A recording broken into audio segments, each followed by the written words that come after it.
Okay, when you're ready. North Central Judicial District is again on the record. The time is 32 minutes after the hour of 8 o'clock. Today's date is March 25th, 2025. My name is Richard L. Haggard, District Court Judge. This is the time and place set for a continuation of the State of North Dakota versus Nichole Rice trial. File is 512022CR421. Ms. Rice is present along with her counsel. State is represented by counsel. The jury is not present. We were in the middle of, I believe, Mr. Coons' testimony. Ms. Sorgan, anything before we bring in the jury? No, Your Honor. Mr. Sand? No, Your Honor. Is Mr. Coons still here? He is. Yes, he is, Your Honor. All right, then we'll bring in the jury, please.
Jury is now present.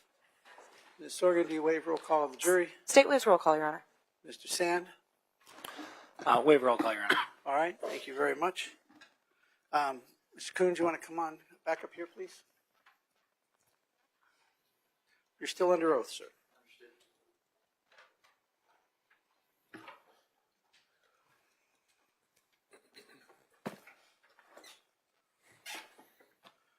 All right, Mr. Sand, you may continue. Thank you, Your Honor. Now, Agent Coons, we were in the middle of your testimony yesterday when we broke for the day, so I'd like to resume that. We were going through the suspects that you had laid out in your prior testimony. Do you recall that? Yes. Okay. And the last suspect that we had wrapped up with was Michael Van. Do you recall that? I do. And prior to that, we had discussed Ms. Rice and Tyler Schmalz. Do you remember that? I do. Okay. Now, just a couple things regarding Ms. Rice. You were present in the courtroom for Sergeant Asham's testimony, correct? Correct. Okay. And you were present regarding her testimony that had to do with Nichole's interviews? Yes. Now, there's an interview from March 12th, 2022. Can you tell me a little bit about your takeaway from that interview? That was the interview conducted in conjunction with the cold justice investigators. Okay. Were there any, and we had previously discussed the read tactics. Were that used in this interview? Yes, that's the same one. Can you explain that again? So read is a school of thought of interviewing. It's designed in a way that you ask questions to get a specific response, and those responses can Your Honor, indicate... I need to object at this point. There's been no foundation to qualify the witness as an expert in interrogation, specifically the read technique, just in investigations. Those are two very different fields. A little late, Mr. Nelson. He already talked about it at 4:15 yesterday, so he may continue to answer, but you've already covered it, Mr. Sands, so can you move on? Sure. Thank you, Your Honor. Now, you had testified previously that Sergeant Asham took the stand and stated that she wasn't familiar with the entire file. Do you remember saying that? It did not seem to me she was familiar with the file. Okay. Now, in this particular interview from March 12th, there's some statements regarding a bowl in the sink. Do you recall that? I do. In your expert opinion, can you state to the court what your takeaway was from that portion of the interview? The bowl in the sink with the dirty water was present when Nichole was walked through the apartment. Okay, and there's been some testimony about withholding. What is withholding? So withholding is intentionally not releasing information about a case so that it can be used to possibly identify those responsible. Now, there's been a lot of testimony and things presented by the state about withholding, particularly the body, the knife, the stabbing, the bowl. What's your takeaway after reviewing this interview regarding the withholdings? Well, the bowl, for sure, is not something that would have been unknown to her because she saw it there when she was brought in to see if anything was missing from the apartment. Is this something that Case Agent Ashland, do you think, should have known before taking the stand? I would think so. I mean, when you're the case agent, you got to know your case inside and out. It doesn't matter if you're splitting up responsibilities with another investigator. You know, you may split it up. I'm going to do these 6 interviews. You do these 6 interviews. But you've got to know your whole case. You've got to have a firm grasp of what you have there. If someone lies to you, how are you going to call them out on that if you're not aware of the entirety? And I'll leave it at that. Well, it's interesting you bring up lying. There's been a lot of testimony about Nichole's inconsistencies. Do you recall hearing about that? I do. Especially about the timeline regarding the weekend of the murder.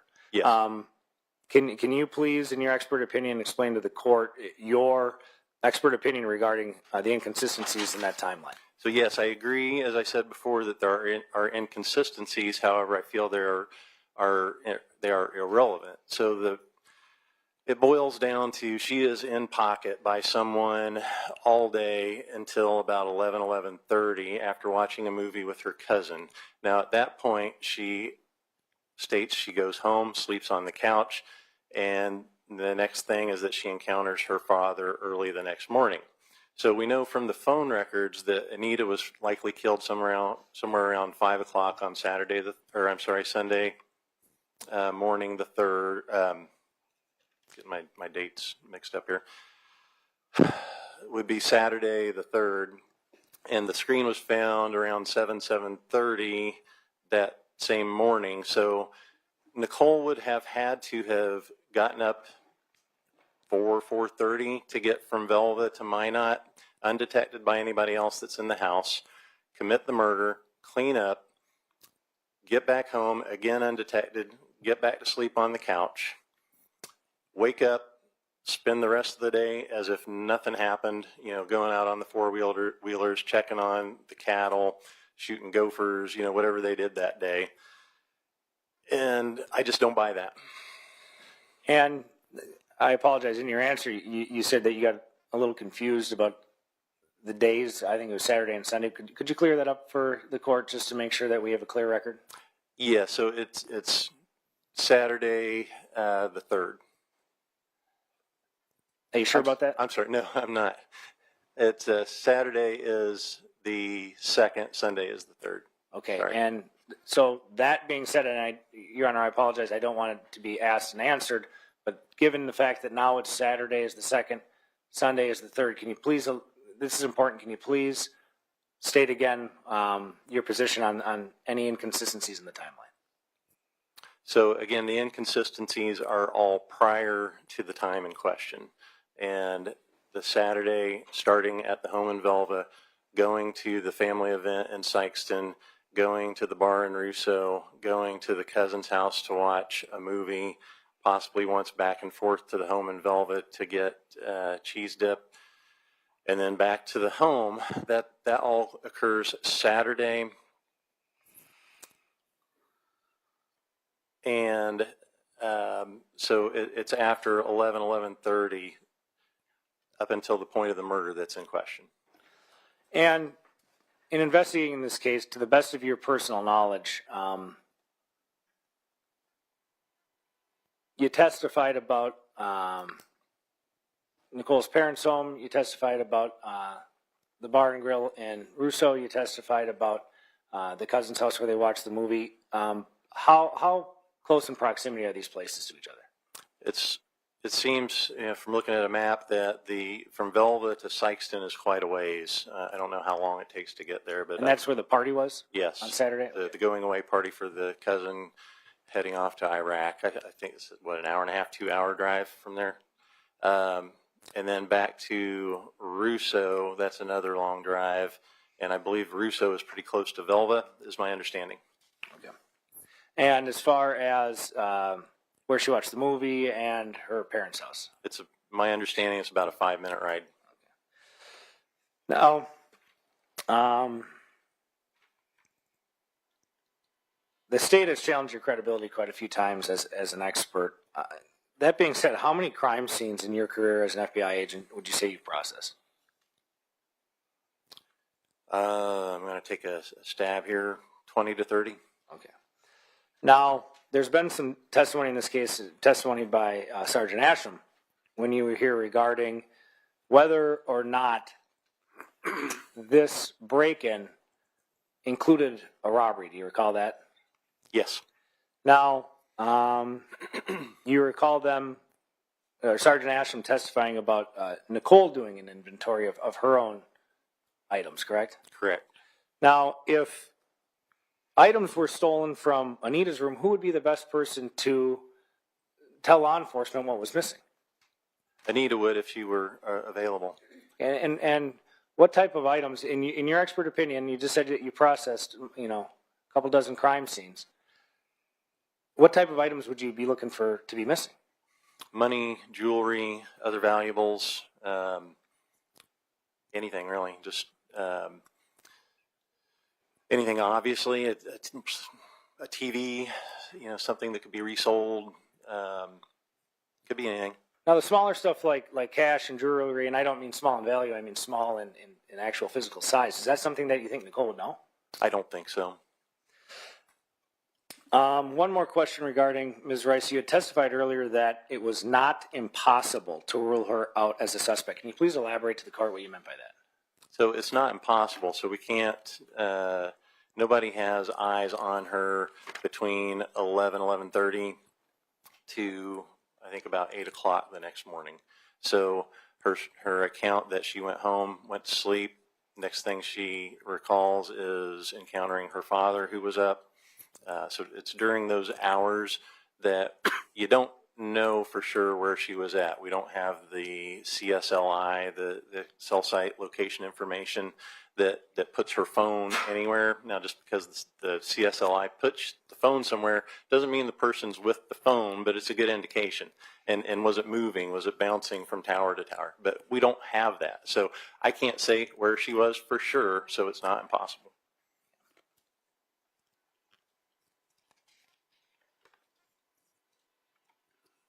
Is it fair to say that, given your testimony regarding the timeline of events that weekend, that it's improbable, if not highly improbable?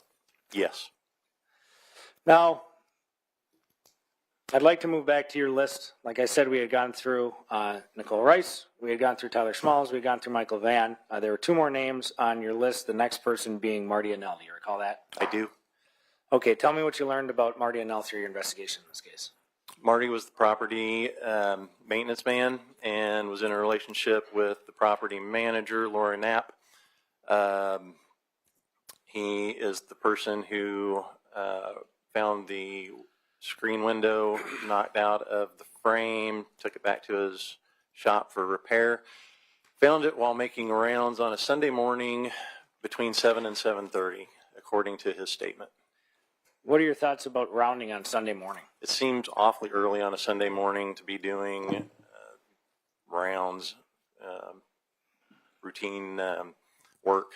As an investigator, what are your thoughts about a maintenance man finding a screen off of the window, curtain rods off of the window, and then throwing the rods back into the apartment? I find it odd that more wasn't done to find out if something was wrong. Why is that? If I see a window broken out of the frame, maybe it's because I'm an investigator, but I'm automatically thinking break-in. And by the account that I read, he tossed the curtain rod and the curtain that was laying there with it through the open window. And I don't recall if he hollered in or anything, but didn't notice the body that was probably within arm's reach of him at that point. And and just takes it off to a shop to repair. I find that unusual. Now, you mentioned the screen, and there's been some testimony from in the state's case in chief that there's DNA found on the screen. It's their position that DNA was transferred from the knife. Be that as it may, as far as DNA being on the screen, can you please, in your expert opinion, explain to the court what your thoughts are on that? So it could have come from the knife post-mortem. Clearly, it got there post-mortem because it was Anita's. But it didn't have to come from the knife. I think whoever did this came in through an unlocked door, turned it behind them, committed the act, cut the window, tried to climb through, maybe got an elbow or a foot caught on it, and pulled it the rest of the way out, and then fled. It doesn't make sense if you're going to stage a crime scene that you will cut it and then proceed to knock it out. Why would you do that? Now, you testified about the door. Are you 100% certain that somebody came in through the door? Is there a possible other entrance? No, I'm not 100% certain.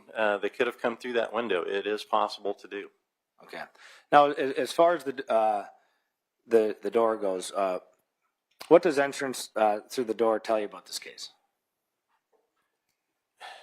Entrance through the door tells me that they either had a key or it was unlocked or she let them in. Any possibility of picking lock or anything like that? Or it could have been picked, or there could have been a key under the mat, or somebody could have been given a key that we don't know about. We just don't know is the short answer. And Marty and Nell had a key, correct? He did. Okay. And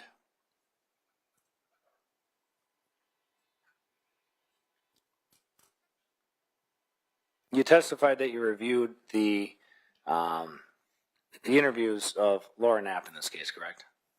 Yes. After reviewing those interviews, did you learn anything about the doorknob? So when Anita's father came and was trying to get her attention, I have to believe that he checked to see if the door was locked, although that's not clear.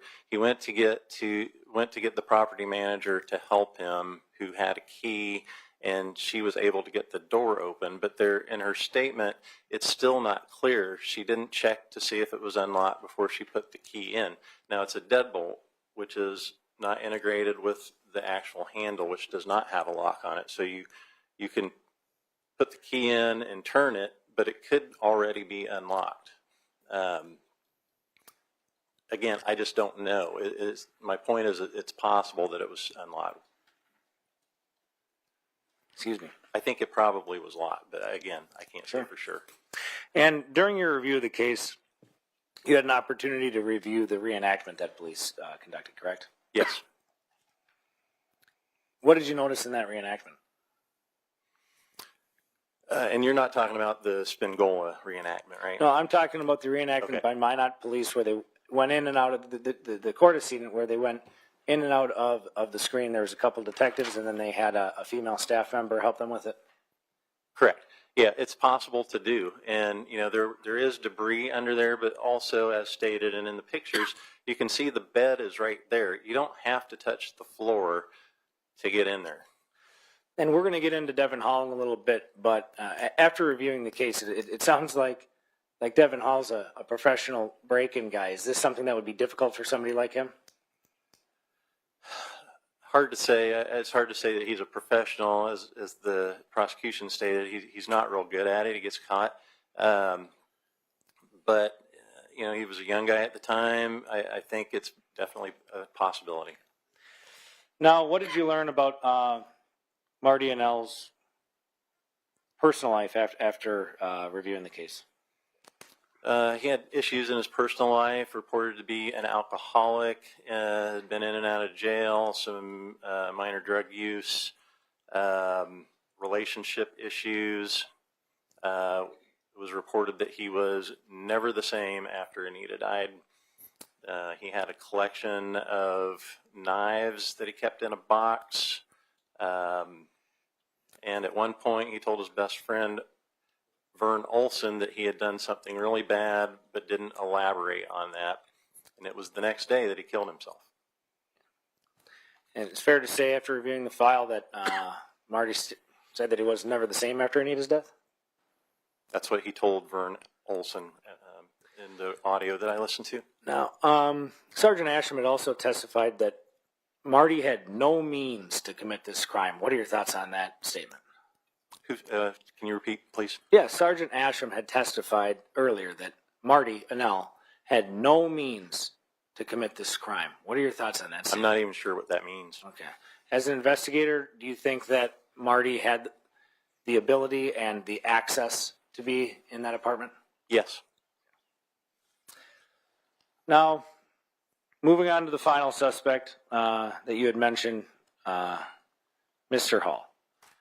What did you learn about Devin Hall in your course of reviewing this case? So Devin Hall arrived in Minot on June 2nd. There's some dispute on that, but by everything that I've reviewed, it's my assertion that he arrived in Minot on or before June 2nd. Okay. Now, you testified that there's been testimony about June 2nd. Do you mean that there's been testimony that he arrived the following day? Yes. Okay. Why do you think that he arrived on June 2nd or earlier? Well, he said so in his first interview, and then later changed it to, well, it was the 2nd or 3rd, and then later changed it to, well, it was the 3rd or the 4th. I reviewed documents and listened to testimony that Nova Wetsit, I believe his aunt, said no, it was on the 3rd and provided a video in support of that. However, the time stamp on that video is, I believe, January 1st of 2000. So the date had not been set. There's nothing to indicate on that video what the date was that it was recorded. And the copy that I read is a digital copy of an analog tape. So it was VHS. It's been converted into digital. There's no metadata. There's nothing to authenticate the date of that. Now, I've scoured that video for any kind of clues of when it could have been taken. You know, somebody holding a a newspaper or anything. You know, the print would be awfully fine. But I didn't see anything. And this video is from the train station? This is from this train station. And isn't it true in the video that never shows Devin Hall getting off the train on Objection Correct. under leading. Overruled. So the video shows a group of people walking from the train, but I never see them getting off of the train. So I see a group of young men, actually a lot of people, and within that group of a lot of people, this group that she seems to be focused on, and the camera is not very good. It's all over the place. I believe that's him walking away, but I don't know if he got off the train or if he met those people and is now walking to gather with his family. And you had an opportunity during the case, or during the course of your investigation in this case, to review the train records, correct? I did. Do you remember them verbatim, or would it help you if I refresh your recollection? I'll look at it. Okay. Your Honor, That's Mayor. not the way it works. Ask him the question, Mr. Sure, Singh. Your Honor. Do you recall looking at the train records? I do. Do you remember them verbatim? No. Still not the way to ask the question. He doesn't remember them verbatim. Do you have a question about the train records? Sure, Your Honor. Ask it. After reviewing the train records, do you recall the dates that are on those train records? There's a variety of dates, one of which is June 2nd and June 3rd. Okay, on June 2nd, do you see Devin Hall's name on the train records? I do not. Do you see other people's names from his group on those train records? I do. Do you recall those names? Jaron Vivier, Nova Wetsit. I believe there's a couple others, but I don't recall. Now, that's not 100% what I'm seeing. Would it refresh your recollection if I showed you a copy? It would. It would. Your Honor, may I approach? You may. Thank you.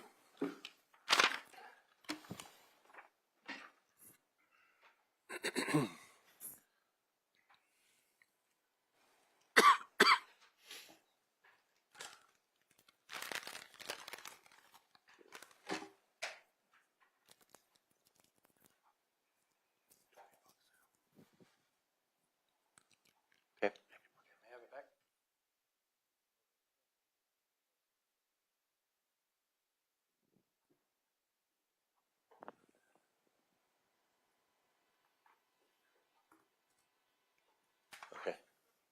Did that refresh your recollection? It did. Coons?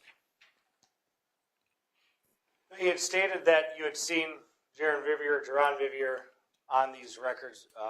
Isn't it true that he's on these records in May, correct? Correct. He's not on the train in June, correct? Yeah, correct. Yeah, he's at the very top, and that's a different date. And after looking at this, is it fair to say, or did you see Devin Hall's name on this? I did not. Okay. And did you see anybody's name that you recognized? I did. And who's that? There's a couple of Wetzits on there. I believe there's a Romero that I recognized. I feel like he was one of their friends or family, but I can't recall for sure. And those two individuals were on the June 2nd train, Correct. which is Saturday. Correct.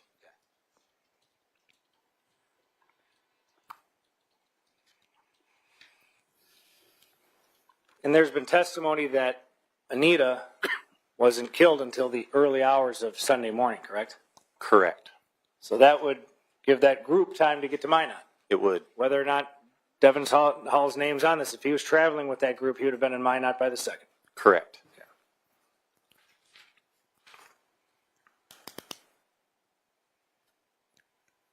There's been some testimony about Mr. Hall's arrest in Minot a number of days after Anita's murder. Do you recall that? I do.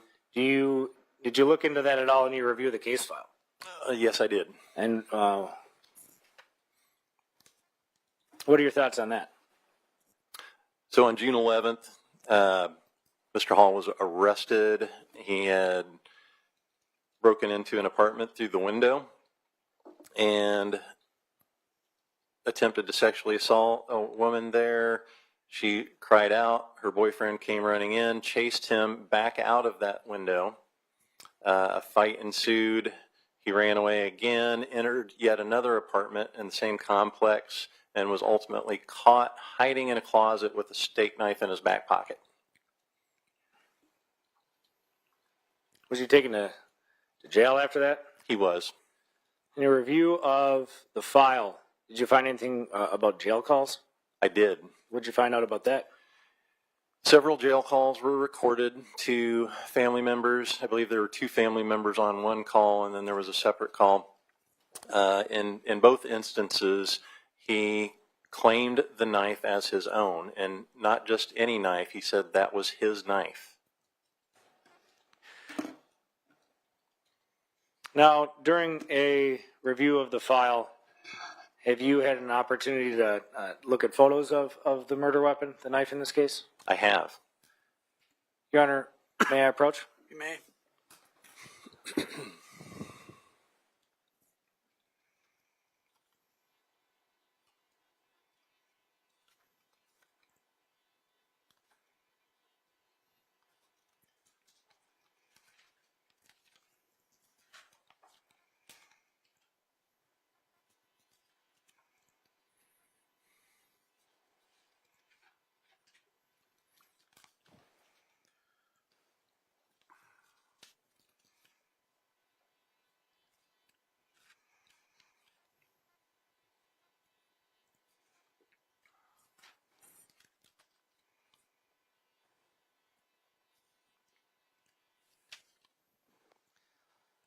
Now, Agent Coons, I'm going to put, am I getting picked up here? Thank you. Now, Agent Coons, I'm going to show you a couple photographs that have already been entered into evidence in this case. They're State's Exhibit 7I and 7J. Can you please take a look at those for me and then let me know when you've had a chance to review them? Yes, I've seen these. Can you please explain to me what I just put? This is the murder weapon, the knife that killed Anita. Okay. And is this the knife that Devin Hall identified as being in his possession? He did, and it's very identifiable in that it's missing the emblem on the other side. So I know a lot of these knives were made, a lot of them were sold. I don't know how many were sold in the state of North Dakota or Montana, and I don't know how many of them would be missing exactly the same medallion that he agreed was missing from his own knife. So this is the knife that Devin claimed was his. And I'll keep those up there with you. Is the missing medallion the only thing that's unique about the state of this knife? No. What I mean, else? it's pretty. I've never seen one like it until this case.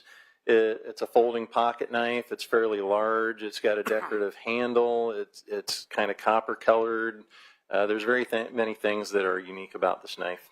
Now, Sergeant Asham had testified that this is a very common knife. What, in your experience as an investigator, what is the coincidence of something like this, the missing medallion, knife being used in a murder, and then another person possessing the same type of knife that had a missing medallion in a case like this? Astronomical. Can I have those back, please?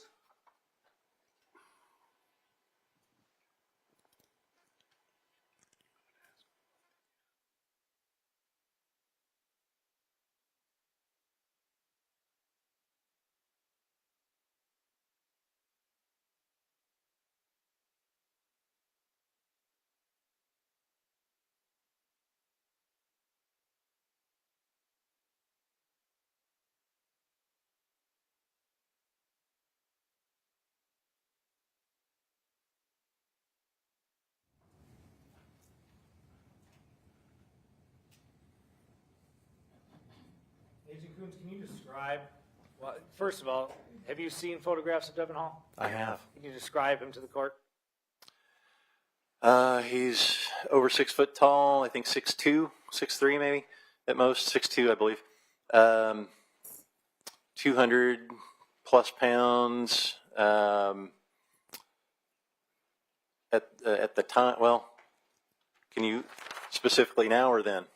At the time.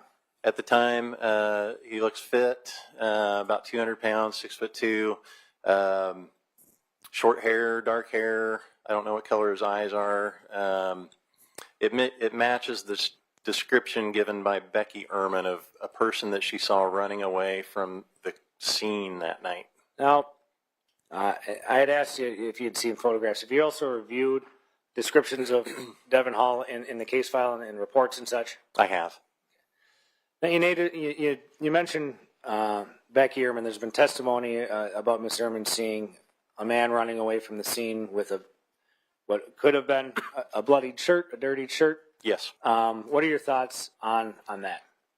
Again, highly coincidental that a person matching the description almost to a T of Devin Hall seen running away from the area of the crime scene with a dirty or bloody shirt is something I, as an investigator, am going to thoroughly pursue.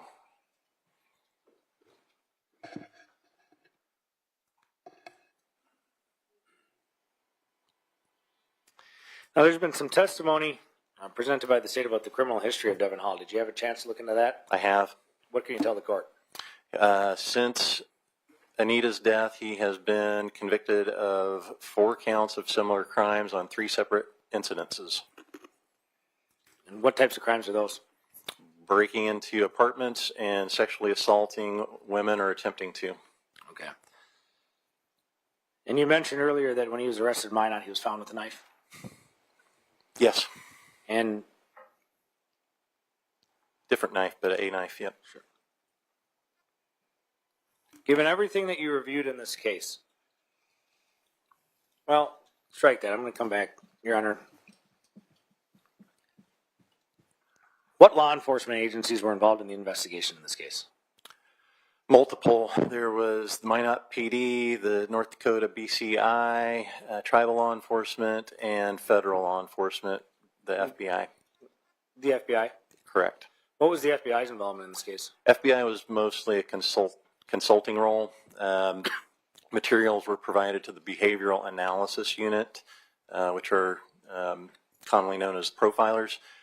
They were looking for assistance in identifying who might be responsible for this. Did they have any suggestions? They did. What was that? They felt the strongest suspect in this case was Devin Hall. This is the Federal Bureau of Investigation. It is. Now, you might be a little biased towards the FBI, obviously spending 22 years there, but what type of weight did you garner from that when you read that in the case file? A lot. In addition to their assessment, it was my own assessment as well, independently. So just to follow up on that, in your expert opinion,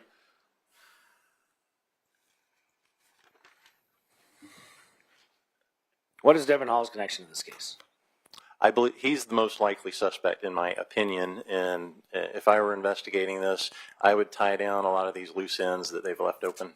And he had testified earlier that this was not one of the 4 suspects that, when the investigation was reopened with Cold Justice and they were assisting Sergeant Asham, he was not on the list. He was not on the list, and I was dumbfounded as to why isn't the person that appears to me as the strongest suspect not even visited in this show.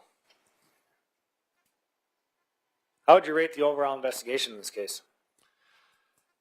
I hate to be critical, but not very good. Why is that? There's a lack of attention to detail. There's a lack of thoroughness. They seem to spend a lot of attention running down dead-end rabbit holes while glossing over some very important facts, details. What, if anything, about this case piques your interest?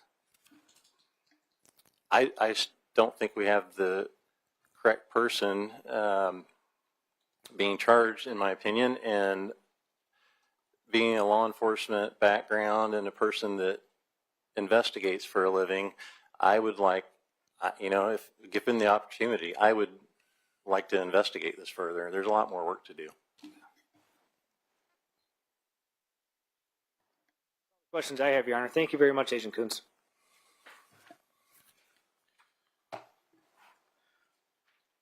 Which one? Mr. Nelson, do you have any cross-examination? I do, Your Honor. You may proceed. Mr. Coons, do you have a Twitter handle? I do. Is that at @dcoons? That sounds right. Okay. I was looking at it this morning. I saw a tweet that you sent out on December 1st, 23. I'm going to read it to you, and you tell me if you agree with this, because it was your statement. Okay. A professional investigator seeks evidence, then forms conclusions. Comer, Jordan et al. Form conclusion, then seek evidence. It's like pounding a square peg into a round hole and saying, see, it fits. Yes, That sound accurate? that sounds accurate. Okay. That's also what I see in this case. Oh, okay. I'm glad you said that, because we're going to go through quite a few things here. Now, you testified right at the beginning yesterday that you have done, or did, approximately 100 total investigations in your time with the FBI. It's an estimate for sure. You were an agent for 22 years. Yes, That's somewhere between 4 and 5 a year. that's probably right. It's probably on the low side, putting it that way. Okay. On the low side, meaning that you weren't a very busy FBI agent? No, not at all. Okay. The first 6 years I worked in Sioux Falls. Mr. Coons, there wasn't a question before you. Okay, You did 15 murder investigations. roughly, yes. With those, now since you were FBI, I'm assuming those probably took place on native reservations? Most of them did, yes. Okay. Now, were you the lead on those investigations? Some of them. How many were you the lead on? I'm going to say 6, 6 of those? roughly. Okay. Did you testify in those trials? Yes, Were you called the case agent in those trials? yes. Did you have to listen to an expert badmouth your investigation? Objection, argumentative, Your Honor. Yeah, but it's a legitimate question. I believe so. I believe a couple times. Okay. So you've heard other people Monday morning quarterback your investigation? Absolutely. Okay. Now, I was a little confused on something that you testified to yesterday, and I'd like you to clarify. You said that you reviewed the entire file. Yes, Okay.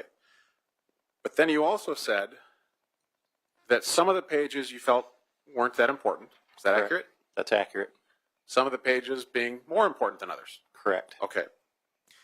So did you personally review the whole file, or did your team, Veracity IIR, review the whole file? I personally at least glanced at every document. Okay. Now, you talked about false leads yesterday. Yes, Okay. And that there were quite a few false leads in this case. yes. Did you listen to any of the testimony from Detective Goodman? No, Okay.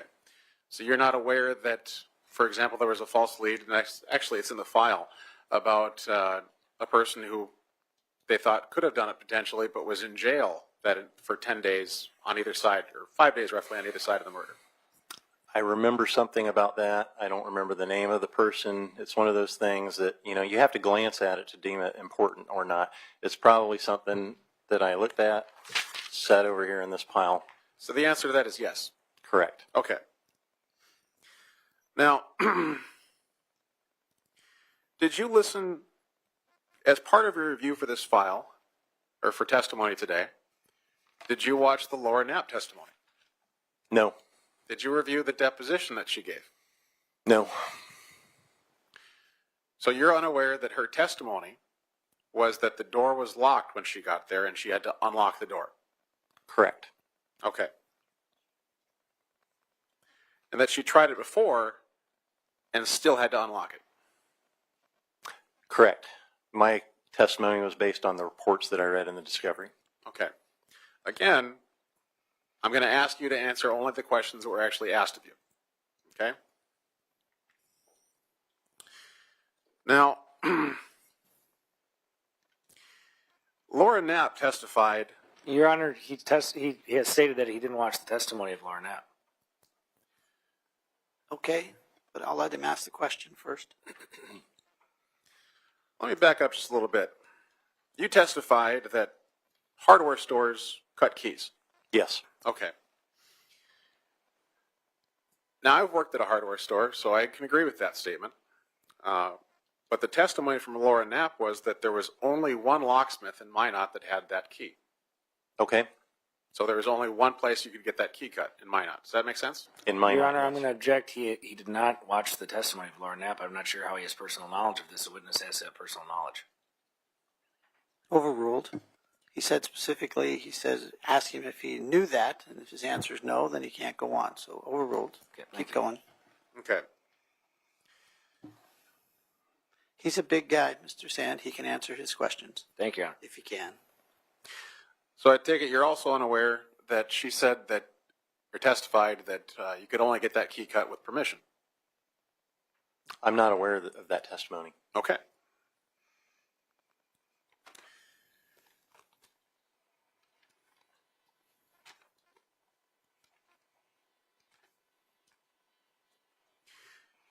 I'm going to come back to something here because something that popped up at the very end of your testimony was that you felt that the Minot Police Department was, I'm not sure if I'm paraphrasing here, but glossing over important facts. Yes. You don't think that you can only get the key cut from one person and it has to be by permission is an important fact in this case? It is if it could be determined. That's Factual. a yes or no question. Yes. Okay, so we agree it's an important fact. Yes. And you pretty much glossed over that, didn't you? Yes. Okay.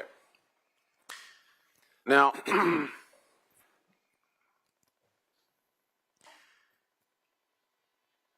you've looked at a map of North Dakota. I have. Okay. And you know that Sykeston and Carrington are not the same place. No, correct. I'm aware of that. Okay. Just like Grand Forks, Fargo, Minot, Bismarck, they're not the same place. Correct. Okay. Do you know how far apart they are? I don't for sure, but it's my understanding they're nearby. Is this your first time visiting North Dakota? Probably. Okay. So you're not that familiar with our state? No. All right. Now, you testified about Nichole's statements, and you pretty much have to believe everything Nichole says for her story to make sense, don't you? No. Why not? I concede that there are inconsistencies in her statement. Okay, so the story changed. It did. Okay. Do you think that a person who is potentially suspected of murder would know the story? Yes. Okay. But her story changed. It did. Okay.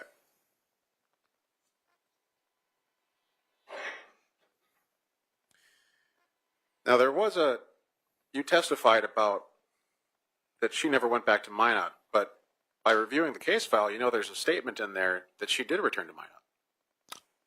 One witness said that, yes. Okay. So is that the reason why you said you can't rule out Nichole as the murderer? Well, the reason you can't rule her out is because we really... Again, that's a yes or no You question. gotta let him answer, Your Honor. Okay, it is a yes or no answer. We'll do that Can you first. repeat, please? Sure. Is that the reason you can't rule her out? No, Are there other reasons you can't rule her out? there are. Okay. Have you been to that farm outside Belleville? I have not. Have you driven? So you haven't been to that farm. Would it follow that you haven't driven from that farm to the apartment in North Minot? I have not. Okay. Now, you testified about the statement given to William May and the other people at that party. You recall that from yesterday? I do. Do you recall the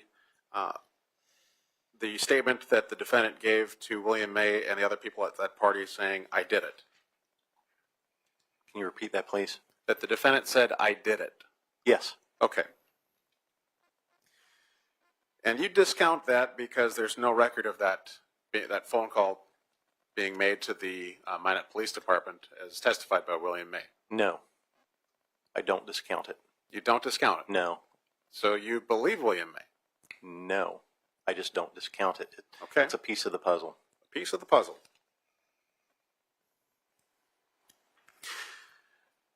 Did you watch William May's testimony? No. Okay. So don't know that he said when he talked to her the next day, she didn't deny killing Anita. She denied saying that she killed Anita. All I know about what Willie May said is from the discovery in his prior statement. Okay. So that's a no, you don't know that. Correct. Okay.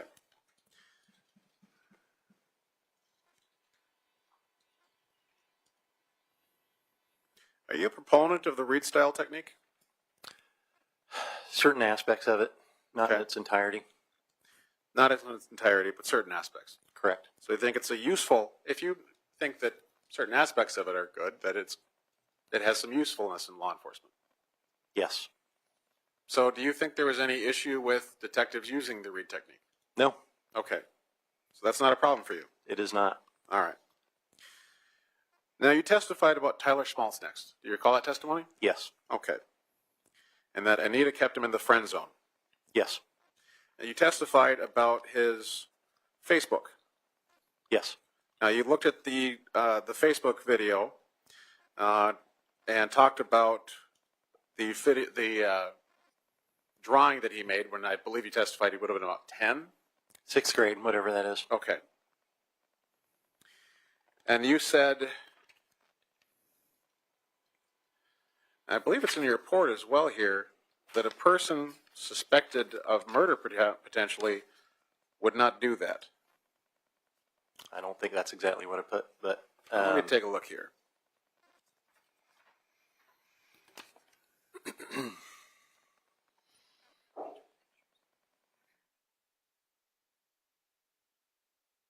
Extremely inappropriate considering he knows he is a suspect of a stabbing murder. yes, That sounds like you? that's me. Okay. You think it's inappropriate to say something about, for him to have a stabbing thing? For him to say what? For him to have a stabbing thing that's Friday the 13th or whatever it is? I think it's unusual, yes. Okay.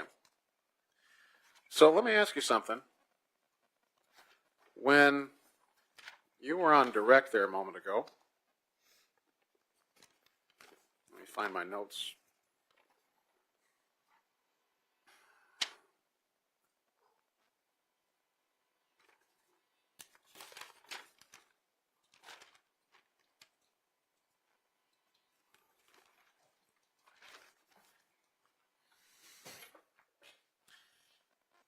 Didn't you say to Mr. Sand over there that you were going to take a stab at something? In meaning, I guess, yes. Okay. You think that's appropriate in a case that involves a stabbing murder? That was a poor choice of words, yes. Okay. But you're an experienced investigator. 22 years as a law enforcement officer with not with the Minot Police Department, old habits there, with the Federal Bureau of Investigation, and you would let something like that slip in trial? Apparently. Okay.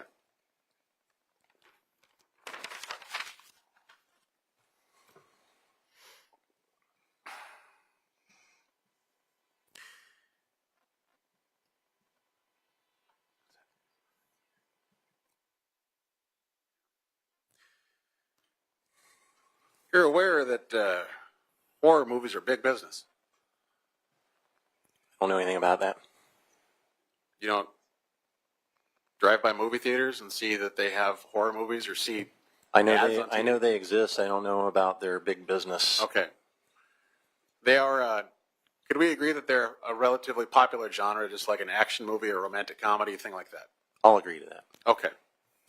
So is it unusual for a person to like that sort of? No, Okay. Do you watch those movies? I have. Okay.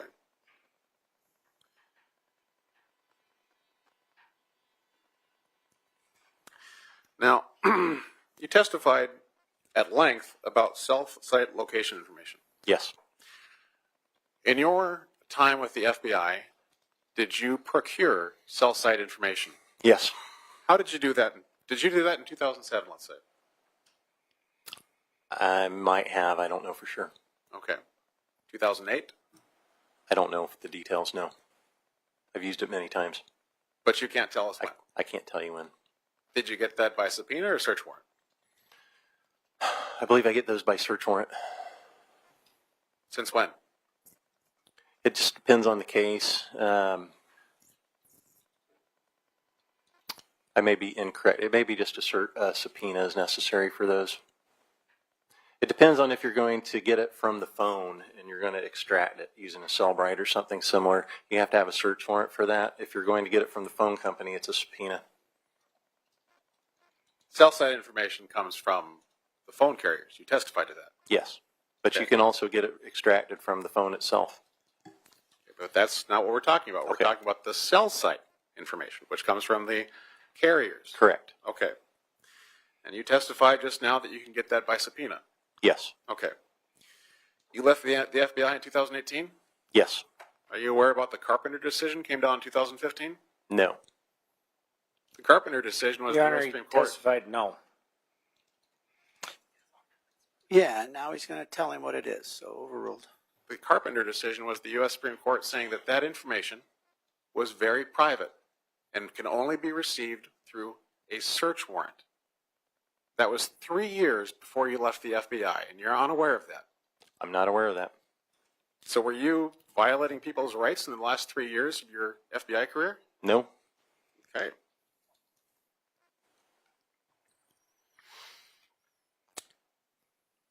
So you already testified you weren't watching the testimony of Detective Goodman. I take it you also were not watching the testimony of Detective Barnard? No, I was under sequestration at that time. Okay.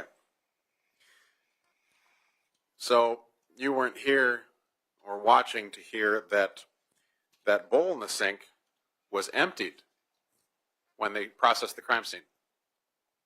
No. That bowl, that they processed the crime scene on the 4th of June. I wasn't here. Okay.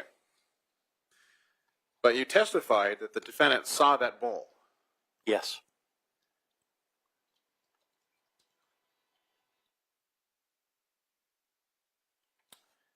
That walkthrough with the defendant occurred after they processed the scene. You'd agree with that?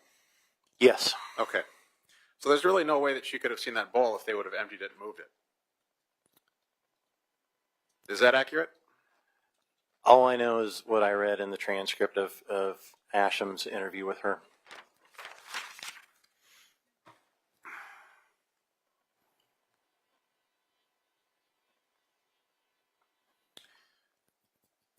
I'm asking you a logical question here. If they dumped that water into a couple of water bottles, as was testified to, and they had that bowl in evidence, would there have been any way for the defendant to see that bowl without knowing that that bowl was there ahead of time? No. Okay.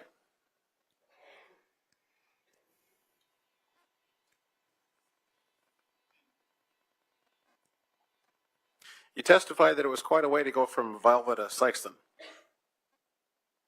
A couple hours, I believe. Okay. But you haven't personally driven that. I have not. Just like you said, it was a long drive to Russo. Depends on from where. If you're coming from Sykeston to Russo, I would Okay. consider that a long way. And you haven't driven that either? I have not. Okay. So because you weren't here and didn't watch the testimony, you're unaware that, are you unaware that there was money visibly there in Anita's purse? I don't recall that detail. Okay. That would have been in the file as well. I'm scanning my memory banks here.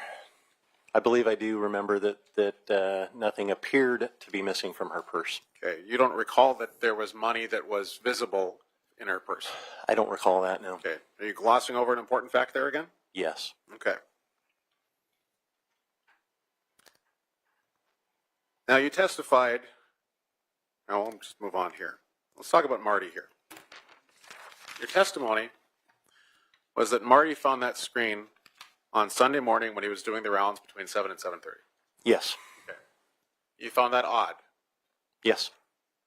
I found that odd too because he found the screen on Monday morning,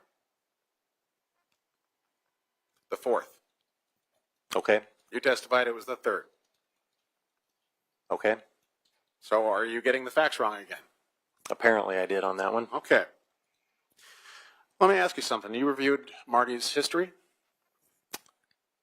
Some of it, yes. Okay. Now, Marty had some issues with law enforcement, didn't he? Yes. As far as being arrested a couple times. Correct. Okay. Was he an officer with any law enforcement agency? Not to my knowledge. Okay. Now, you're an expert in investigations. Yes. That means that you have specialized knowledge that the rest of the world doesn't have. Correct. You probably have knowledge that I don't have, and I fully admit that. Okay. Okay. Marty wasn't an investigator, was he? No. So he wouldn't have the same knowledge or basis for understanding things that you have. No. So, based on the fact that Marty clearly doesn't have a law enforcement background, why would you think he should have thought a crime took place here? A screen broken out of a window that's also been cut. I think it doesn't take an FBI agent to feel that something might be wrong.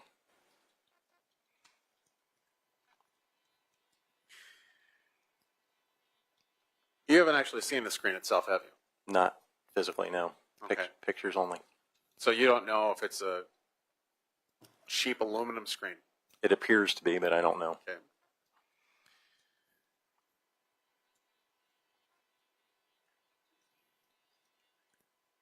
Now, the testimony that we've gotten in this trial, and it's in that reenactment video, because you've watched that reenactment video, you said. Correct. And you heard Marty's voice in that video? I don't recall. Okay. Do you recall someone saying that the screen was in the window? I think so, yes. That sounds Okay. right. And that was testified earlier that was Marty's voice. Okay. Okay. So, Marty told law enforcement that that screen was found inside the window. Okay. Okay. Now,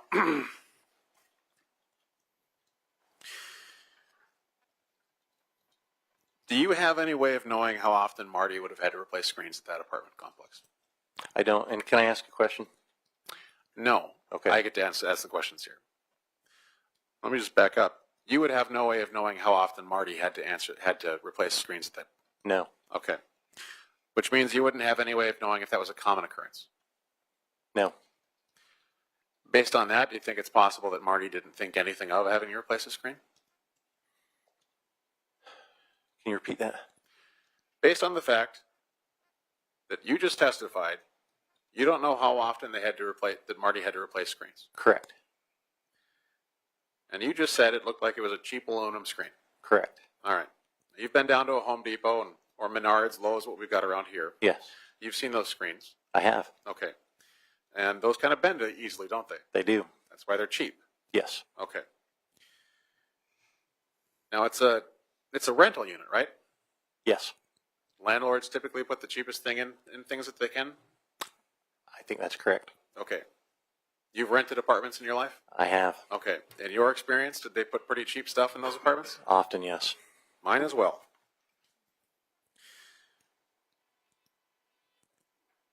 Now, so you can't testify that it'd be unusual for him to take that screen to his shop.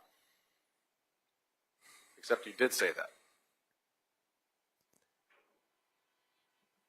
In the context of the case, if it's laying there broken, the unusual. Mr. Coons, it was just Okay. we just agreed that it wasn't laying there. It was in the window. I guess I don't understand your question. Okay. You agree with me that we just established that Marty's statement was that the screen was inside the window. Do you mean the screen was inside the frame, or the whole screen unit was inside the window where it should be?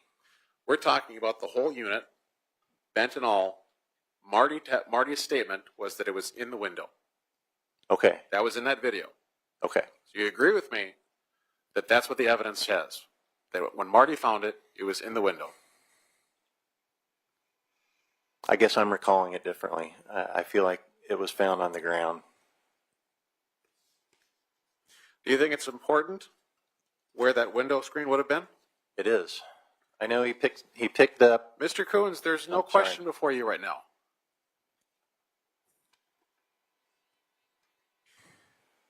So I guess I'm just going to ask the same question I did before. Are you glossing over an important fact again? No. All right, then. You don't think that's an important fact, is that right? It is an important fact. I'm sorry, it is or is not? It is an important fact. It's an important fact, but the fact that you are discounting the person who found it where they said they found it is not?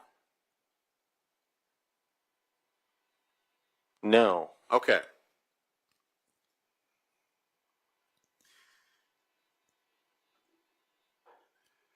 Now, you do agree with me, because you testified to it on direct, that DNA had to be put there inside the screen post-mortem, Correct. most likely from the knife. Possibly. Possibly. Possibly. You've seen the pictures. I have. Was there visible blood stains on that screen? Yes. Were those visible blood stains on the whole window, or were those just in the cut? Near the cut. Near the cut? Or in Including the cut? in the cut, yes. Yeah.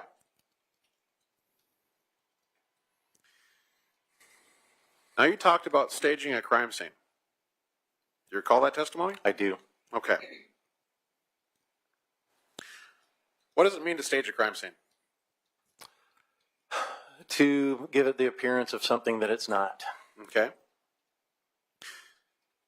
So if a person committed this murder and wanted it to look like there was a break-in through the window, which would mean that the person would have to come in and out through that window. Do you agree with that? Or most likely come in and out through the window? To make it look like they came in and out the window? Yes. Okay. Would that potentially include wanting police to think that upon leaving, they got caught up in the curtains and pulled the curtains out with them as they went through the window? I don't think so. You don't think so? No. Why? I think logically in my mind, you would just cut it and leave it at that. You don't think you would take the extra step to make it look like somebody really had gone through that window? No. Okay. Have you thought about what you would do on a murder scene like that before? In what role? The murderer. If I were trying to stage it, I would cut it and just leave it to be found at some point. Okay. I don't want anything laying outside the window to draw attention to it sooner than it's going to be found. Mr. Coons, again, naturally. there's no No, question for you. There was. He was answering your question, Mr. Nelson, so let him finish it. You can finish your answer. So if I'm the murderer and I want it to look like someone came in and out the window, I would cut the window, leave it there, knowing it's eventually going to be found, and not have anything on the ground outside drawing attention to it to be found quicker than it might otherwise be found naturally. If Marty had staged this, do you think that he would have left the window where it was? I Or don't screen, know. excuse me. I don't know.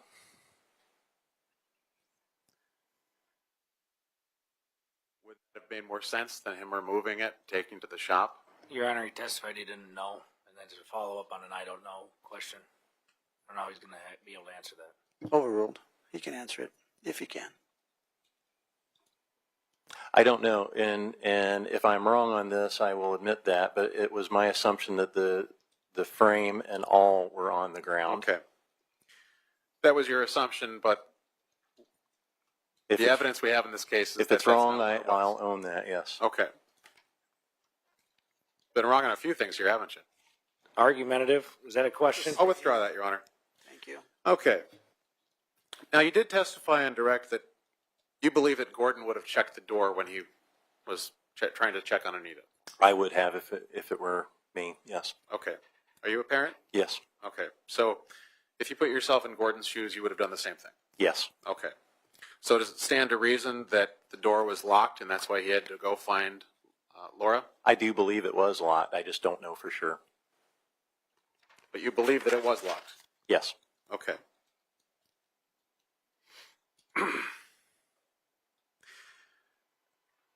Now, the only statement, we're talking about Marty here, the only statement that Marty had a collection of knives came from a statement from a Vern Olson. Correct. Okay. Did you talk to Vern Olson? I did not. Did anyone with Veracity IIR speak to Mr. Olson? No. Did anyone, like an investigator for San Law, talk to Mr. Olson? Not to my knowledge.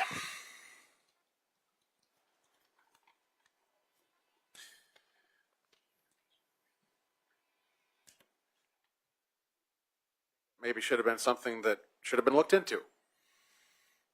If I were investigating, I would have, yes, but I was hired to review the existing investigation and weigh in on that. So you didn't do your own investigation. You just reviewed somebody else's investigation. Correct. Okay. So you're aware that that part about Vern Olson saying that Marty had those knives was never verified by anyone else? Not to my knowledge. And you were here with when Carmen Asham testified. I was. And you heard Carmen Asham testify that the Minot Police Department was never able to verify that Marty had knives. I heard her say that, yes. Okay. Any idea where those knives might have gone? I have no idea. Okay. So we don't really know if he did have knives or not, or if Vern was even telling the truth. Correct. Okay. And we've already established that you weren't here for Laura's testimony, right? Correct. You didn't watch it online? I did not. Okay. Which means you're not aware that Laura testified that Marty didn't have knives. I'm not aware. Okay.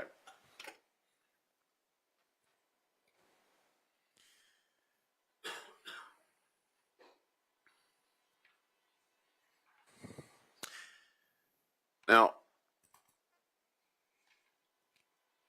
the testimony that Detective Asham gave yesterday, Sergeant Asham, was about Marty not having the motive, means, and opportunity. Do you recall that? Yes. But on direct, it was only limited to one of those three things. Yes. What was the only thing that was asked of you on direct? Means. Okay. Do you think that Marty had a motive? Possibly. Possibly. He might have wanted to sexually assault her. He might have wanted to rob. I have no idea. But you don't know. I don't know. These are assumptions, Yes. speculations. Correct. Okay. Are you aware of Marty ever sexually assaulting anyone? No. And you testified already that you looked through his criminal history. Correct. Okay. Now let's talk about Devin Hall. You testified that Devin Hall originally said June 2nd, arrival in Minot, and then changed it. Correct. Okay. And you watched that video, you testified to it. I believe you said it was originally VHS and then transmitted into digital, or I'm not exactly how sure that works, but that's how you watched it, was digitally. Correct. Of Devon Hall at the train station in Minot. Yes. Okay. Have you ever ridden the Empire Builder? Have I ever ridden what? The Empire Builder? No, Do you know what the Empire Builder is? I do not. The Empire Builder is the train that runs from Chicago to Seattle and Portland. Okay. That's the train that Devon Hall rode, Okay. the Amtrak train. Did you look into the Amtrak? Some aspects of it, yes. But you didn't bother to figure out which train it was? I looked at the records in the discovery. Okay. So you don't know how long the Empire Builder tends to be, do you? By that I mean how many cars? I have no idea. Okay.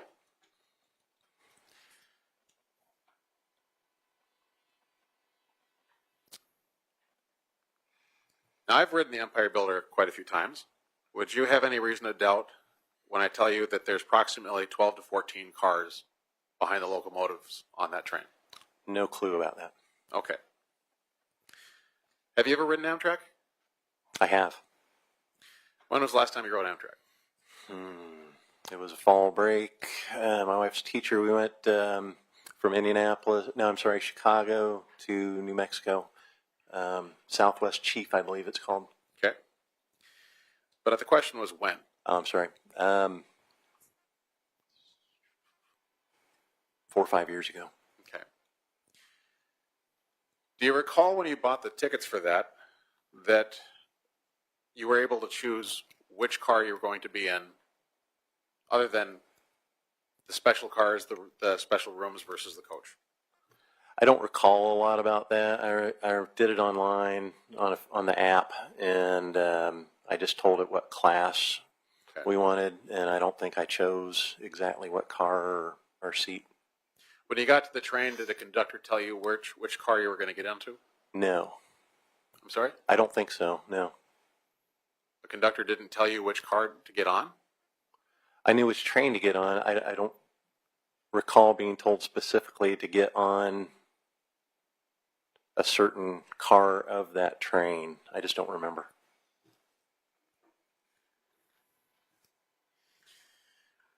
Now, you saw on that trip, you would have seen people coming and going, because you're talking about from Indianapolis to the southwest, it's a fair distance. Yes. Okay. Those people would have had to figure out where they're going to go on the train, right? I guess. Okay. Do you recall having a piece of paper stuck above your seat saying where you were exiting the train? I don't recall, no. Okay. But it's been 5 years since you were on Amtrak. Yes. So you really don't know how Amtrak works that much, do you? Not very well, no. Okay. Now, you testified that Devon Hall was not on the Amtrak records from the June 2nd and June 3rd. Correct. Okay. But you reviewed the entire file. Yes. And in that file, there were statements that he slipped a station agent $20 to get on that train without having to buy a ticket. Is that right? Yes. Okay. So if he slipped the station agent $20 to get on that train, would there be any record of him being on that train? If true, no. Okay. If true. Now, you testified you did watch that video in Minot, Yes. and you read the entire file. I at least looked at it, yes. Did you review the specific documents about police interviews of other individuals that were in that video? I believe I saw some, yes. Okay. And those people confirmed that they got off that train at about 9:30 on the 3rd of June in Minot. Yes. Okay. And that's the video that Devon Hall has seen outside the Amtrak station. Yes. Now, Devon Hall lived in Wolf Point, right? Yes. Do you know how long it takes to take the Amtrak from Wolf Point to Minot? I don't. Would you be surprised if, according to Amtrak, it takes 5 hours, 36 minutes? Nope. Okay, does that sound about accurate to you? It would make sense, yes. Okay. Now, if it takes approximately 5 hours, 36 minutes, and I corrected actually, the time that it arrived in Minot was 9:20 p.m. on the 3rd of June. Does that sound right? Correct. Okay. Does that mean that you would have had to leave Wolf Point at approximately 3:30 p.m. if it takes 5 hours and 36 minutes? Yes. Okay. You know how long it takes to drive from Wolf Point to Minot? I don't. You didn't Google that when you were doing your research for this case? I don't know how long it takes to drive from Wolf Point to Minot, no.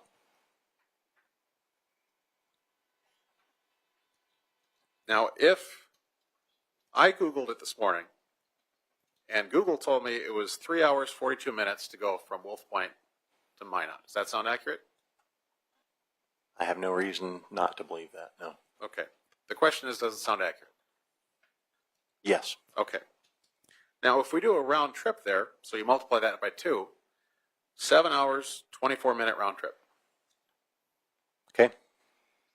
The math on that? Yes. Okay. So, what time do you think Anita died? Roughly between 5 a.m. and 7 a.m.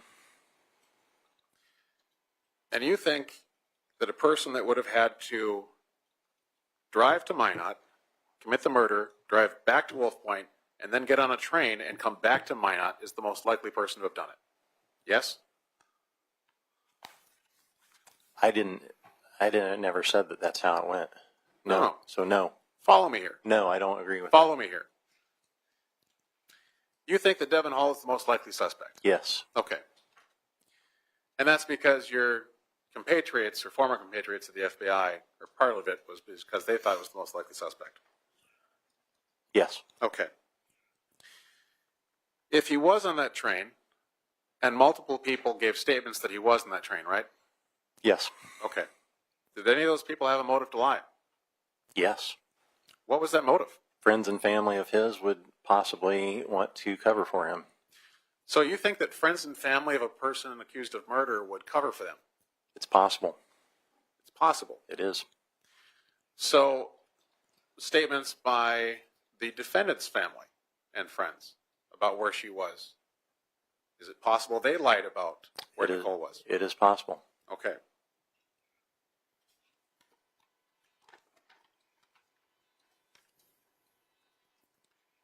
Okay.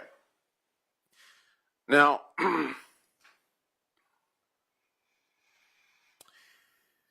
you testified that on that June 11th date when Devin Hall was arrested in Minot, that he had attempted sexual assault. Yes. That's not accurate, is it? Yeah, it was a different crime entirely, wasn't it? Yes. Okay, so you were wrong on that. I'm not It's gonna, okay to admit it. I'm not going to admit to that one, no. You're not. I think that was his intention.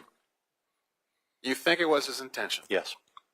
When he drunkenly went into an apartment, right? Do you know where he was staying at that time? According to the records, he said his homeboys. Which was at 804 Sioux Street, right?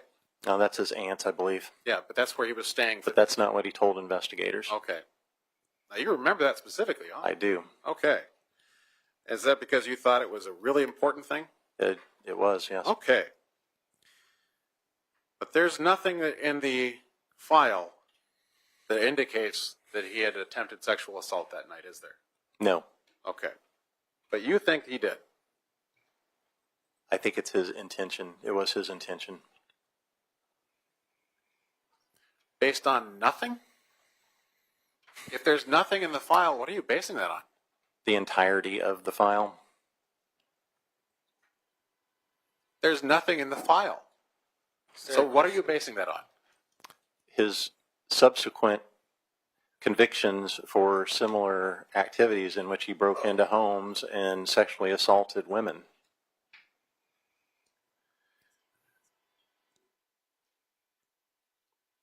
When you went through the FBI Academy, did you learn about criminals escalating their behavior?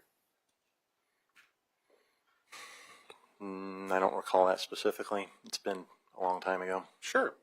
Now, do you recall getting trainings over the 22 years that you were with the FBI that might have dealt with that. Yes. What is escalation? As you mature as a criminal, your acts get more and more severe. Okay. So, is it potentially an escalation from the first break-in to subsequent ones as far as sexually assaulting someone? Yes. Okay. Is there anything in the file, then, that indicates he wasn't escalating? They seem to be all similar, so I would say no, there's no escalation. Okay. But that's just speculation on your part, isn't it? It is. Okay.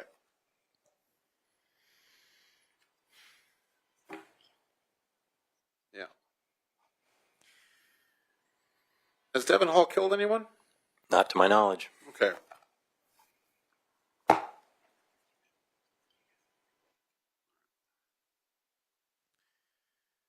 Now, you testified about some jail calls regarding Yes. Devin Hall. When did those jail calls take place? I don't remember the exact dates. I would have to refer back to the notes. Okay. Now, your testimony was that he said it was his knife. Yes. Okay. Where did you get that information from? There's a transcript in the file Transcript of what? of Devin's phone call to his family members. Okay. Do you recall a interview that Detective Goodman did with Devin Hall out in Wolf Point, Yes. where he showed Devin Hall the knife? Yes. Isn't it true that Devin Hall said it looks like the knife that I had? Yes. Okay. But he never said in that interview that it was his knife, did it? No. He just said it looked like his knife. In that interview, yes. Okay. Now, you were here through Carmen Ashton's testimony. Yes. So you heard that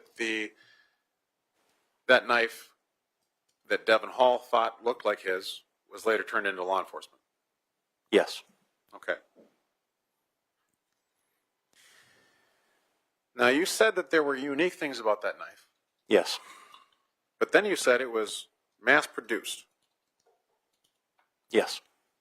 So exactly, help me understand how something can be both unique and mass-produced. The missing emblem is the big thing. Okay. This is a cheap knife, isn't it? I don't know how much it costs. Okay. There was testimony to that it was a There, cheap knife. there was testimony to that. I don't know how much it costs. Okay. Do you have any reason to doubt that that was a cheap knife? Nope. Does it look like a cheap knife? I don't know. I haven't seen the actual physical knife. That would be helpful to know if it's cheap or not.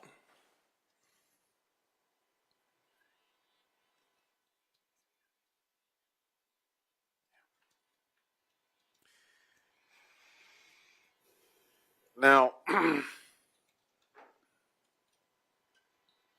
you testified that the odds of similar knives having similar missing medallions would be astronomical. Yes. Okay. Now, you're aware in this file that there was a belief that there was a missing pair of blue pajama bottoms with ducks on them. I remember that. Okay. And where it was a pair found? I believe those were found in trash somewhere. Mm-hmm.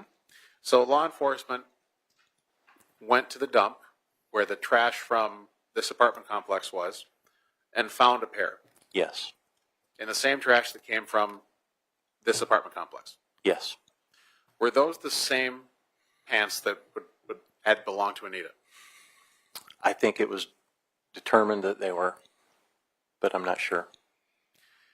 Would it surprise you if you learned that those were not the same pants, that the ducks were different sizes? It would not. Okay.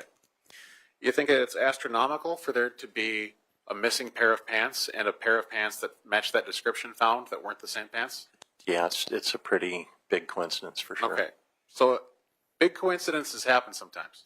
They do. Okay.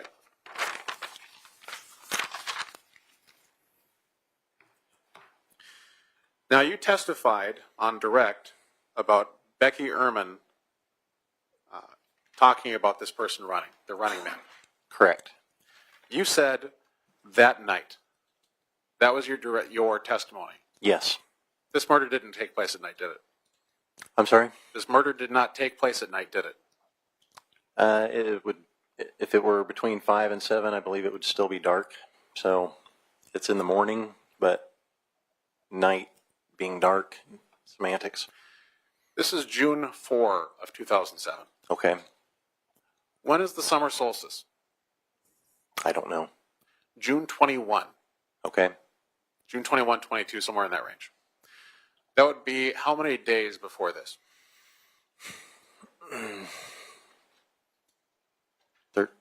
13, 14, something like that? 17, 18. 17, 18. Okay.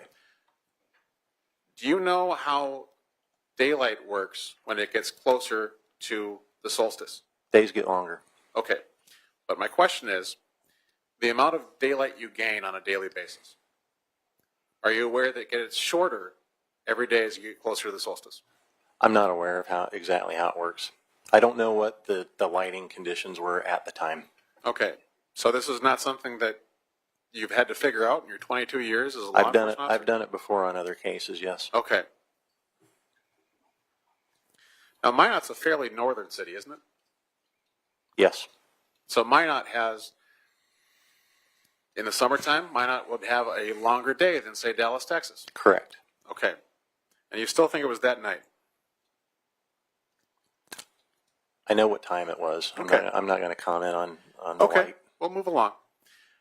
And you said that was highly coincidental that somebody would be running in that area around the time of the murder. Yes. People go for runs, don't they? It was described, yes. Okay. Sorry. Now, you thought it was odd, or you testified, that person that was running must have washed their hands, but they left their bloody shirt on. Explain that to me. I didn't say anything about anyone washing their hands. The hands were clean, according to the witness. Is there a question? Is No. that not accurate? Now it's a question. In the statement I read of Becky Ehrman, I don't recall her talking about his hands were clean. Okay. Now, Nichole was the one talking about the murderer washing their hands in the sink. Do you recall that? No.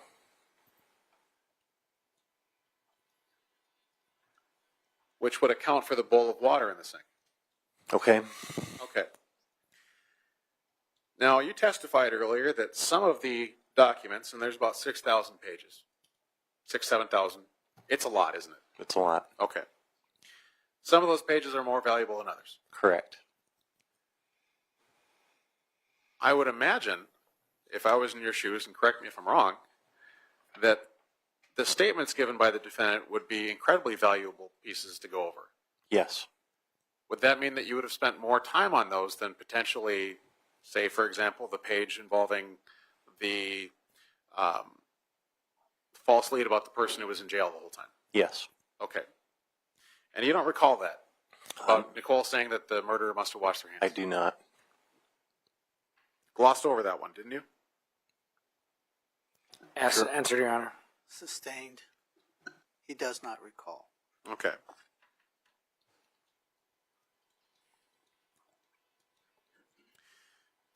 Now, you testified, based on your knowledge of the case, that the FBI thought that Devin Hall was the most likely suspect. Strongest suspect, yes. Okay. Is there a difference between most likely and strongest? No, not really. Okay. And that would have been based on the information that the FBI was given? Correct. Because the FBI is not an all-knowing agency, are they? Nope. Okay. Just like your testimony is only based on the information that you were given. Exactly. And you didn't interview any of these people? I did not. Okay. Okay.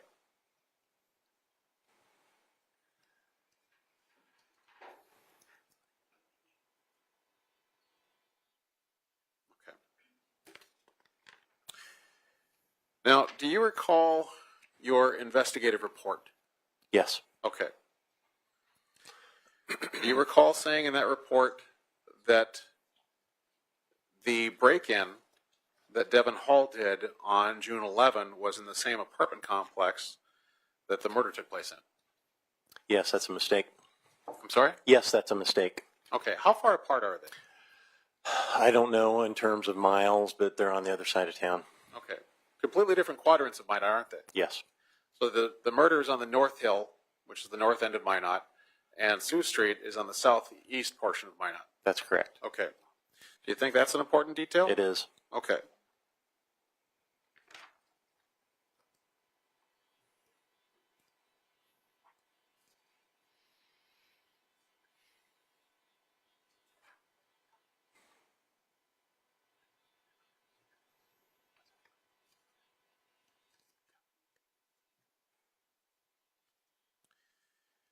Now,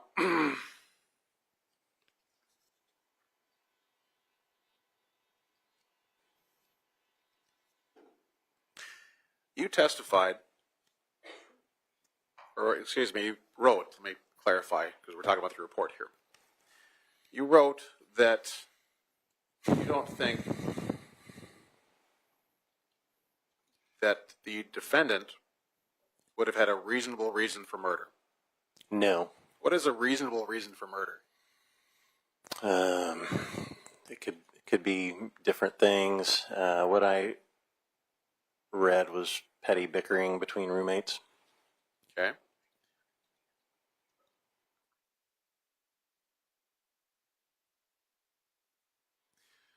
Now, do people, you were involved in 15 murder investigations. Roughly. About 6, I think you said you were the lead detective, or the lead investigator. Yes. Were all of those murders what you would consider reasonable murders? Some more than others. It just depends. You know, there's infidelity is sometimes a reason. Snitching is often the reason. There's a variety of reasons, but nothing about like your alarm clock wouldn't go off. Okay. Now, we had a murder in Minot a few years back that the reason for the murder was a TV remote control. Would that strike you as a reasonable or unreasonable murder? Yes, unreasonable. I'm sorry? Unreasonable. Unreasonable. So people sometimes kill in unreasonable circumstances. Sometimes. So a situation that you yourself couldn't see someone pulling the trigger, stabbing someone else could go ahead and do that. Yes. Okay.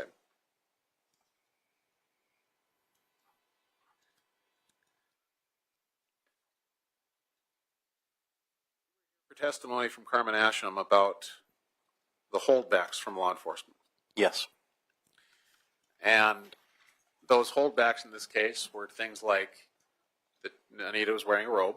You heard that? Yes. That how she was laying. Yes. That about the bowl in the sink even was a holdback. Yes. Okay. Now, you didn't watch, let me ask you this. Did you watch the testimony from Brenda Glintz?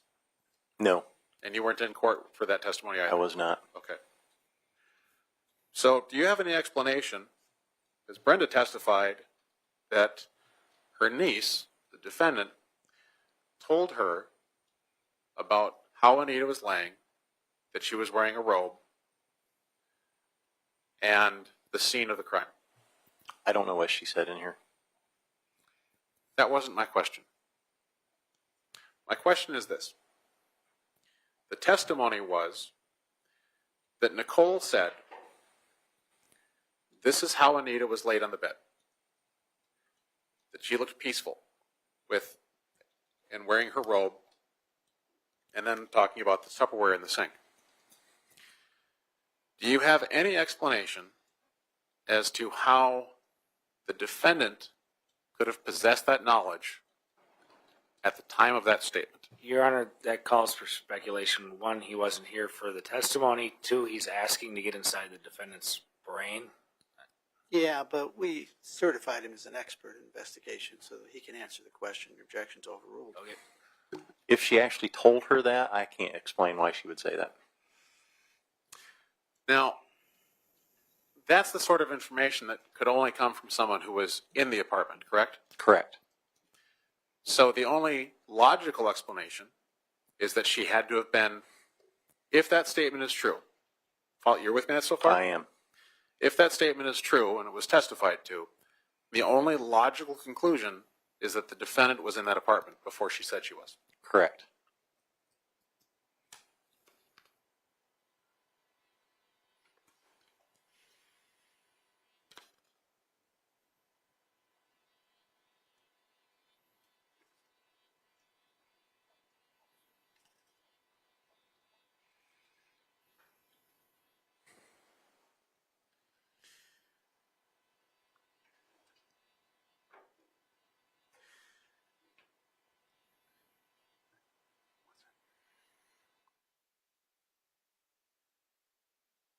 Was identified, wasn't he?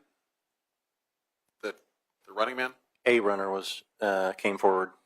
And he came forward shortly after the police released the details about that? Yes. I believe he had the most unfortunate last name I've ever seen in my life, of Raper. Wasn't aware of his last name, but yes, that is unfortunate. Okay. Now you're aware of it because there's a picture of Adam Raper next to the sketch. That would have been in the discovery. Yes. Okay.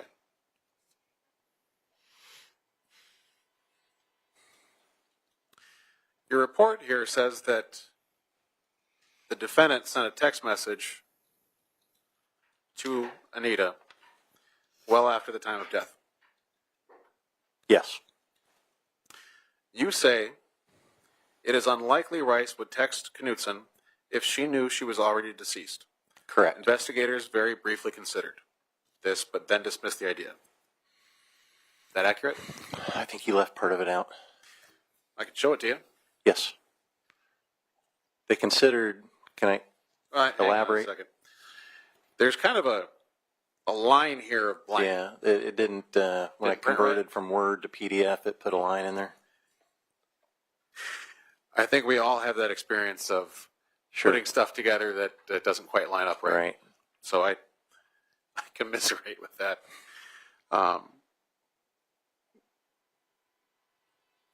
Now, you think that it's more likely that the defendant didn't know that Anita was dead. That's my opinion, yes. Based on what? She's sending her a text well after she is deceased. It doesn't look to me as if it were a ruse or a staged text to make it look as if she was not already aware. So that's speculation, isn't it? It is. Okay. You're not giving Nichole a whole lot of credit here, are you? No, I don't think Okay. she's a sophisticated killer. Okay.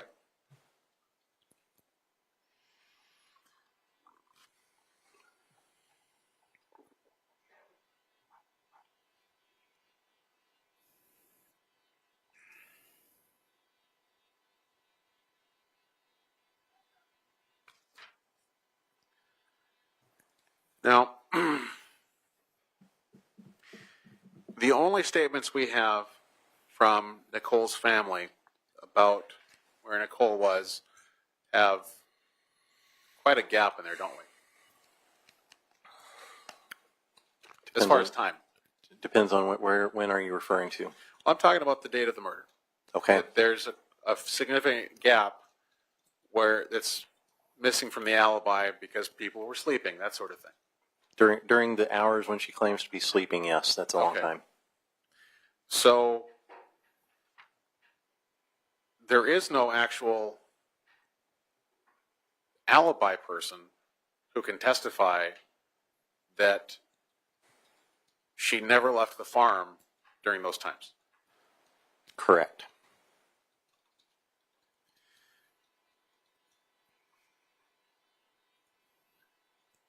That time frame, was that sufficient for her to go back to the apartment and commit the murder? It is enough time, yes. Okay. So we don't really have an alibi for that time period, do we? We do not.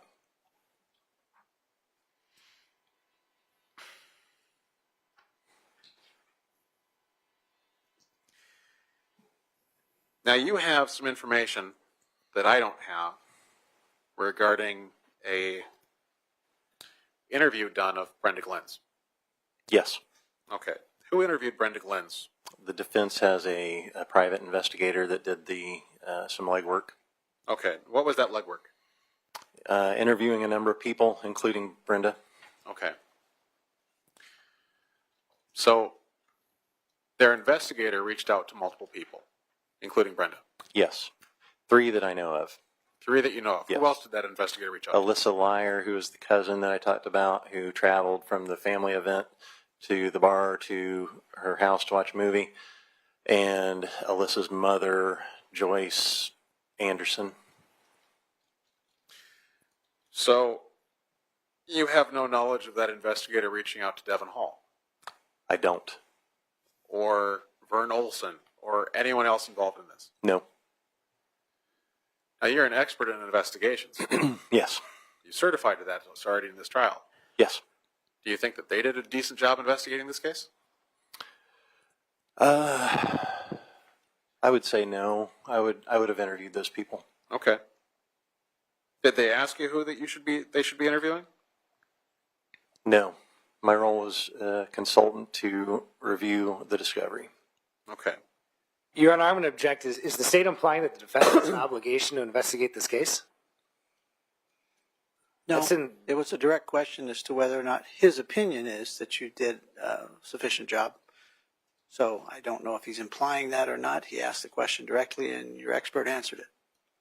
So I'm Thank not you, sure Honor. what your objection is. Withdrawn, Your Honor. Next. Mr. Nelson, are you close to a stopping point? Fairly close, Your Honor. Okay. Oh, I know.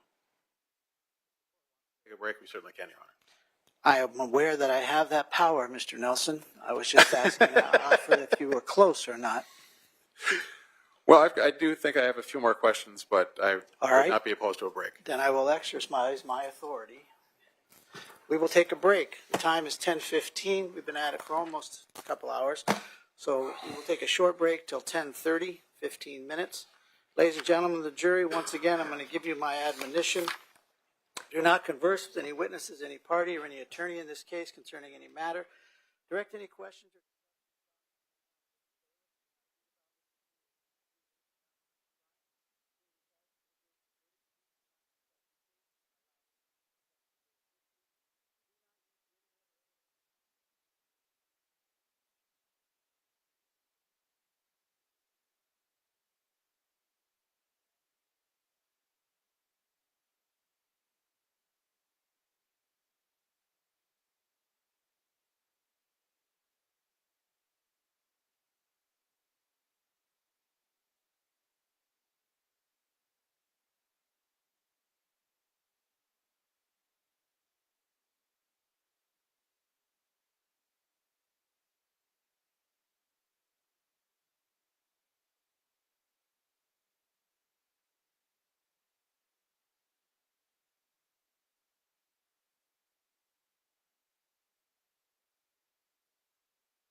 All right, we're back on the record. The time is 33 minutes after 10 o'clock. Parties are present along with counsel. Jury is not present. Mr. Nelson, anything else before I bring in the jury? Nothing from the state, Your Honor. Mr. Sand? No, Your Honor, thank you. All right, please bring in the jury.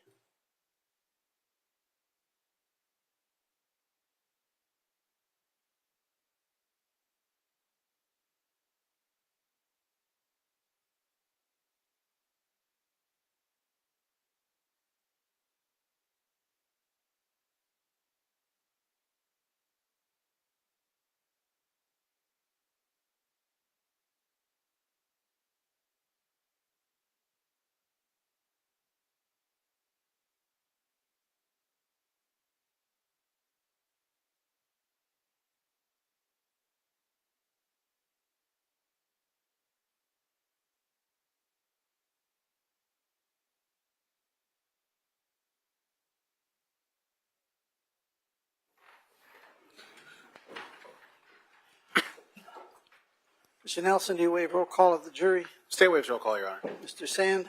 Yes, Your Honor. All right, thank you very much. Mr. Nelson, had you completed your cross-examination? I had not, Your Honor. All right. Mr. Coons, can you come back up again, please?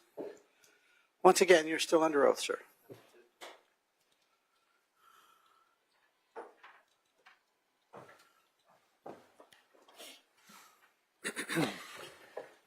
Now, you testified that the defendant was interviewed multiple times.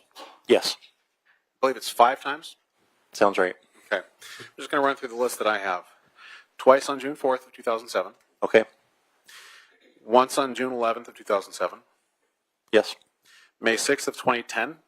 okay, And then not until March 12th of 2022. correct. Okay. Now, the statements regarding that we've heard testified to, that she did it, the details, all that took place after those 2007 interviews, correct? Correct. Okay.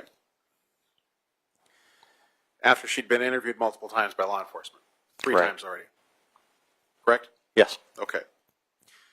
Now, assuming that Nichole is the murderer, when she's interviewed by law enforcement, would you expect her to say that she was in Minot at any of those times?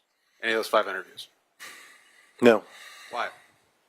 it does not behoove one to be near the crime scene at the time, So you would- especially if they're not,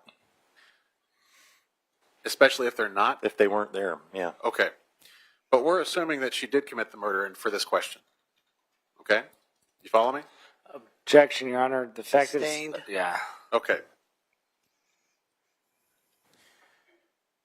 You wouldn't expect her to say that she had been in Minot because that would implicate her, wouldn't it? Same objection. We're on the same line of questioning, Your Honor.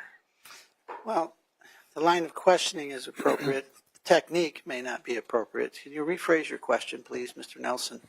If she had stated that she was in or around Minot at the time of the murder, would that have provided law enforcement with evidence potentially connecting her to the murder? Your Honor, speculation. We've gotten quite a bit of speculation testimony from this witness as it is, Your Honor. We have, and again, speculation is sufficient and appropriate with an expert. No, I'm going to overrule the objection. He can answer the question if he can, Mr. Nelson. Can you repeat it, please? Sure. If Nichole had told law enforcement that she would have, let me put it this way, she had told law enforcement that she was in or around Minot at approximately the time of the murder. Follow me so far? Yep. Okay. If she had told law enforcement that, would that tend to make her a stronger suspect? It would. Okay. Now, Tyler Schmaltz and Michael Van, they were both alibied, correct? Yes. And you know that from your reviewing the entirety of the file? I mean, there's some degree of alibi, yes. Okay. But they were alibied, correct? There are alibis, yes. There are alibis for both of them. Yes. Okay. Now, when Devin Hall was arrested on June 11th, Okay. 2007, this is the break-in in the south end of Minot that we've established was way far from their apartment on the north side. Right. Okay. Are you aware if he was drunk and high at that point? I'm pretty sure he was drunk. I don't know about high. You don't recall reading that he was high in marijuana in your review of? I don't think he was like blood tested for it. I think he said that he was.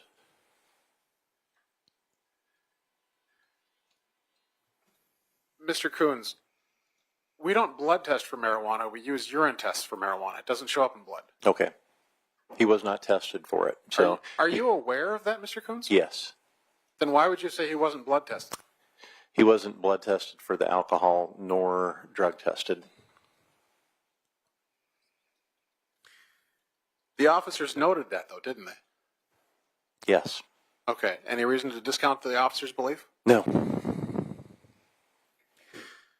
Now, I took a look at your professional website, and it is a professional-looking website for Veracity IIR. So you did well with that. Thank you. Okay. That was a bit of a compliment. I wasn't trying to trap you with that. Now, on your website, I saw clips of you doing interviews, things of that nature. Yes. Okay. Why do you have those on your website? Your Honor, relevance? Mr. Nelson, you going somewhere with this? I have just one or two questions, and I will be done. All right, I'll overrule the objection. Please make it connected somehow. I will, Your Honor. I am occasionally contacted by news media to provide my insight into whatever the incident of the day was. Okay. So you put that up there to show that you know things about certain things, right? Yes, It's promoting your own business. it is. Okay. After this cross-examination, are you planning on putting the video of your testimony today on your website? Your Honor, relevance to the case at hand. It goes to his belief in what he's testifying to, Your Honor. Asking his about something credibility. that hasn't happened. Sustained. I have no further questions, Your Honor. All right, Mr. Sand, do you have any redirect? Yes, I do, Your Honor. You may proceed. Thank you.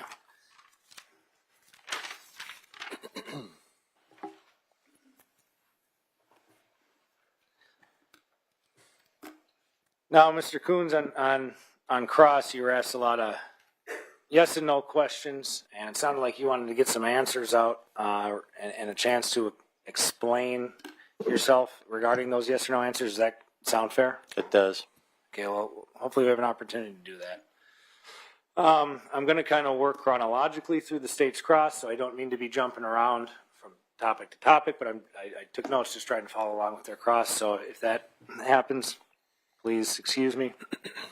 One of the first things they brought up was how many investigations that you had conducted while you were at the FBI, or how many investigations you had been a part of. Do you recall that?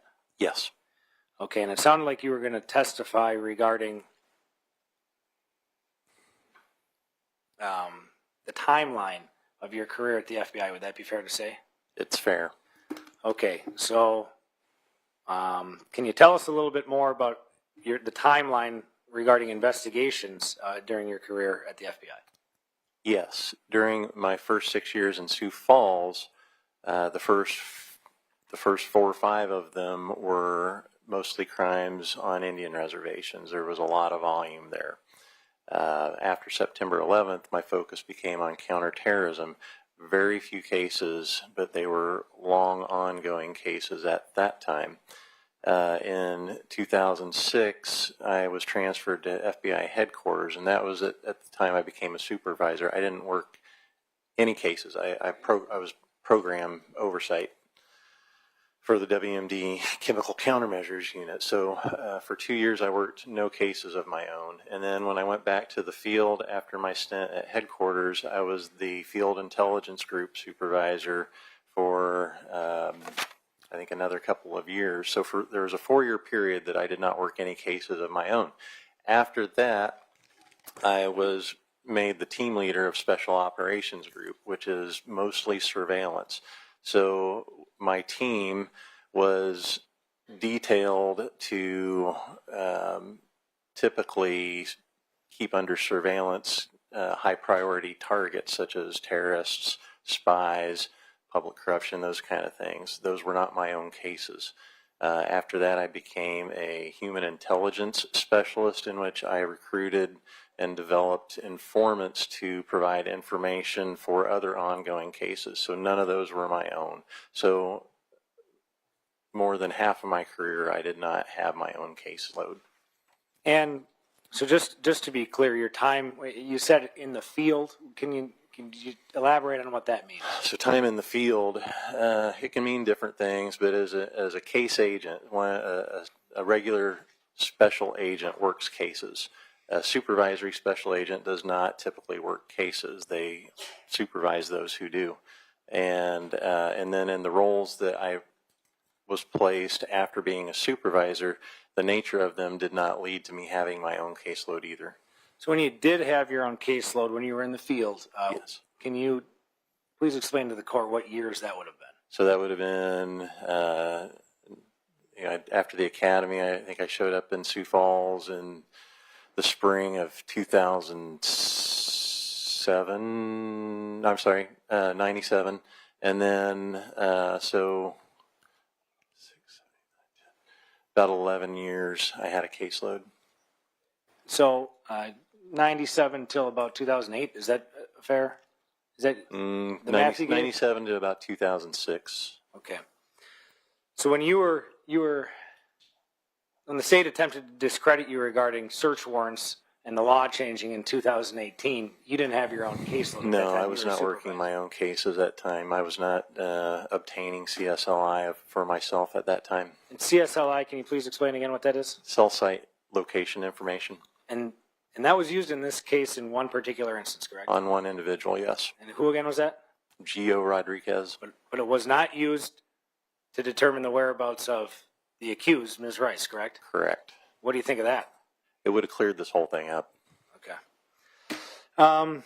Now, the next topic the state went on to was Tyler Schmalz and something about horror movies. Do you recall that? I do. You were asked about your knowledge of the horror movie industry. Yes. Okay.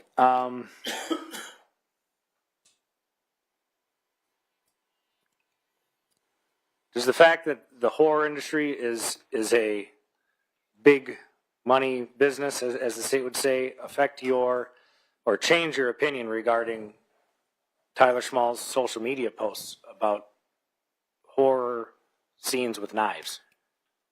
No. My point was that it seems inappropriate for someone who is suspected in a murder involving a stabbing would put that type of material up on their page. And the next topic had to do with towns involved in this case, and it sounded like the waters got a little muddied here, so I'm going to give you an opportunity to explain yourself, because like we said, you got the yes or no answers, but you didn't get to explain yourself. So do you recall being asked questions about towns like Sykeston, towns like Russo, towns like Velva? Yes. Okay. Now, how did you come to learn where these towns are? I looked at a map on Google. Okay. And can you give us a proximity, from your best understanding for looking at that map, how close Sykeston is to Velva? If I'm recalling correctly, it's roughly an hour and a half, 2 hours. And South and east, I believe. And there, from your testimony and the testimony that you heard from Sergeant Asham, there's only one trip from Sykeston back to the Velva-Russo area, correct? Correct. Okay, so after that trip, all of the moving around happened between Velva, between Russo, between neighbors in the Velva-Russo area, correct? Yes. How big of an area is that? Small. Okay. How small, if you can testify to it, if not? I believe I read or heard that it's roughly a 5-minute drive from Joyce Anderson's house. That's where the cousin Alyssa Lyer also lives. It's about 5 minutes from that house to the Thomas house in Velva. And you had testified yesterday about people when they go home from college. Home doesn't necessarily mean they're... Objection, Your Honor, this is beyond the scope. Oh, we're talking about the towns. Overruled. He can answer it.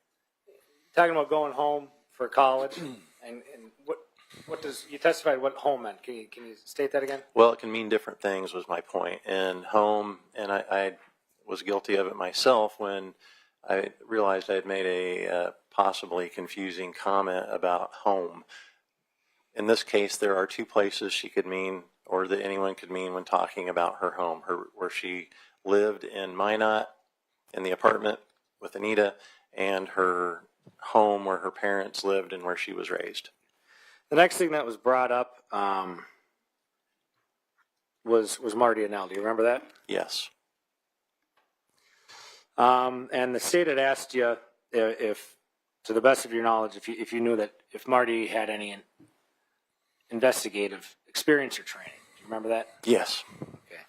Now, regarding the testimony that was brought up by the state and yourself regarding the curtain rods being thrown back into Anita's apartment. Now, does that make any common sense to do that as just an individual, let alone a maintenance man? Objection, Your Honor, as to compound question. Yeah, Mr. Sand, can you clarify it a little bit for us, please?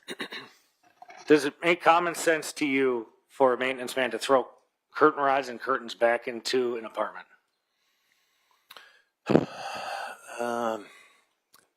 I guess it could. I mean, I would assume he's going to go fix the screen, come back, reinstall the frame with the new screen in it, put the rod and the curtain back up. But the rod and the curtain don't need to be repaired, so you also don't want to just leave it on the ground. So I guess it would make sense. And you testified that you looked at this case file, correct?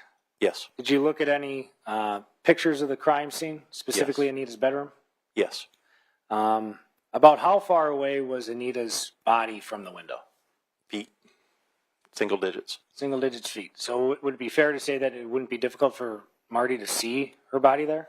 Yes, especially if it was already light out, as prosecution mentioned. Do you find it odd to throw curtains and curtain rods into an apartment that contains a dead body? Yes. Why is that? I would think you would stop what you're doing and call 911.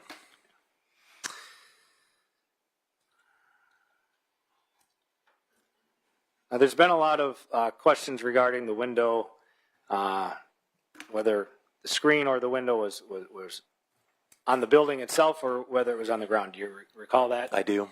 Were you there at the scene? I was not. When, after you review the case file, when law enforcement showed up, it's fair to say that the window had already been, the window was, the screen and the window were not on the building, correct? Correct.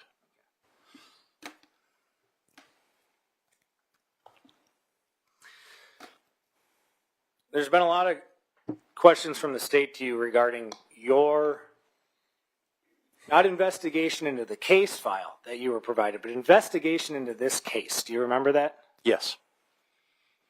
Now, you were hired as an expert witness to testify regarding the contents of the case file, correct? Correct. Were you hired as a private investigator, or were you contracted by the state or any government entity to do your own investigation into this case? No. You weren't supposed to be contacting witnesses or interviewing witnesses? No. Driving from Sykeston to Russo or Velva? No. Driving from Wolf Point to Minot? No. Riding the train? Nope. Your job was to review the case file, review what you think that how their investigation was conducted, correct? Correct. How do you think their investigation was conducted? Not very well. There are many loose ends that could Objection, still be. Your Honor. That's fine, Your Honor. I got another question. Okay. What would you have done differently if you were the investigator in this case? In my opinion, there are a lot of loose ends that could still be tied down. I would do everything I could to tighten this up. It seems a little loose to me, and not just a little loose, it's loose. The knife issue, the Marty, all the stuff that we've talked about could be drilled down deeper. Let's go piece by piece. You mentioned the knife. What about the knife? The knife, the transcript of him talking to his family is more telling to me than his interview with law enforcement, because he's got more reason to be deceptive to law enforcement than when talking to his family. And I can almost Your Honor, I don't know who we're talking about when the witness says he here. Devin Hall. Okay, well, thanks for clarifying. Continue. When Devin Hall speaks to his family, I can almost say this verbatim, but I'm not going to say it's verbatim because I don't have it in front of me. But he tells family members, I had that knife they showed me. I took it from Jaron's house, and I told him I lost it somewhere. That's powerful to me. You also mentioned Marty, and I don't want to put words in your mouth. If I'm mischaracterizing your testimony, please correct me, but it sounds like you said the knife, and then you said that you would do a somewhat different investigation regarding Marty and Nell. Can you speak to that? I would have interviewed Vern Olson again. I would have interviewed more of his family members. The interviews are a little superficial, I would say. I know the cold justice people talked to him with the locals. They're giving him the benefit of the doubt, in my opinion. I feel like you could explore that more thoroughly. I wasn't satisfied, and same with some of the other subjects. The next point or topic that the state went over was Ms. Knapp. Do you recall that? Yes. Okay. And you had testified that you weren't here for Ms. Knapp's testimony, but you read her interviews and such? Right. So I was under sequestration when she testified, but I have reviewed her statements that she gave that were included in the discovery that I was given. What would you think if you found out that during her testimony she said that after Anita's murder, her and Marty, who were fiancés according to her testimony, never discussed Anita's murder? Objection or leading? Start. It was a what question? What would you think? Yeah, I'm going to sustain the objection. Can you reword it, please? Sure.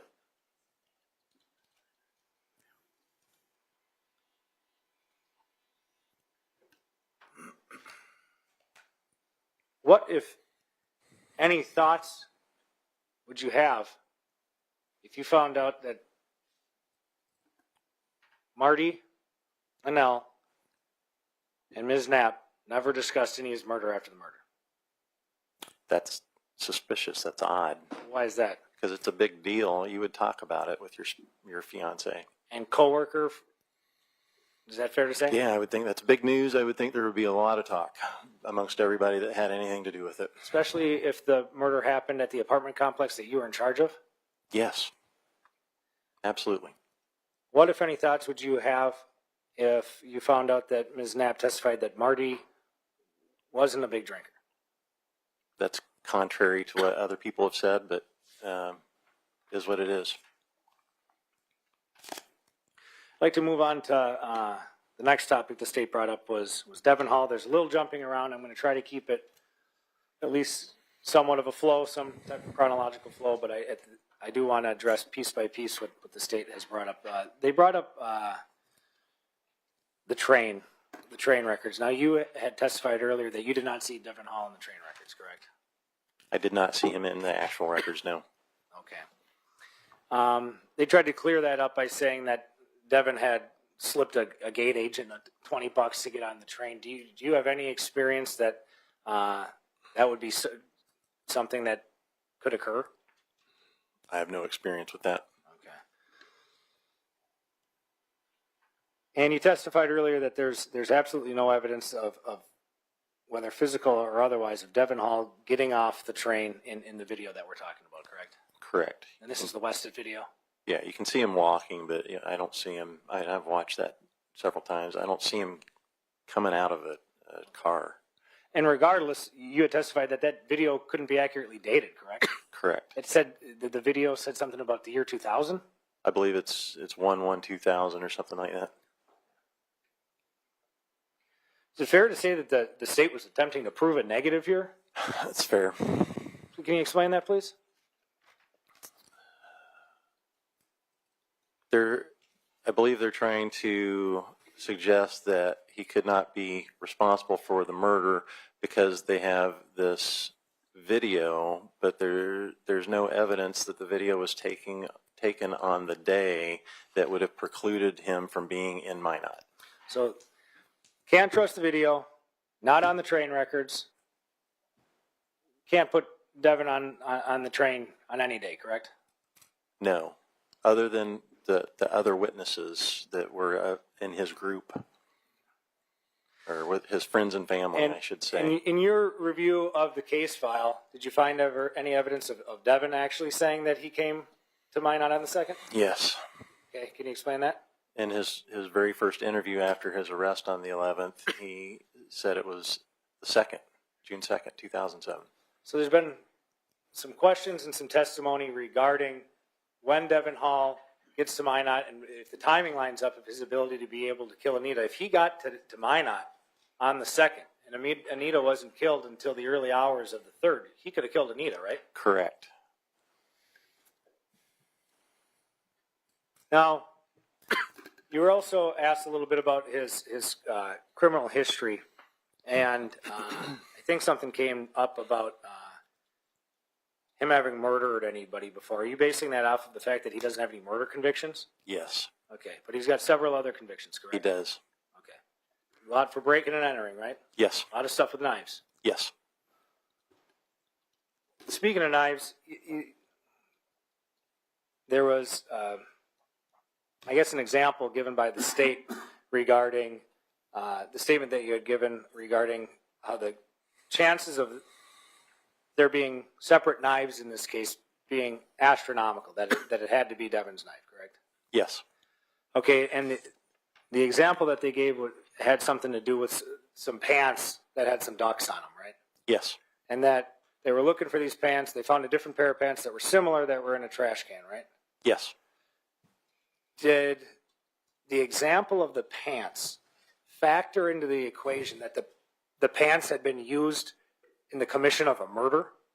No, So there's that extra detail there, right? yes. Does that add into the fact you factoring into the case that it's an astronomical coincidence that there are these two knives that are missing, medallions that are used in a murder that are, I mean, is that fair to say? It's fair. Now the next topic that the state talked about was the runner or the jogger. We'll call him the jogger, just to be fair. If anybody has an objection to that, I'm happy to change the characterization. You had testified when being questioned by the state that a runner had came forward, but you weren't able to explain your answer. I have no idea what your answer is going to be, but I want to give you the opportunity to explain what you're going to say. Sure. In Becky Ehrman's statement, part of it was that someone was running hard, like running away from something, not just out for a jog. That's paraphrased. In reviewing Ms. Ehrman's reports, what was that runner wearing or that jogger wearing? White T-shirt, gym shorts, tennis shoes, clean shaven, short but not too short hair in a state of disarray. 6'2", 6 foot to 6'2", I believe, roughly 200 pounds. That's all I remember. Anything on the shirt? The shirt looked like it had blood or dirt on it, on the right side specifically. How about the ethnicity? Native American. Now, aside from the ethnicity, I'm talking about the blood, talking about the attire the person was wearing, is that typical characterization about somebody out for a morning jog? No. Is it more typical about of a characterization of somebody running away from a crime scene? Yes. Does that description fit any suspect in this case? It fits Devin Hall almost exactly. Next point that the state made was regarding Devin Hall, his location in Minot, from the time of the murder to the time of his subsequent arrest, where he broke into that other apartment. Do you recall that? Can you repeat, please? Sure. That was convoluted. I apologize. So the next topic we talked about was Hall's whereabouts in Minot. Do you remember that? Yes. Okay. Now, the state had asked you some questions about the distance between Anita Knutson's apartment and where Devin was arrested, a week or so later? Correct. and you said you had a chance to look at these cities and towns on Google Maps, correct? Yes, Would you state that Minot is a vast metropolis? it is not. Is it fair to say that it's reasonable for a person to get from one end of Minot to the other within a week or week and a half's time? Yes, And I don't mean to be funny, but is that reasonable to assume? yes.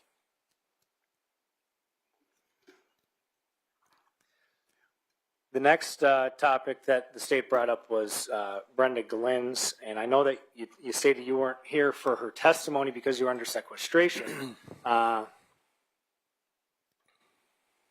that you did review her interview with Sergeant Asham and the representative from Cold Justice, correct? Correct.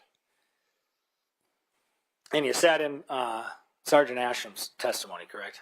Yes. And the state had asked you some questions regarding Nichole's statements. Yes. And that was regarding some, what they're characterizing as holdback evidence, but evidence in the case, something about the robe, something about other things from the crime scene, right? Correct. Now, Sergeant Asham testified that this occurred in 2008, correct? Yes. A year after the murder, correct? A year after, correct. Now, Brenda had testified that it was 4 to 6 weeks after the murder, but that got cleared up by Sergeant Asham and by the materials you reviewed in the case file, correct? That was 2008. The materials I reviewed were 2008, yes. And Sergeant Asham's testimony was that the New Mexico trip was 2008, correct? Yes. And actually that Nichole in 2007 was in a different state. She was in Arizona. Yes. So there's no confusing Arizona and New Mexico. So the time frame had to be New Mexico, 2008. That's my understanding, yes. Thank you. Next topic was statements made by Nichole's family, and the state had brought up some, and asked you some questions regarding alibi witnesses between the hours of that the murder may have occurred, correct? Yes. And it's your testimony earlier that Nichole had been at her parents' house somewhere around 11 p.m. on Saturday night to the following Sunday morning, when she was next seen around somewhere around 8 in the morning, around when people wake up. That sounds right. And the state had said that, had asked you that there was no alibi witness that Ms. Rice could produce during those hours, and you responded in the affirmative. Is that correct? Correct. Would it be typical for somebody to have an alibi witness during sleeping hours? No. Now, if she left the farm in her car, went to Minot, killed somebody, and came back, do you think there's a high probability that somebody would have saw her, that she might have woken somebody up at the farm? Yes. Did that happen in this case? No. Is there any evidence whatsoever that you've seen that Nichole went to Minot, killed somebody, and came back to her parents' house, went back to bed on the couch undetected, and went about her day the next day without anybody being the wiser? No.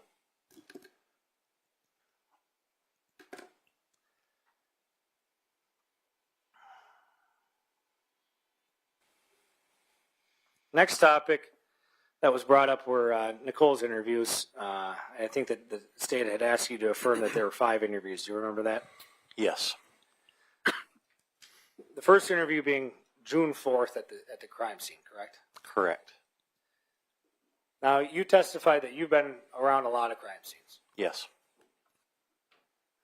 Can you talk to the court about what goes on at a crime scene? Crime scenes are it's not like TV. It's not glamorous. It's not exciting. It's a meticulous, painstaking process of first photographing everything, identifying what might be evidence, marking it, photographing it again, collecting it properly, documenting it properly, and then taking it away. So there's a lot of processing of evidence. Is there a lot of discussion of evidence? There is. Okay, and if somebody was brought to the crime scene and they were around that, is it fair to say that they would hear about the circumstances of the crime? They could, yes. Now, you're given a lot of hypotheticals by the state, and there are a lot of assumptions made. There is an assumption about if Nichole was in Minot, could she have done this? Could she have done that? Is that correct? Yes. Now, you reviewed the case, and would you say is it fair to say that there's strong evidence that Devin Hall was in Minot during the time of the murder? There is. This may sound like a very basic question. What would you rather rely on if you're an investigator that is recommending charges to law enforcement? Assumptions and hypotheticals, or strong concrete evidence? Strong concrete evidence, of course.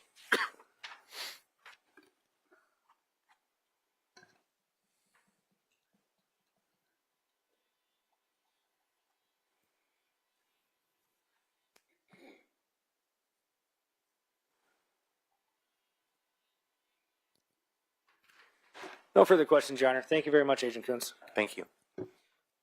Mr. Nelson, do you have any recross? I do, Your Honor. Something we haven't heard, though, right? Well, stuff that was brought up on redirect here. Which was exactly the same stuff we heard on direct and cross. So, I just need to make sure a few things are clarified. all right.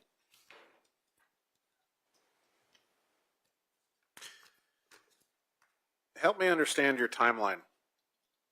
Sounds like you were an active agent as far as with the FBI for roughly 10 years or so, where you were the one that was actually doing investigations. Let's see, so I started in Sioux Falls in the spring of '97 after the academy, and then I was transferred to Bloomington, Indiana in 2002, and then was there until 2006 when I went to headquarters. So 2006 is when I became more of a pencil pusher. Okay. So 2006 is when you became a pencil pusher. Correct. And then I did that for a while. Towards the end of my career, I stepped down and was working surveillance and human source development. Now, that means that by my math, you haven't been the one responsible for investigations, as at least the FBI is concerned, since 2006, which is nearly 20 years ago. Not as the case agent. Okay. I was concerned about something you testified to. You said that you were supervising other agents in 2015. Let's see, from 2006, 7, 8, 9, 10. No, that's incorrect. It's on my CV, whatever the exact years are. Okay. That I was Take a a look here. supervisor.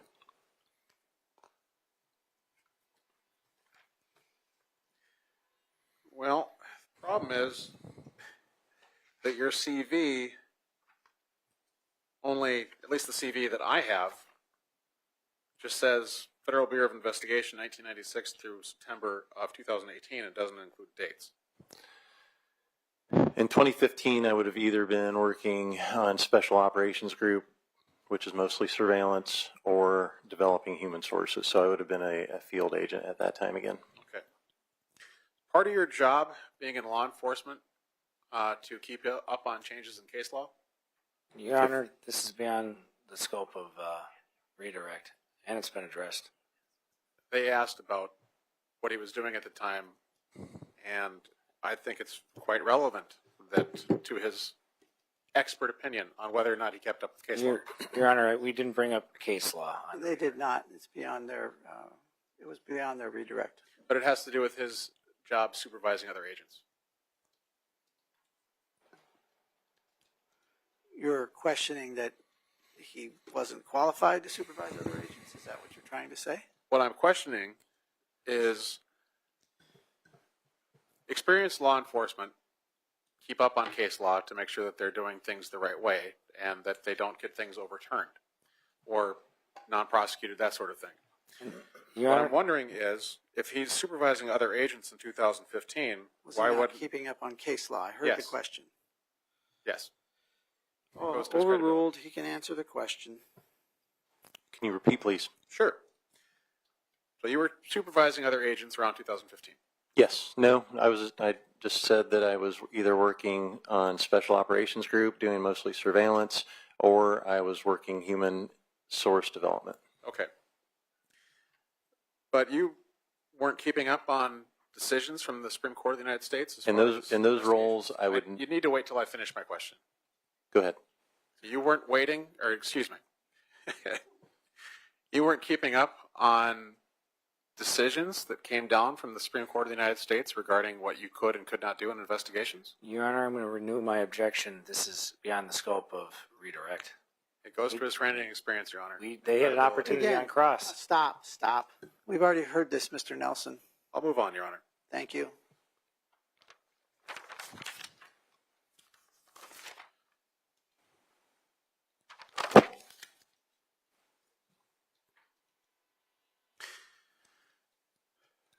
Now, we've established previously that you were not present or watching online when Detective Barnard testified. For the fourth time, we've done that. Yes. So you did not hear Detective Barnard say that he couldn't see the body inside the window either? No. Okay. Do you have any reason to doubt that? No. Based on that, would there be any reason that you would expect that Marty would have seen it either when he threw the curtain and the curtain rod into the window? I would expect someone to be more curious about why the window is out and look in, yes. Okay. Detective Barnard was a licensed peace officer for the state of North Dakota, an investigator. Correct? I will take your word for it. All right. yes. You have no reason to doubt that. No. And Marty Annell was not an investigator. Correct. You seem to be putting quite a bit of weight on a layperson's interpretation versus a professional's interpretation. Barnard should have seen it too. Now, we've established through the redirect there that you were never at the scene on June 4th of 2007. Nope. So it's pure speculation that Barnard should have seen her. Yes. Okay. Now, you watched that reenactment video, correct? Yes. All right. I don't believe I brought up the reenactment video on redirect, Your Honor. He did not, Mr. Nelson. Your Honor, it's more going towards that the room was dark, so it's hard to see. I didn't bring up the lighting of the room either, Your Honor. Sustained. I'll move on, Your Honor.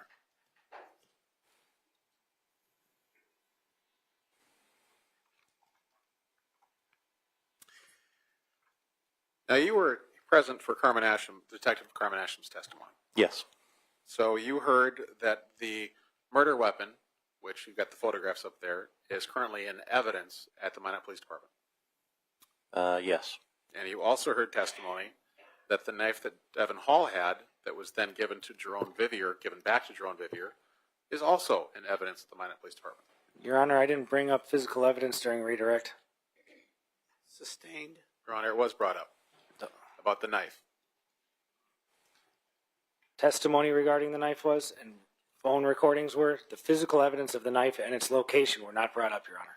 The testimony on redirect was I took it from Jerome's house. Sustained, Mr. Nelson.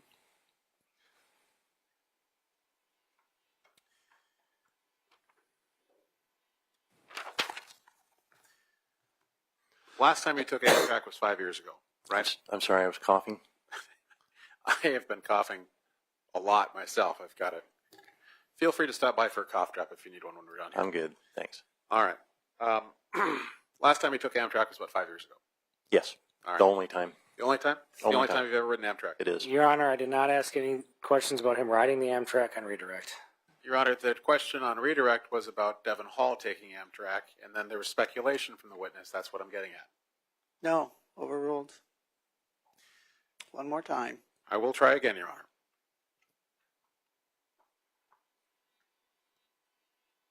The file says that Devin Hall made a statement that he slipped the gate guy $20 to ride the Amtrak without getting a ticket. Correct? Yes. Okay. Now you said that you have on redirect that you have no experience doing that. No. Slipping 20s? Your Honor, I'd object. That was not brought up on redirect. That was, Your Honor. No, that one was. He can answer the question. So you've never slipped a $20 bill to an Amtrak person to take a ride without getting in the system. Never. Okay. Which means Can you testify, based on your experience and your knowledge, if you could or could not do that? No. Okay. So there's no basis for you to know that that's not something you could do. Nope. Okay. Defense was asking about proving a negative about the video. Do you recall that? Yes. Redirect? But on cross, you admitted that there are statements from the people in the video saying that they were there at that time, 9:20 p.m. on June 3rd. Yes. Okay. So there is corroboration for that video. Yes. Okay.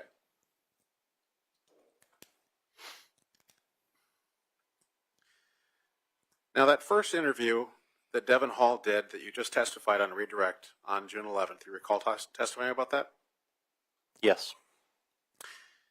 And on my cross, you testified that Hall was, according to the file, drunk and high during that interview. Yes. Now, I assume that over the course of 100 or so investigations that you've done as a agent of the Federal Bureau of Investigation, that at a certain point you might have interviewed someone who was drunk and or high or both. I might have started them. If I determine they're drunk or high, I don't continue the interview. Why is that? It's not going to, it's going to have problems and legally later. You don't think that a person who's drunk or high or both is going to give a solid statement? They might, but they might not. And if they're not in a state of mind to provide good answers, then I'm going to wait till they're sober if I am aware that they are intoxicated. So you're aware that Devin Hall was intoxicated on June 11th when he was interviewed? Yes. And you're aware that in that interview is when he said that he was in Minot on June 2nd? Yes. But you just said that a person in that condition is in no condition to give a statement. I would not have done it, no. Okay. So you discount his statement from that day? I don't discount it. I just would not have done it in the first place. Okay. I'm going by by the documents that I was given. Now, you testified that Devin Hall was a terrible criminal. I Or did is not. a terrible criminal. I did not say that. I believe that was brought up on redirect, that he keeps getting caught. Yeah, he keeps Okay. getting. I never said anything about him being a terrible criminal. That might be just my notes. I Okay. apologize. I was trying to take notes fast and I might have shorthanded something. He keeps getting caught, doesn't he? He does. Do you think if he'd murdered someone that he likely would have been caught?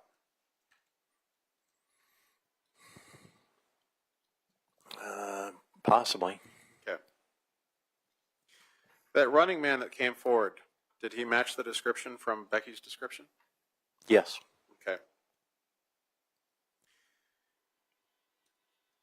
In your experience, when people go out for runs, things like that, do they sometimes wear grubby clothes? I don't think so. I don't know. I don't know the answer to that. He might wear old clothes. I don't know about grubby. What do you mean by grubby? Okay, you might wear old clothes. It might be stained. It's possible. Okay. You're not dressing up for court, say, when you're out for a run at a certain time in the morning. Correct. So you're not trying to look your best, necessarily. Right. Is there any evidence in the file that Devin Hall was ever on the north side of Minot? No.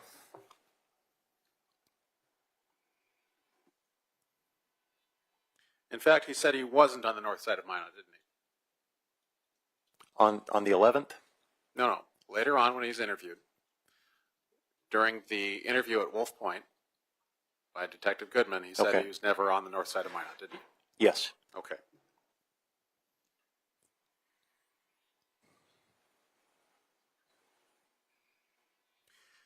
Now, you testified that there was no evidence that the defendant came back to the farm. In other words, that she left and came back. Depends on what you're talking about. We're talking about the time of the murder here. You testified that there was no evidence that the defendant left the farm and returned to the farm. left the farm and returned to the farm? Yes. I mean, she went from the farm to the family gathering, to the bar, to the cousin's house, and Let then me- back to the, do you mean back to Minot? Let me and then focus, back yeah. to the farm? Okay. Because this is my understanding of what your testimony was, and correct me if I'm wrong, that your testimony was that there was no evidence the defendant, the morning of the murder, left the farm, went to Minot, and returned to the farm. Correct. And the information that there's no evidence from that comes from the defendant's family, correct? Correct. Okay. You testified earlier that family has a motive to lie. Correct. Your Honor, that's mischaracterization. He testified that families have a motive to lie, not Ms. Rice's family. The question was, a family has a motive to lie. Yes, I heard the testimony. Next question, Mr. Nelson.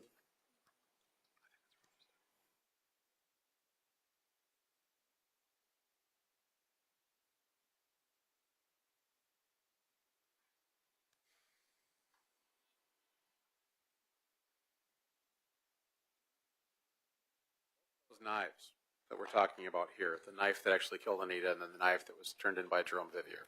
You've What? seen those. Objection, Again, Your Honor. Mr. Nelson, this goes beyond their redirect.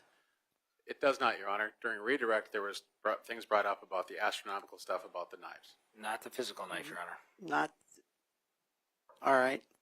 No, Mr. Nelson. Next question. No further questions, Your Honor. All right. Is your expert here by subpoena? Your Honor, if I may, I have very brief 3 questions. All right, Mr. Sand, go ahead. You were asked about family members corroborating the video, but didn't you just state that family members have an inherent bias to lie? Yes. Would that be in the case of the video that Nova Westit took regarding the train station? Yes. Next question, you testified, or you were asked regarding whether it was likely that Devin Hall would have been caught, correct? Yes. Do we know how many crimes Devin Hall has committed that he has not been caught for? We do not. Final question regarding the state's question about the farm and the fact that there's no alibi witnesses. Do you recall that? Yes. However, you had testified that there is no cell site data regarding Ms. Rice's location, correct? This is beyond the scope, Your Honor. Objection. No, keep going. He can answer the question. There is no cell site data regarding the location of Miss Rice's phone. Is it fair to say that if she drove to Minot, there might be some cell site data that she went to Minot? Yes. No further questions, Your Honor. All right, Mr. Nelson, one more chance. Anything else? That cell site information would only be there if she actually had her phone with her. Correct? You would still have it. It would be stationary for a period of time if she didn't have it with her and was traveling, if that's your point. So the cell site information only comes from the phone's interaction with the cell towers. Correct. So if she left the phone at the farm, the phone would show that the phone was at the farm. It would, but we'll never know that. Okay. Now, I do want to clarify something on the video of Devin Hall at the train station on the 3rd of June. That was corroborated by people that are unrelated to Devin Hall, correct? That video took place at that time? Your Honor, that's not what I brought up. I brought up family That members. was, Your Honor. We're deep in No, this. he mentioned specifically the family, so I'll let him clarify it. Go ahead, Mr. Nelson. If you mean unrelated by blood, yes. No further questions, Your Honor. All right. Thank you, Your Honor. And he's here by subpoena. Is he free to come and go? Yes, Your Honor. Any objections, Mr. Nelson? No objection, Your Honor. Thank you, sir. Thank you. Come and go as you please. The witness today, Mr. Sand. Your Honor, may we approach? You may.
All right, just so we're clear on that, we had a little meeting at the bench here.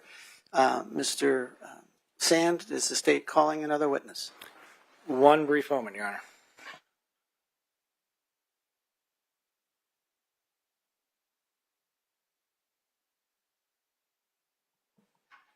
Thank you very much, Your Honor. The defense rests. All right. Ms. Sorgan, is the state going to be calling any rebuttal witnesses at this time? And if you need time to think about that, that'd be fine. But if you have an idea now, I would like to know. I will need a few minutes, Your Honor. All right, I'll wait. You want to talk about it now or not? If I could speak with Mr. Nelson and Ms. Asham out in the hallway, I'd appreciate that. Okay. Maybe about a 5-minute recess. Yeah, my thought is that I think I would prefer if we just broke for lunch and then came back at 1 o'clock. Sure, that sounds great, Judge. So the time is 11:30. Ladies and gentlemen of the jury, again,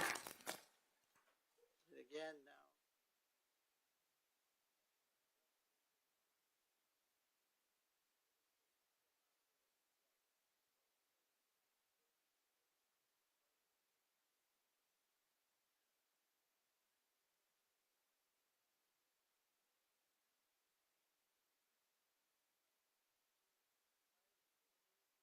Please do not discuss the case. Do not allow anyone to discuss the case with you, and do not use the internet or other electronic technology in any attempt to learn information about this case or communicate with your family, friends, or anyone else about this case. And please do not form nor express any opinion about this case until I have given it to you for your deliberations.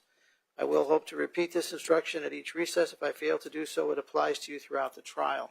Again, I'm breaking for lunch just because it's fairly close and I'm not sure we want to start into something else. So please come back. We'll start at 1 o'clock precisely.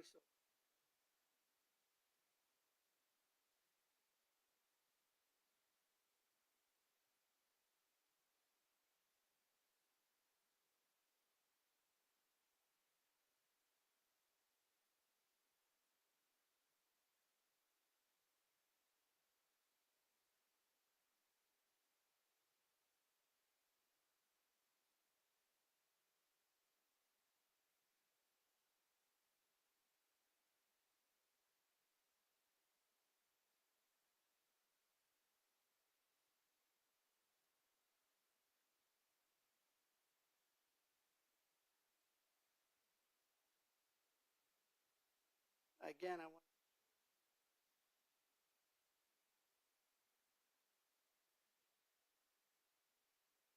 it's my understanding the defense is not going to be calling a particular witness that we had had numerous discussions on, but those discussions were not in front of the jury, as far as I know. So the jury has no inkling of your concern with regard to whether that witness is going to be called or not called.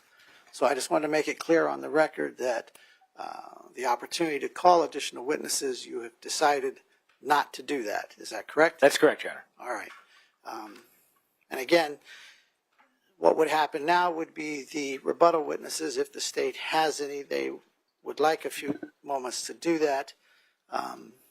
My thought is I'd kind of like to know that now because I'd like to go over closing instructions at some point here.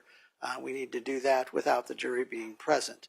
So that having been said, I would like to recess us from now 11:33 till 11:45 and then come back and make a decision at that point. So we'll be in recess for 12 minutes. The jury's done till lunch. We're not yet. Okay, thank you. Thank you, Your Honor.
All right, we're back on the record. Time is 48 minutes after 11 o'clock. Jury's not present. Parties are present along with counsel. Both parties have rested their case in chief. The question, the jury's been excused for lunch. We'll be back at 1 o'clock. The only question is to the state. Ms. Sorgan, is the state going to be calling rebuttal witnesses? The state will not be calling rebuttal witnesses, Your Honor. All right. So, next thing I'd like to do then is jury instructions. Has everybody had a chance to collect their jury instructions? Yes, we have, Your Honor.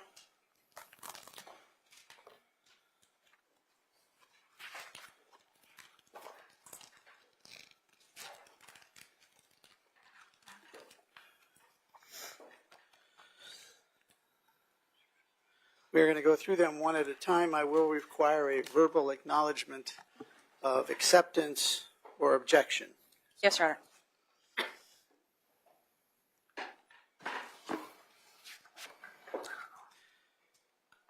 First is the cover page, closing instructions, has the attorneys listed. The first actual instruction is members of the jury. No objection.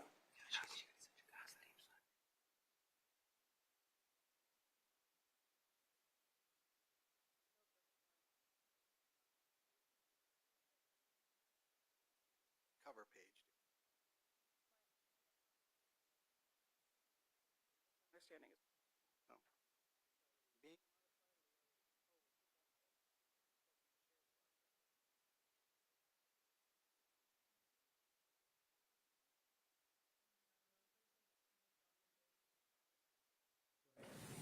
I think we might have done that on the preliminaries. We did not include you on the preliminaries. We did take out the second chair part, and we did take out Mr. Bain. So we will need to correct that again. And you would like your name added to William and Richard? Yes, Your Honor. Okay. We will do that. Okay, the first instruction, members of juries, you both said no issue. Second, in duty to accept law from court. No objection. No objection. Next one is murder, intentional or knowing or extreme indifference to the value of human life, along with the essential elements. It's a one-page instruction. There were some modifications we made to that, Your Honor. Okay, let's talk about them, Ms. Sorgan. Yes. Specifically, in the first paragraph, Your Honor, the statement right after the part of willfully causes the death of another human being under circumstances manifesting extreme indifference, need to add to the value of before human life.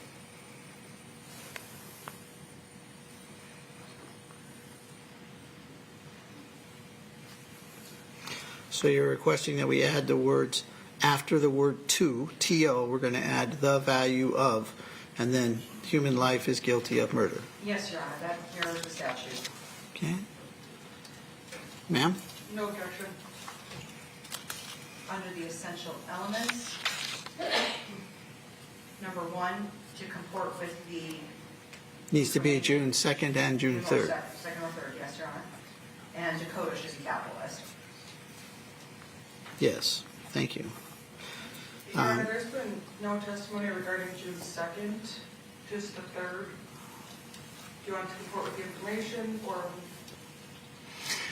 Well, I do recall that we had the same discussion early on in the preliminary instructions, that based on the information itself, it said June 2nd or 3rd. Ms. Sorgan's testimony, however, has borne out that it was the 3rd and not the 2nd. We can remove the second, just Well- as long as the third's in there. Okay, is that your understanding? Yes? Okay. So we are going to change June 2nd to just June 3rd. Okay.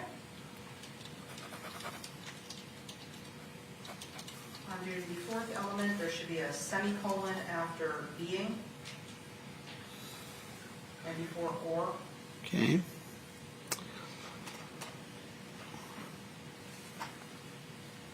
Any objections to that change? I have no objection to the semicolon. I'm not sure, under the first one, just capitalizing the D in Dakota. Yes, I just went with that one without asking you, sorry. Okay, thank you. Element 5, after defendant, stated putting forth the defendant's full name. Okay. As this is a charge in the alternative.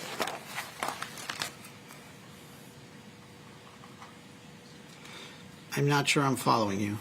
Because it's a charge in the alternative, it was either intentionally knowing or willfully. That way her name is in with either alternative. It's a stylistic matter, Your Honor. Okay, again, I appreciate that, but I'm still not following what you want. What it is you want changed? Element 5. The defendant willfully caused the death of Anita Knutson. The defendant, Nichole Rice.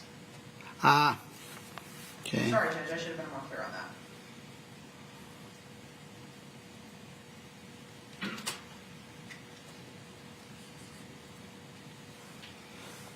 Any objections to that change?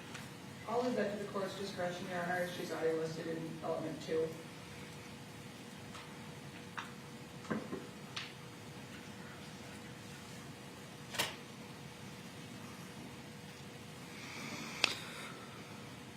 Yeah, I'm not sure if that's stylistic or just better writing. I'm inclined to add it, so we will put the comma and then the defendant's name.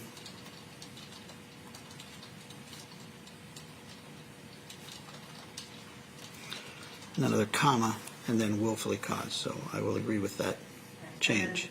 Is that over your objection or not? No, Your Honor, that's fine. Okay, last one. And then the last, in element 6, adding again, after. The value of. Difference, the value of, yes. And again, for the defense, that appears to be the correct verbiage that's needed for that to be correct under the statute. Yes, we agree, Your Honor. All right, thank you very much for that.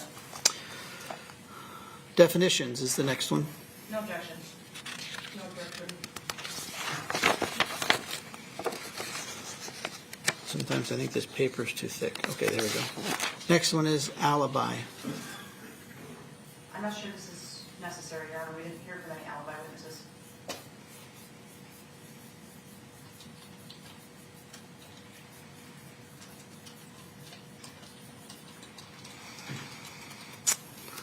The defense? Your Honor, I believe Agent Coons provided sufficient testimony regarding his review of the file, and we provided notice of the alibi, but this is sufficient testimony to include this. He actually testified, Your Honor, that she did not have an alibi for the time of murder.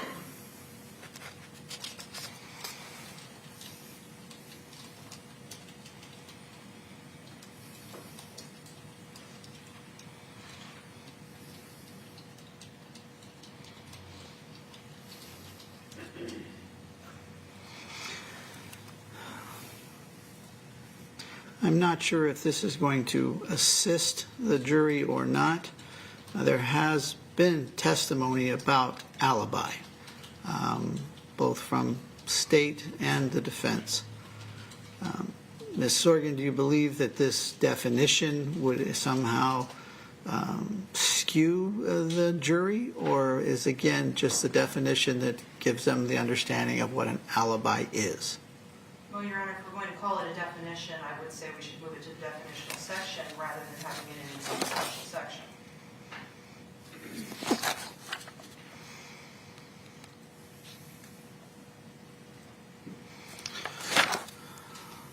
The defense?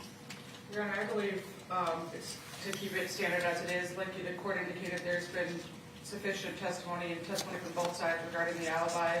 I don't believe that where it's at is going to confuse or mislead the jury in any way. Just keeping it reported with the standard jury instructions.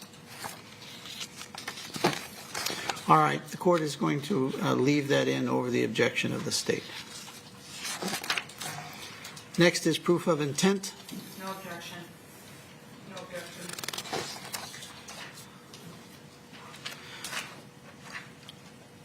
I don't recall any judicial notice, No. so that instruction's coming out.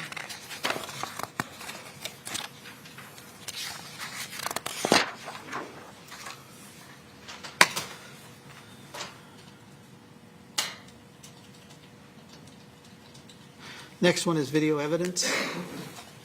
I'm not sure, again, there has been video evidence. I believe there is. But I need to know if we need to fill in the blank. In this case, you observe video evidence. Leave it at that. When considering video evidence, you should evaluate it like any other piece of evidence. I don't know if we need to have the from part. I'm fine with leaving out the from, Your Honor. I'm fine with that as well. Okay, so we'll put a period after evidence, and then it will be continued on. Again, I'm not sure if the first sentence should be by itself or whether it should be attached to the next paragraph. I think it should be left separately. So it will be 3 paragraphs. In this case, and then when considering, and you should consider. Any objections? Yes, sir? No? No objection. Thank you. Next is opinion of expert. No objection. No objection. Next is other acts or offenses. I don't have objection to this. Well, we need to clean it up possibly based on the parentheses portion.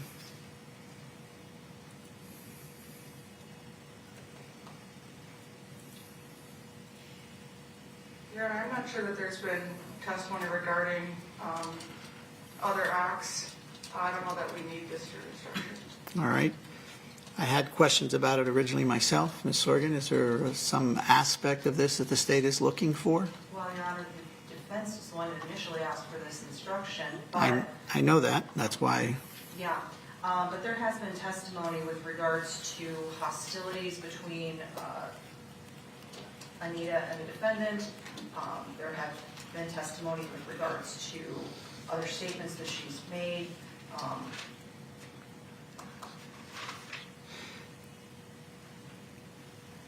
I believe this is the court's discretion as to whether or not this needs to stand.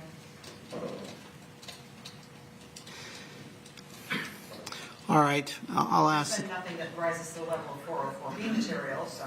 Right. And again, I'll defer to the defense. I believe this may have been your instruction. I don't see this as being necessary to assist the jurors in any way. If you have more information, can you assist the court? Your Honor, I understand this was our initial one. From our understanding, it does govern more towards 404, and we haven't had any of that, so we have no objection to this taking it out. All right. This instruction will be removed. Other acts or offenses. Next is lay opinion. No objection. No objection.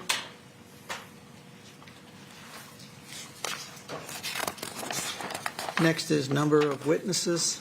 No objection. No objection. Next is proof of fact by testimony of a single witness. No objection. No objection. Next would be impeachment. No objection. No objection. Next one is defendant not testifying. No objection. No objection. Next is duty of jury. No objection. No objection from the defense.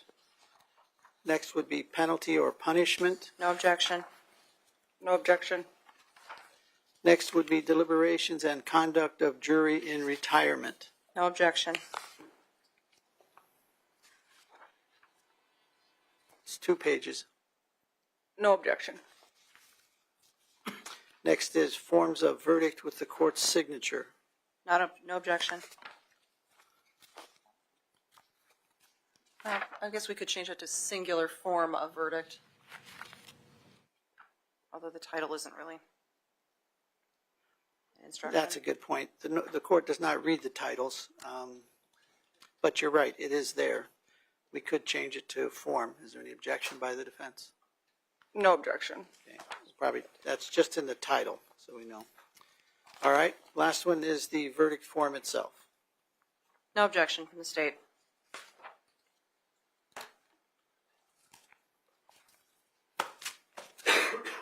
No objection. All right. I will have Ms. Osland rework them with regard to the page numbers, because we're going to take out 2 of them, and make the changes that we had discussed. I'll have them available to you when we return. Again, is there anything else then, Ms. Sorgan, before we break for lunch? Just wanting to know what the court's timeline is for when we return, Your Honor. 1 o'clock? And we'll be doing Closing. closing instructions and closing arguments then. Yes, and just if I didn't make this clear before, which I'm pretty sure I did, you will do your closings first, then I will give them the instructions to the jury.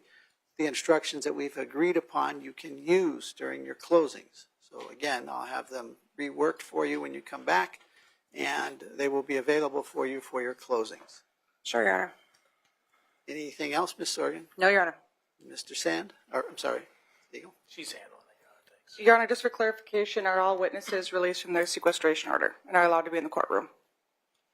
As far as I know, since both parties have rested, the answer is yes. Thank you. Closed. All right, we'll be in recess till 1 o'clock. Thank you. Thank you.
All right.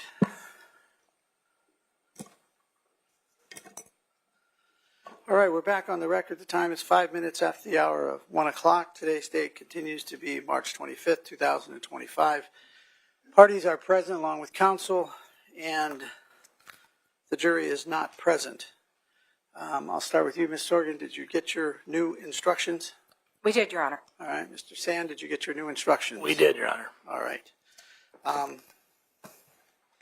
Anything before we bring in the jury for closing arguments? Ms. Sorgan? No, Your Honor. Mr. Sand? Nothing from us, Your Honor. Okay. Are both attorneys comfortable with what we're using for closing as far as the well, what they're going to use, the TV, et cetera? I just want to make sure nothing's going to go wacky. In front I was of the just going to jury. have Bill move. I'm sorry, I'll let them go first. No, she says no. She's shaking her Okay. head. Fine. I was going to have Bill move the podium when they're done and I'm up. Okay. Are you going to try and pick it up like Mr. Nelson? Or just- No, do you want me to move it now, or? Yes, please, because it'll just be in the way.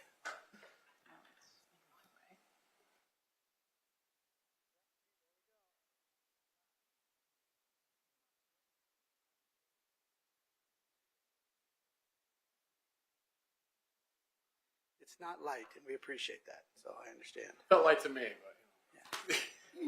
I am going to ask, however, that you move it out of the way until the jury, just move it to the side till the jury. Yeah, yeah, just move it to you're right there. Yeah, just so they can walk by. That'll be fine. Do we want to make a big thing where we move it the whole way when they come out? Ms. Sorgan, are you going to be using it for your closing? I don't like podiums, Your Honor. Okay, then. It'd be all right if we maybe moved it right here, just so I think that'll be so far. fine. Mr. Nelson, just put it there for now. There's nothing like, there's no cords or anything, so slides are really easy. Okay. All right, then. Go ahead and bring in the jury. I really got more carried away than I wanted. Sorry.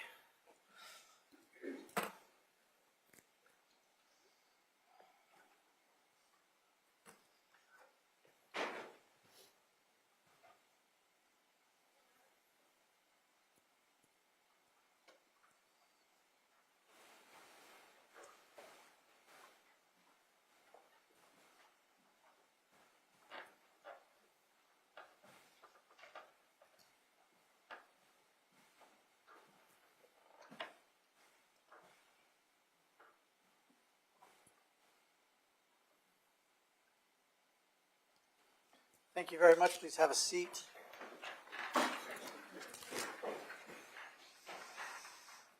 Ms. Sorgan, do you waive roll call of the jury? State waives roll call, Your Honor. Mr. Sand, do you waive roll call of the jury? We do as well, Your Honor. Thank you very much.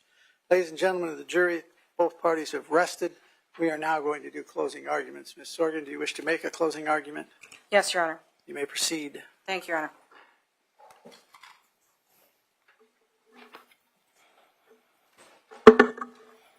You got me, Colette? Okay. TV on? Make sure it will be. Good afternoon, ladies and gentlemen of the jury. Thank you very much for your patience. It's been a long 7 days that we've been here together. Make sure that television's on too.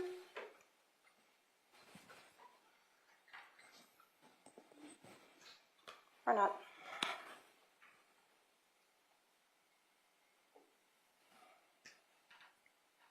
There we go. Okay. Now we're cooking.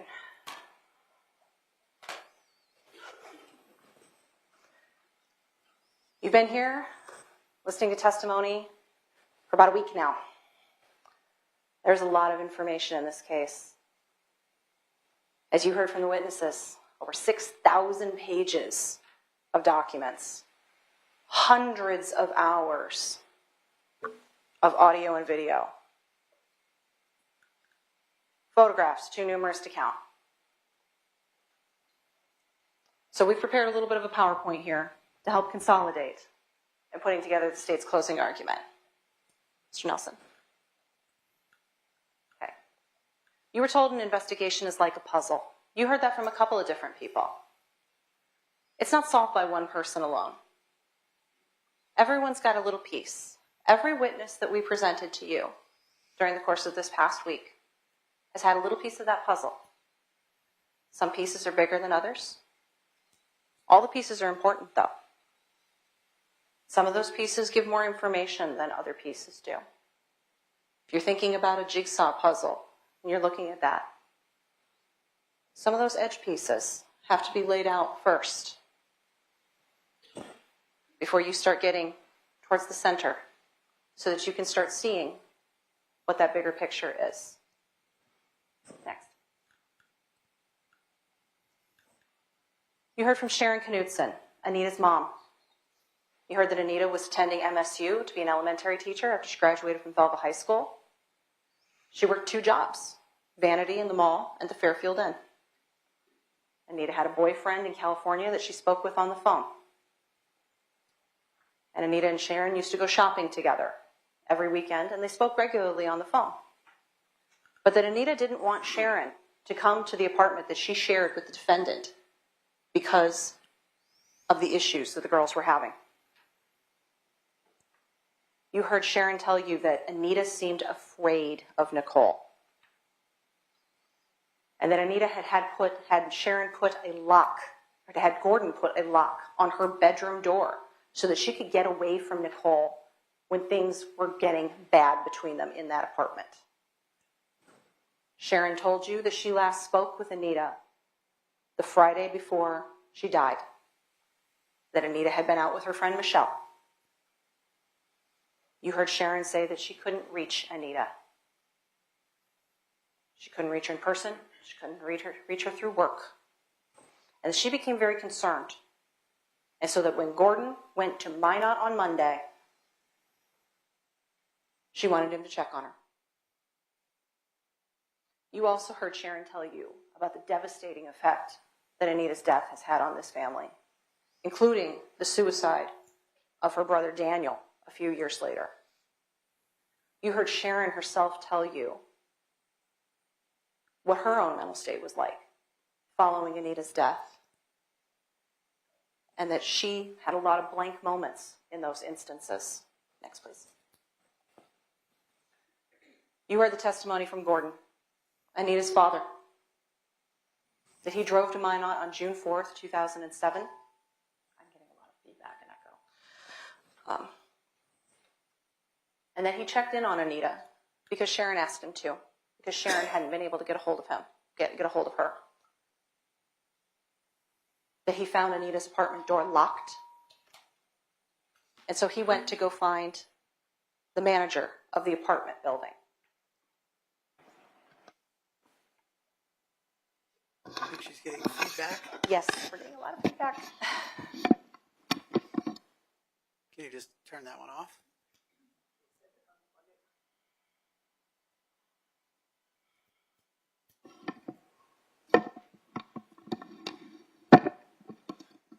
Okay, let's see if that works a little bit better. Thank you. Sorry, Ms. Sorgan. That's not a problem, Your Honor. Technology. We've got gremlins. Okay.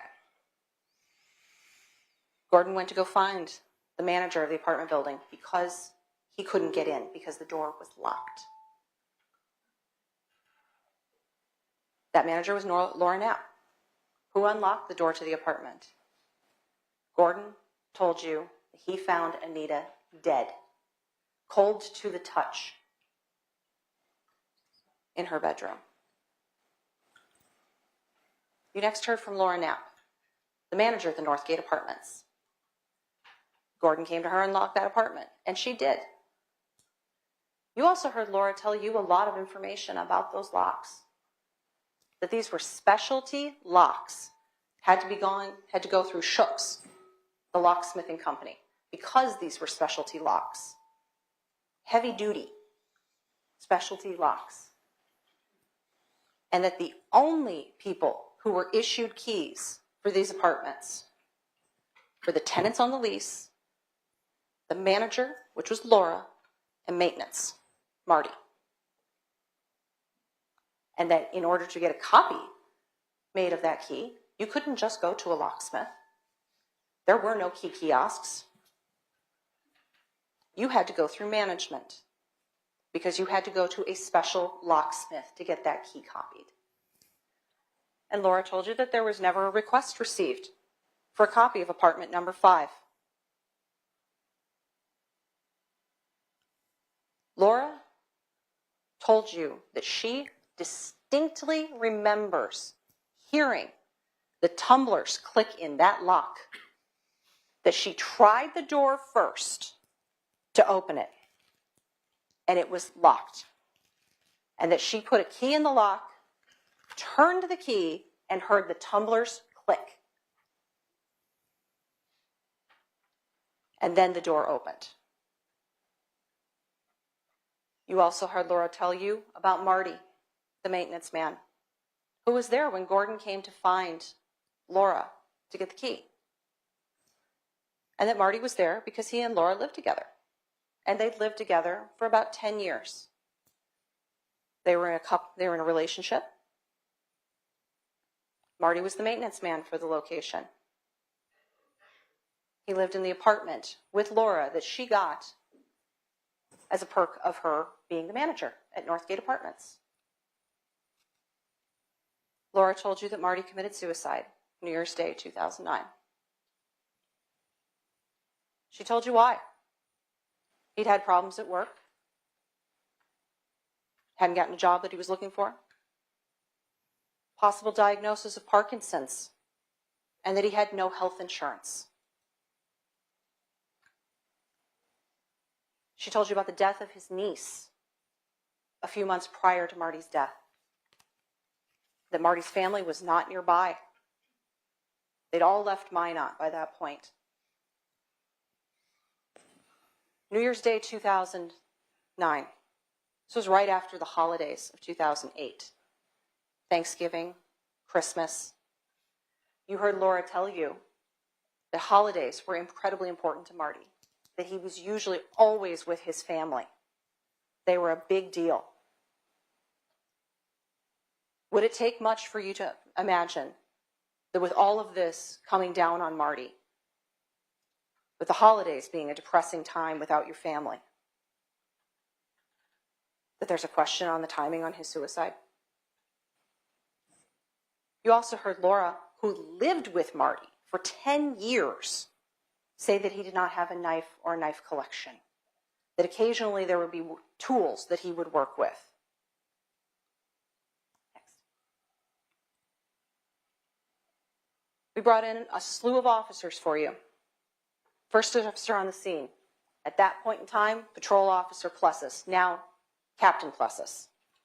He's been with Minot PD this entire time. He's familiar with the city of Minot. He's familiar with the locations throughout the city.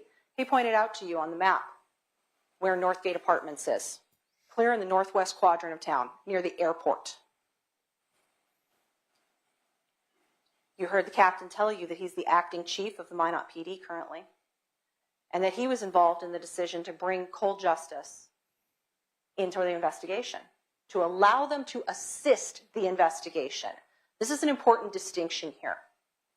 Cold justice provided resources and time that Minot PD could not allot to this cold case. After 15 years, you heard detective after detective and the captain himself tell you how busy Minot PD's caseload was, and that people just could not catch a break to be able to get the time to sit aside to go through this case. So this was a valuable resource that was available to be able to carve out that amount of time.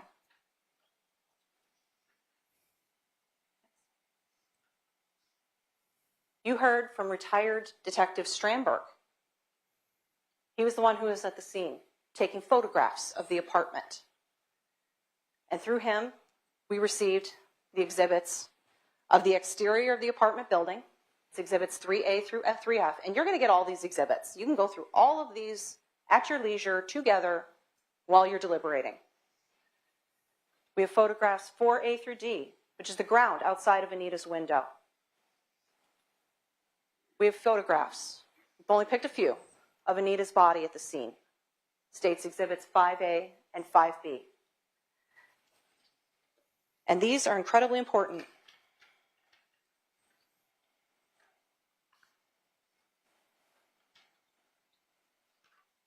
6A and 6B, 7A. No, 6A.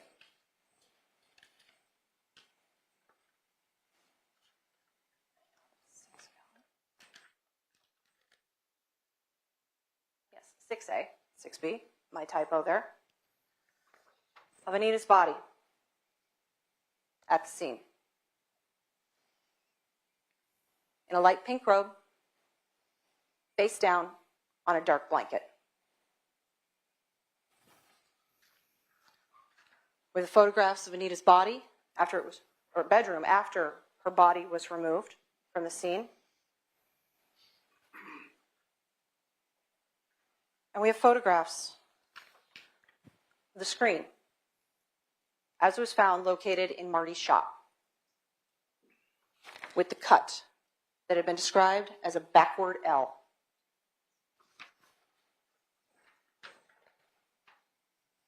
And Lieutenant Strandberg also got the search warrant for Anita's phone bill to show us Anita's contact times. You heard from retired Sergeant Goodman, who was also very active in this investigation. And you learned some very important information from Sergeant Goodman. You learned there was no sign of a struggle or robbery. You learned that Anita's purse was sitting there in the bedroom with visible cash inside it, indicating no sign of a robbery. Because think about it, if someone is going to rob someplace, aren't you grabbing the visible cash out of the purse? He told you about the process of the removal of Anita's body from the scene. And again, this was highly important.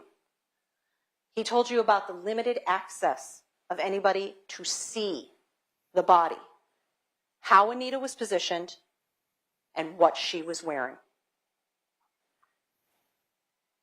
That she was in that pink robe on that bed. Sergeant Goodman conducted a number of interviews. He also accompanied the defendant into that apartment after law enforcement processed the scene to see if anything was missing. And do you remember what he said about her reaction? Immediately, my iPod's missing. My pink iPod is missing. Without even really looking. And that this struck Sergeant Goodman as odd at the time. Sergeant Goodman also provided us with some very important information in the form of photographs that he took of Anita's cell phone. He photographed Anita's incoming and outgoing text messages, including her last outgoing text message and her last incoming text message that went unread. He also photographed the text messages between the defendant, from the defendant to Anita, complaining about that alarm clock and telling her what goes around comes around. Sergeant Goodman conducted an interview of the defendant on June 11th, 2007. And you'll have that transcript, State's Exhibit 13, to review. And he told you during his testimony that he caught the defendant in a lie during that interview about where she was at or around the time of the murder. Even though he had told her, I don't care if what you were doing was not legal. I don't care if you were smoking pot. I want to know. Don't hold anything back. And what did she do? She lied to him about her whereabouts. And she only came clean on it when he called her on it. Sergeant Goodman investigated the knife. He told you it was a cheaply made knife. It was sold in bulk. He also told you, as well as a number of other officers told you, that it was determined that the murder weapon was not the same knife that Devin Hall thought he had. You're going to hear a lot of information about that. Devin Hall thought he had that knife because the medallion was missing on one side. But remember, this was a cheap knife, a cheap folding knife. Would it come as any surprise to anybody, that something that's cheaply made might have more than one of those cheaply made knives, might have a medallion fallen off of it? I don't know if anybody's been keeping up with the news about panels falling off of Cybertrucks and that there's a mass recall with regards to that. That's certainly not a cheaply made item, but it's happening on more than one item that was produced.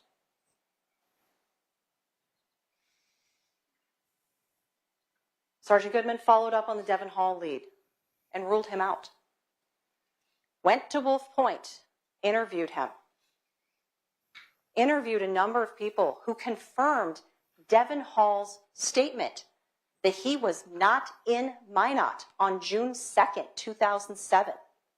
That he did not get there until the evening hours of June 3rd, 2007, by which point in time Anita was already dead.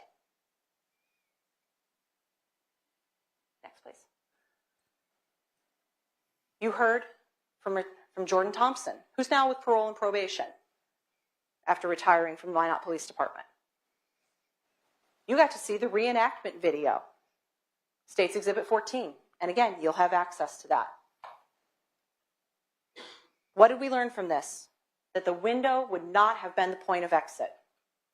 That it was extremely difficult for them to get in and out. You saw that yourselves. That it was difficult for Jordan Thompson, Dave Goodman, and Evelyn Jones, all three of them, getting in and out. The screen would have been ripped or damaged. The items below or in the windowsill would have been disturbed. You saw Evelyn sitting in the window to get in and out. You saw Jordan have to take great pains to hop around so as to try not to rip the screen out of the frame. But one other thing I want you to remember about that reenactment video. Whenever you saw somebody go into that window, they disappeared. You didn't see them. Remember that when there's a question about whether or not Anita could be seen by Marty as he's dealing with that screen, as he's just quickly plucking it out of the window and taking it back to his workshop.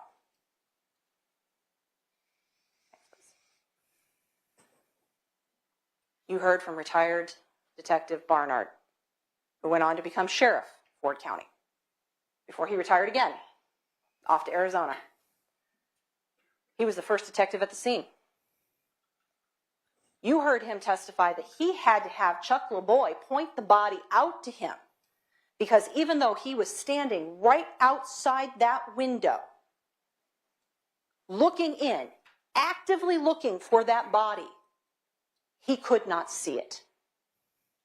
He had to have it pointed out to him by another officer. He told you about the difficulty that law enforcement had in getting the defendant to come to the scene to meet with them. You heard Detective Barnard tell you what was conveyed. There's an emergency at your apartment. We need you to come home. And then you heard him tell you about her behavior when she finally did show up after law enforcement had to threaten to come get her. She had a flat affect during the notification at the scene of Anita being killed. Didn't seem concerned. And most telling to Detective Barnard, she didn't ask any questions. And that normally, when someone is told, there's an emergency at my home. What? What is it? Why are the police at my house? Why do the police need me? What is going on? No questions. Didn't ask who, what, why, what's going on, nothing. Sergeant Barnard was present for the initial video of the apartment, which you, in conjunction with the photographs, you can see this is a tiny little apartment. Tiny little apartment. He took the first two statements, give the defendant any of the holdback information. And he told you why. We want to know what you know without influence from us. Next, please. You heard from Dale Meixner, the BCI agent, conducted an interview with the defendant on May 6, 2010. That's State's Exhibit 19. You'll have that transcript too. That also was analyzed by Sergeant Asham. Next, please. You heard from Dr. Marianne Sens, the pathologist who performed Anita's autopsy. And you'll get a copy of the autopsy report. You have it in evidence, the anatomical diagram, the photographs. And I will warn you that these are graphic photographs. And we've refrained from showing them to you thus far, but you will have them. Dr. Sens indicated that Anita had been face down shortly after her death, based on the livor mortis, the lividity, the darkening of the body, where the blood pools due to gravity. And that was how she was found. You heard Dr. Sens tell you there were no hesitation marks, and there were no defensive wounds found on Anita's hands. That Anita's cause of death was 2 stab wounds to the chest, and that one of the wounds was fatal within minutes. And she told you that that manner of death was homicide. And I also asked Dr. Sens how much force was needed in order to cause these stab wounds. And she told you not much force. It went through the cartilage, the soft part of the sternum. It didn't require somebody to be very strong or have a lot of upper body strength to do this. Next, please. You heard from Amy Gebhardt from the State Crime Lab, who analyzed the DNA. And she determined for you that the blood on the knife was Anita's blood. That gives us the murder weapon. And that the blood, or the DNA from the cut in the screen, was also Anita's. Now, Amy did mention that there was male DNA under one of Anita's fingernails. One fingernail. But that was a sample that was too small to compare. You have also heard testimony that there is no timestamp on DNA. DNA is everywhere. I could brush past you and my DNA would be on you. Next, please.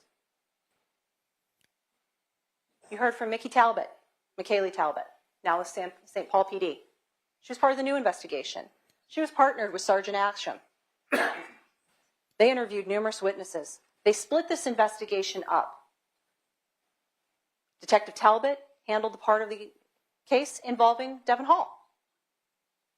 And she was able to rule out Devon Hall by establishing again that he did not arrive in Minot until after Anita was dead.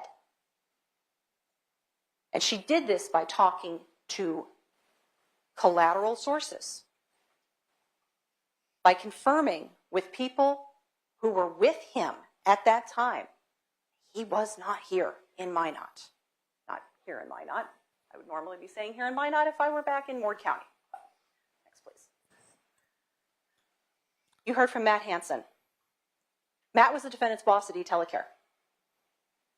And he told you about what happened the day that they were notified of Anita's death. They didn't even tell you there was notification about Anita's death. The police called saying they needed to get a hold of Nichole. There was an emergency at her apartment. She needed to come home. What was her response? Not, what's going on, why the police need me, what's happening, or, oh my goodness, I need to get there quick. It was, that's just my crackhead roommate. I'm not dealing with it. Matt didn't tell her anything about her roommate. Why'd she leap to that assumption?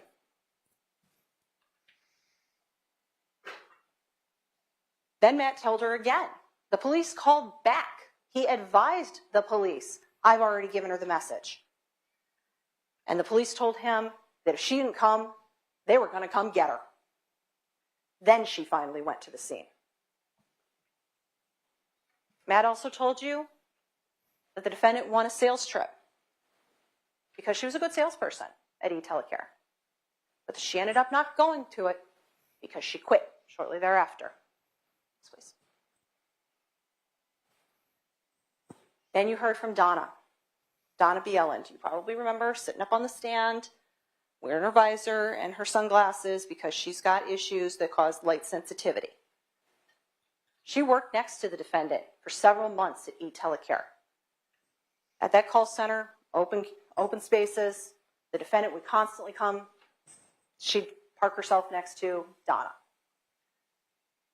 And Donna remembers crystal clear that first conversation with the defendant. What do you think of a roommate who leaves her alarm clock on and locks her door? First impression. And then from there, it was constant, according to Donna. Constant complaints from Nichole about her roommate.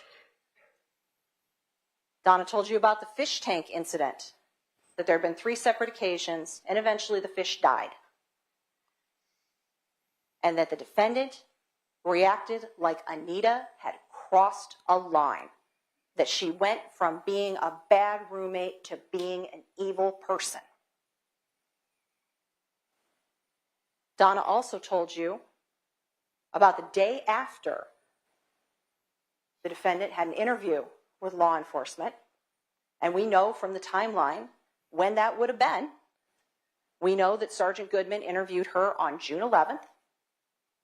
We know that the defendant had been interviewed on June 4th initially at the scene, but that she didn't go back to work on June 5th. So we know it wasn't the day after that interview.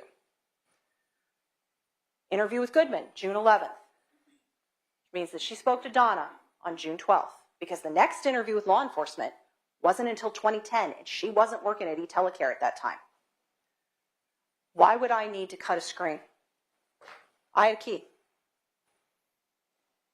I wouldn't need to do that to get at her.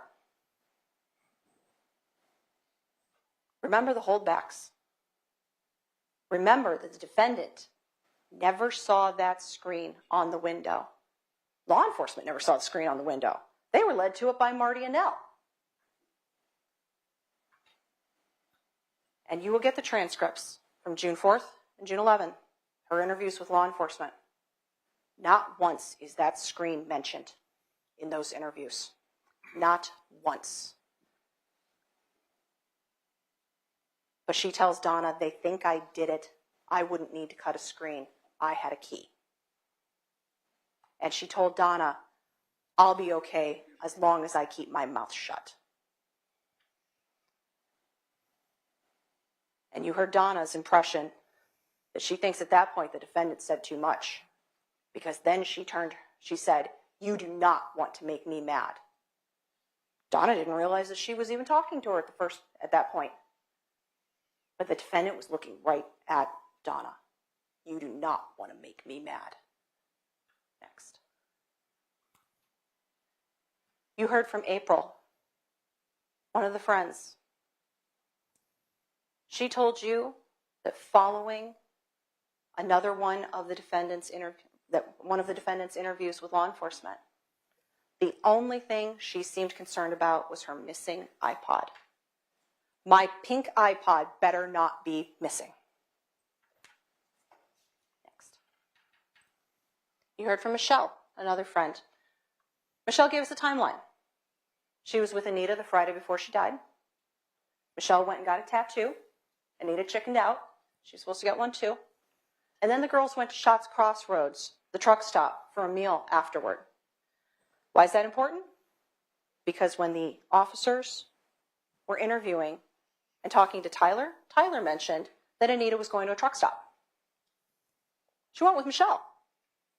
Next. William May, the defendant's former boyfriend,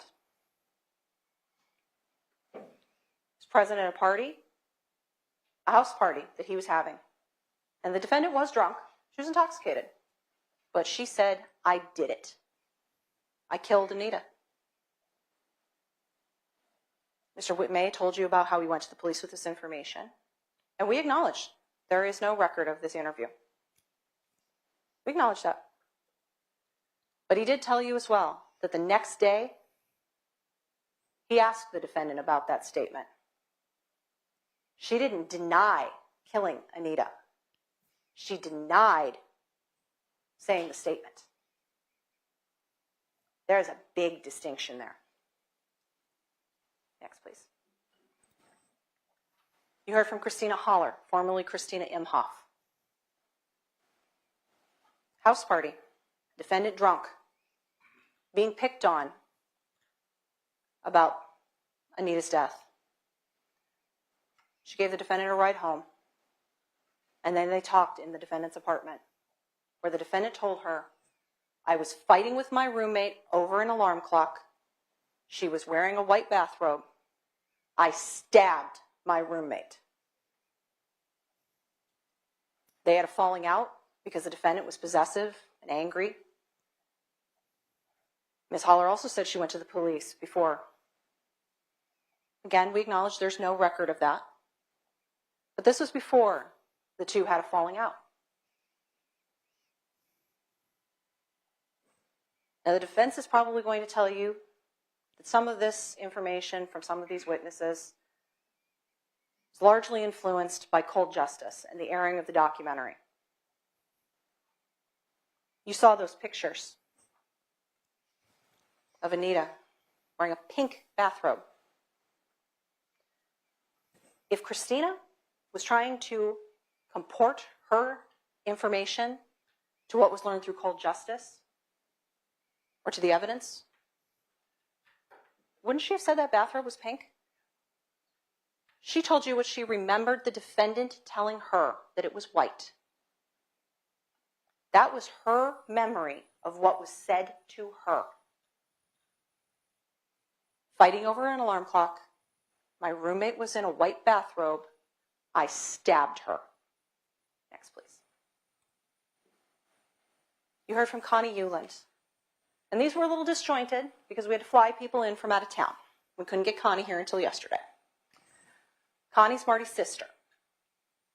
She also reiterated Marty had no family living nearby in Minot at around the time of his death. Mom had moved away. Connie was living in Minnesota. She confirmed the death of her niece, of Marty's niece, a few months before Marty's death, just like Laura told you about. She confirmed that holidays were very important to Marty, that he was the best gift giver. She told you about their family history of alcoholism and of suicide. But she also gave you some additional information. That Marty was having problems with Laura. That Laura showed up with another man at the funeral, after Marty's funeral. What was Marty losing by that? The love of his life that he'd been with for 10 years. The apartment that he lived in, because that was Laura's through Northgate Apartments. And his job, because Laura was his boss, because she was the manager and he was just the maintenance man. And when Connie was asked what losing Laura would do to Marty, she said it would crush him. It would crush him. Add that to what you already know from Laura of what was going on in Marty's life at around the time of Marty's suicide. All of this compounding itself. Is it any wonder that the man committed suicide? Next, please. You heard from Robin Thompson, another friend that we had to fly in. Friend of both Anita's and the defendant's from high school. After Anita's death, she found that the defendant had one of Anita's stuffed toys in her closet and asked her about it. And she also told you that at the funeral, or after the funeral, the defendant told her that Money Mike was talking about that he had killed Anita at the funeral. Next, please. You heard from Mark and Brenda Glynns. This is the defendant's aunt and uncle. Brenda was the defendant's other mama. You heard her tell that. And you could see how difficult this was for Brenda up on the stand, testifying as to this, talking against her own blood, against the girl that she was incredibly close to for a number of years. She told you about a trip that she took back from New Mexico after rodeo finals with Nichole, in Nichole's car to move her back from New Mexico to North Dakota. And they talked about this case because they were in the car together for a couple days. And they were very close. And that the defendant told Brenda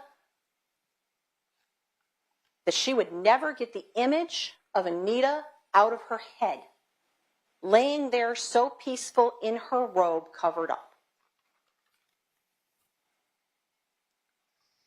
She told her aunt about the bowl in the bathroom sink, and that the killer washed their hands and cleaned up the knife afterward. She told her aunt that the killer laid in wait in Nichole's bedroom for Anita to get out of the shower and then attacked her.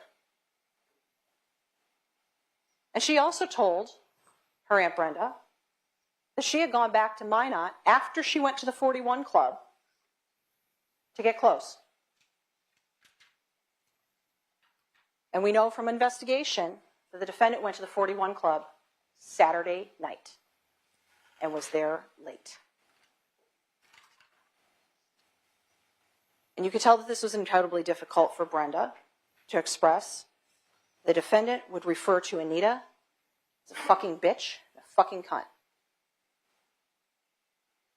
You heard Mark corroborate that Brenda took that trip for rodeo and that he was also present at a time when the murder was discussed. And one of the cousins asked Nichole if she was okay. And if the defendant's response was, she was fine.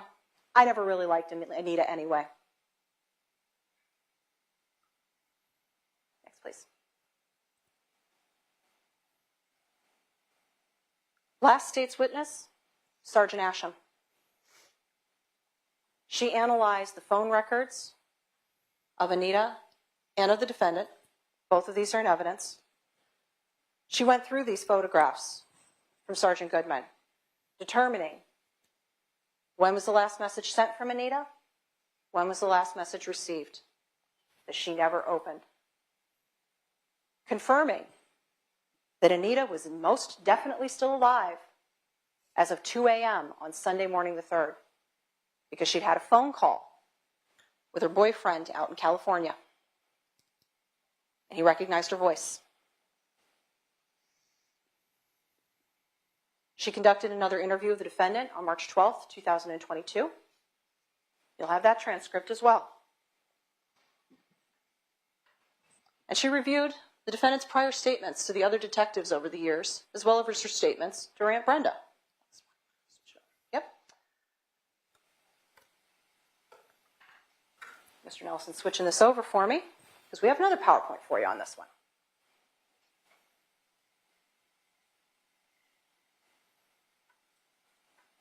The timeline of these statements. Timeline 1. The June 4th, 2007 statements to Detective Barnard, where the defendant says she was at that point in time. Timeline number 2, the June 11th, 2007 statements to Sergeant Goodman. Where was she then? Timeline 3, the May 6, 2010 statements to Agent Meixner. Where was she? And timeline number 4, the March 12th, 2022 statement to Sergeant Asham. As you can see, So a lot of gap here. We're looking at June 1st, 2007. Indicates at about 11:15 p.m. the defendant arrived back at the apartment. On June 4th, 2007, she said she got home, she heard Anita in her room, but didn't see her. June 11th, she returned home from work and heard Anita talking with someone. In 2010, she said she saw Anita at the fridge getting something to eat. And on the 4th, she didn't even remember if Anita was home. 1 a.m. on May 6th, the 2010 interview, she heard Anita open the front door. It's the only time she ever mentions this. Got up at 7 a.m., left for Velvo without seeing Anita because her door was closed. Next one on that, please. Okay. We have varying timelines of when she arrived in Velvo, when she was in Sykeston. The timeline number 4 from March 12th, the gray one. Unclear of the beginning time when she went to Sykeston. This is when we start getting things a little bit fuzzy here as to where she was and who she was with. We've got all sorts of different stories. As you can see from the May 6th timeline, arrived at the farm, fell asleep on the couch. No specified timeline at the Russo 41 Club. Watching movies with Alyssa, went back to sleep on the couch. Timeline number 4 here. Went to Russo until 11 p.m., never mentions going to Alyssa's house at all. Next, please.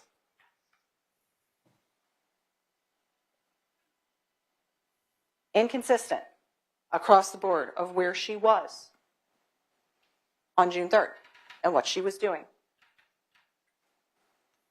until she went to work to be at work on time on June 4th. If you could back up one more, please, Chris. Oh, could you go back a slide? Sorry. Thank you. Appreciate that. All right. Now, as you heard the defense's own expert testify, no one had eyes on the defendant from about 11:30 p.m. until 8:30 the next morning. You heard officers testify how far of a drive it is from that farm in Velva to Minot, to the apartment. It's about 40 minutes. She had a window of opportunity of 9.5 hours. Go back to the right slide, please. Sorry, I'm making him do all sorts of technical stuff.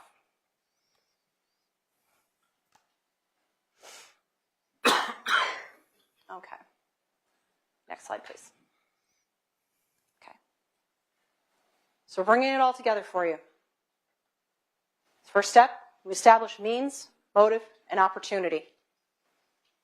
Means is the ability to have committed the crime. Motive, the reason why a crime was committed. Now, we don't have to prove motive to you, but sometimes it's helpful in determining someone's intent. An opportunity, the time or availability to have committed the crime. Next. Step 2, review of the persons of interest in this case. We look at people's alibis. We look at their means, their motive, and their opportunity. And they are excluded by investigative tools. Please.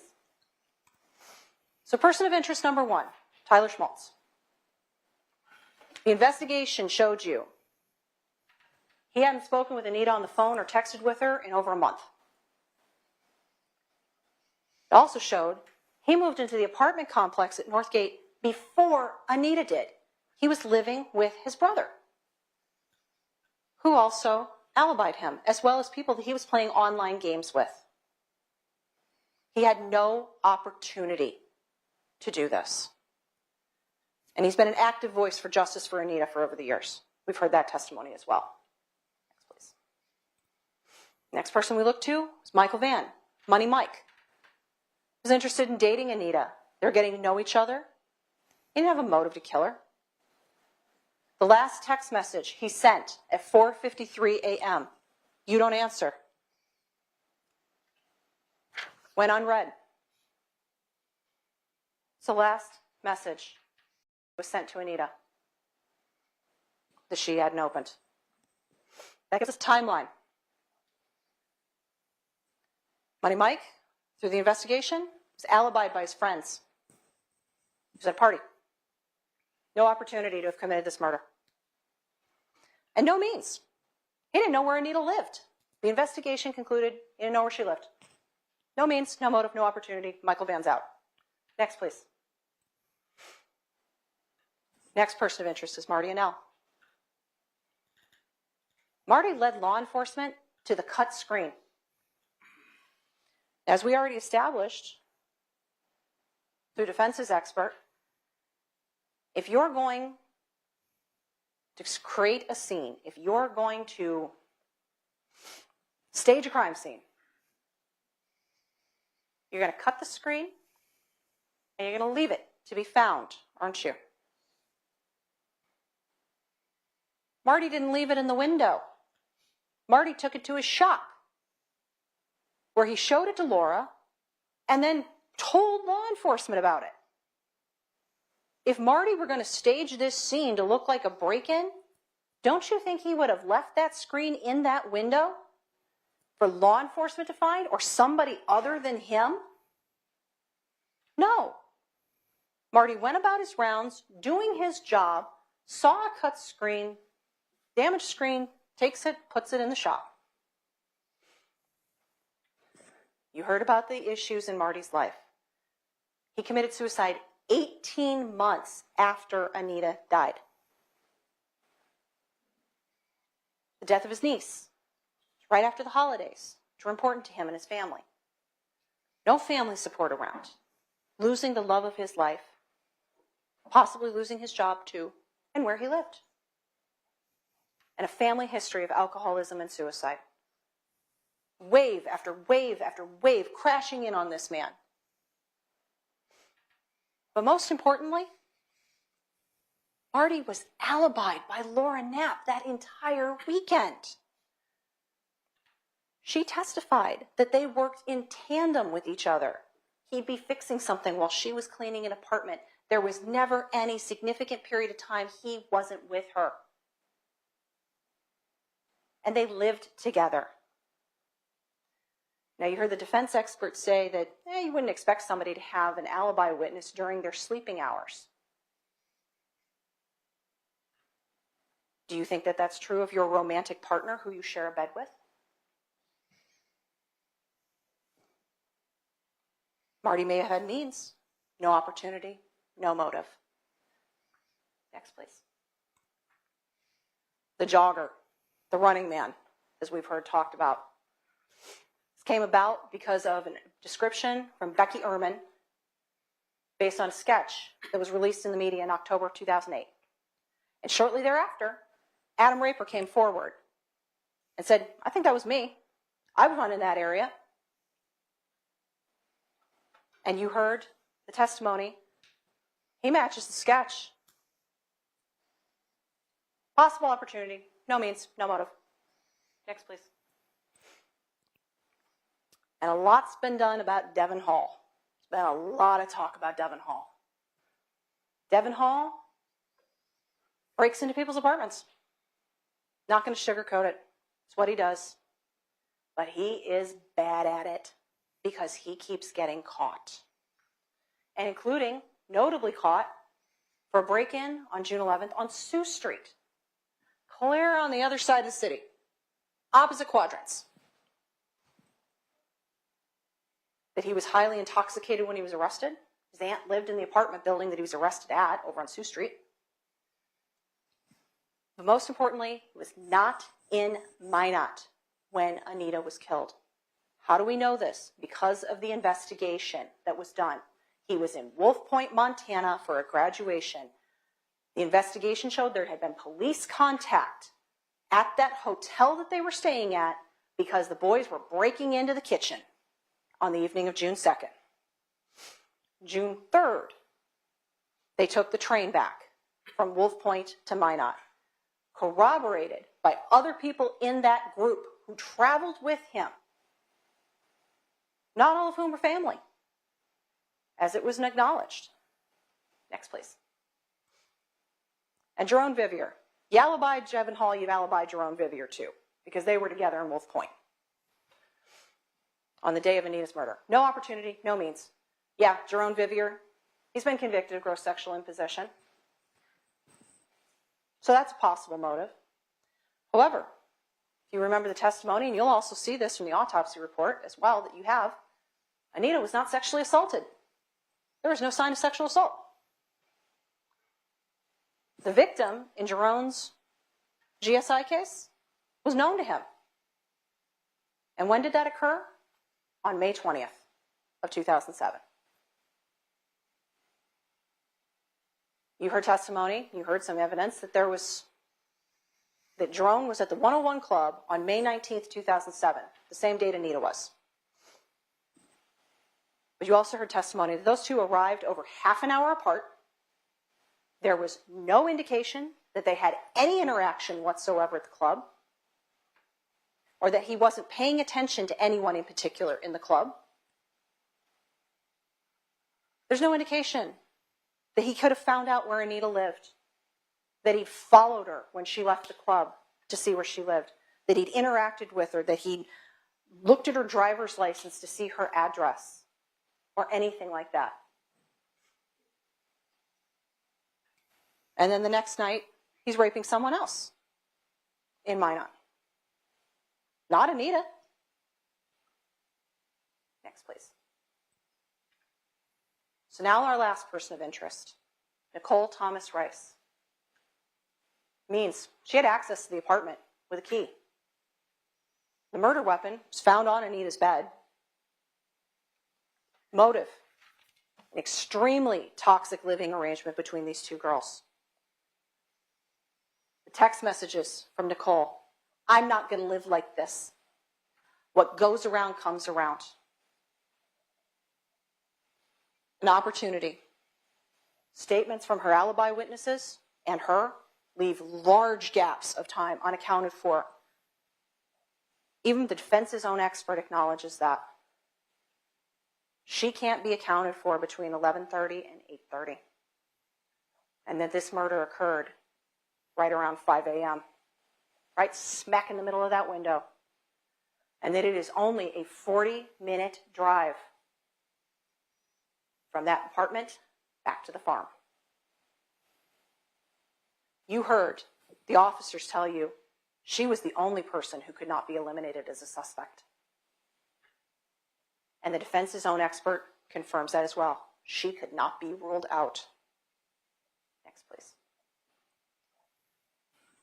So we bring it all together, the final pieces of this puzzle. Next. Suspect, Nichole Thomas Rice. The only person who could not be ruled out. The only person elevated from the level of person of interest to suspect. The only person with means and motive and opportunity. Her rendition of events has changed significantly several times during interviews. No reaction. No questions. No concerns. The only thing that she was concerned about was that pink iPod. Declared it missing before even entering the room, according to Sergeant Goodman. And that struck him as odd.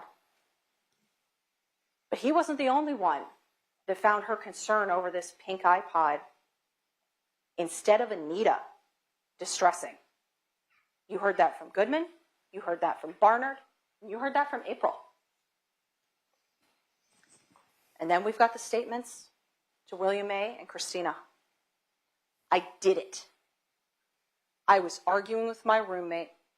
She was wearing a bathrobe. We were arguing about the alarm clock, and I stabbed her. Next, please. So we're summing up for you what the evidence shows. That the point of entrance and exit was the front door. The deadbolt was in place. A key was needed to make that entry, and more importantly, a key was needed to lock that door behind you. You could not pull that shut and have it lock behind you. It had to be locked with a key from the outside. Wouldn't that just be muscle memory to do that as you're leaving, if you're the person that lives there? Pull it shut, lock it, keep going.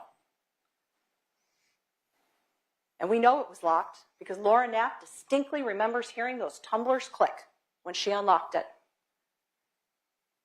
And we know that the killer didn't have Anita's keys because Anita's keys were returned to Gordon by Detective Barnard at a later date. They were in her purse.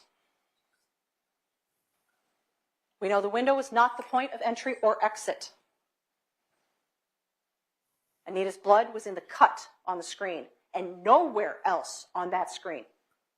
Only in the cut from the evidence that you heard, which means that it was made with the knife that was used to stab Anita, which means that screen wasn't cut before she was stabbed, which means that that screen was not the way into the room. You can't go through a cut that hasn't been made. You heard the testimony that there was dust and cobwebs in and around the window and the windowsill, and that this was not disturbed. That's another way you can tell that no one went in or out of that window.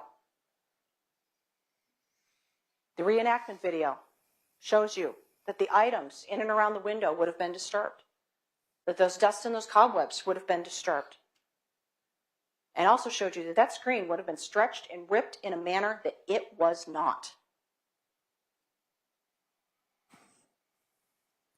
You heard tell about the stuff that was underneath Anita's window, that she had things kind of precariously stacked. And you heard the detectives tell you that when they entered the window through that reenactment, they stepped on the floor. Not on the bed, on the floor. Because that's where you go through where that cut would have been. That backward L would have stepped on the floor. All that stuff would have come cascading down if someone had done that, entering through that window. The evidence showed you there were no signs of a robbery or a sexual assault. Her money, her cash in her purse was still there. The photos show you her television was still there. Her phone.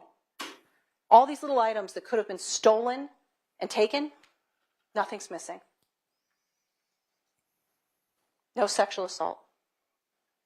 The evidence showed you this toxic relationship between them, the fish tank that resulted in dead fish, the alarm clock, the nasty text messages, and the installation of a lock on Anita's door so that she could take herself away from Nichole when things got bad in that apartment and put a locked door between the two of them.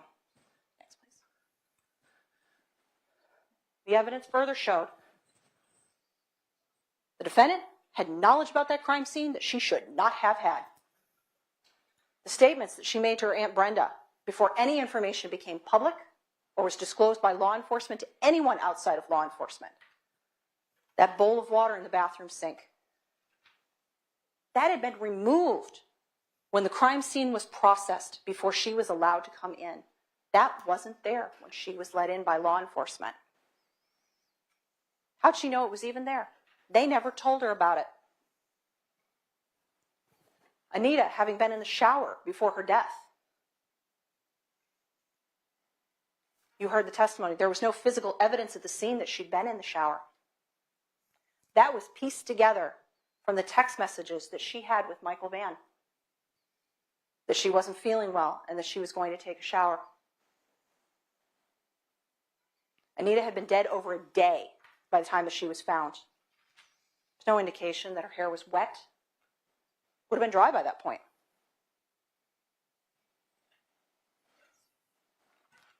Anita being in a bathrobe in the position of her body.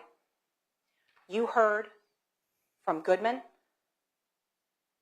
from Strandberg, and from Barnard the process for removing this body. And that the defendant had not been in that apartment before that body was removed. You heard that they laid her in the body bag, a dark body bag. You can't see through it. You heard Barnard tell you in detail about those body bags. And that when the notification was done, the identification, they unzipped it just a little ways so that person making the identification could see her face. Wasn't unzipped enough to see that she was wearing a bathrobe.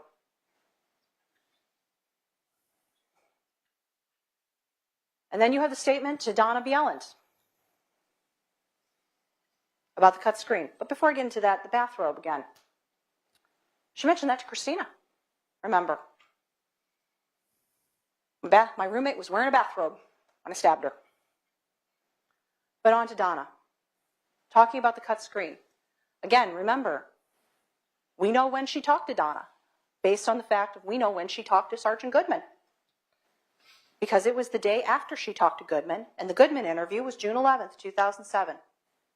And once again, law enforcement did not tell the defendant about the cut in the screen during those interviews. And that screen was not in the window for her to have seen it herself, even if she was just milling about. And law enforcement was adamant about what they held back in this case. The bowl of water in the bathroom, Anita's body and what she was wearing, her position on the bed, the cut in the screen.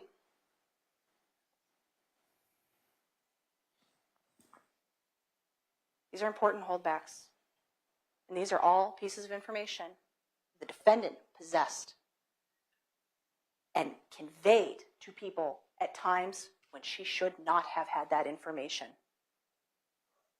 And as you heard the defense's own expert say, the only logical conclusion is that she was there.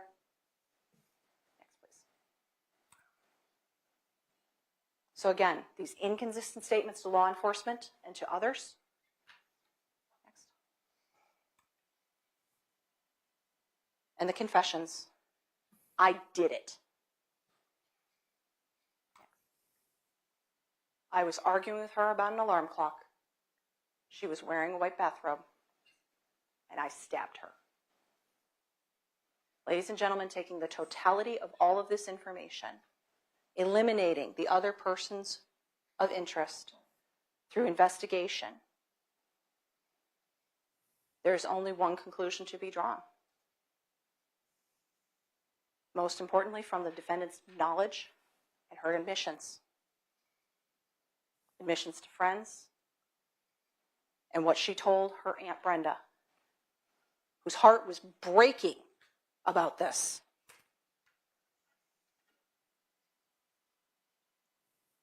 There's only one conclusion to be drawn, and that is that in the early morning hours of June 3rd, 2007, Nichole Rice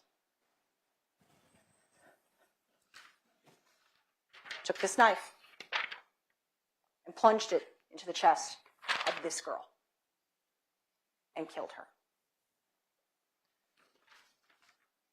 The state asks you to find her guilty once you conclude your deliberations. Thank you. Thank you, Ms. Sorgan. Mr. Sand, do you wish to make a closing argument? Oh, yes, I do, sir. All right. Yeah?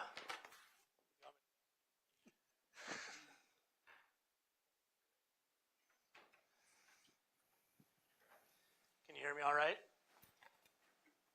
Okay. Can you all hear me? Okay.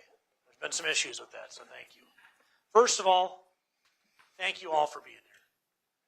I know this is probably the last thing anybody here wants to do. All the time and energy that you guys have expelled, taking a week out of your life, sitting in on a case like this.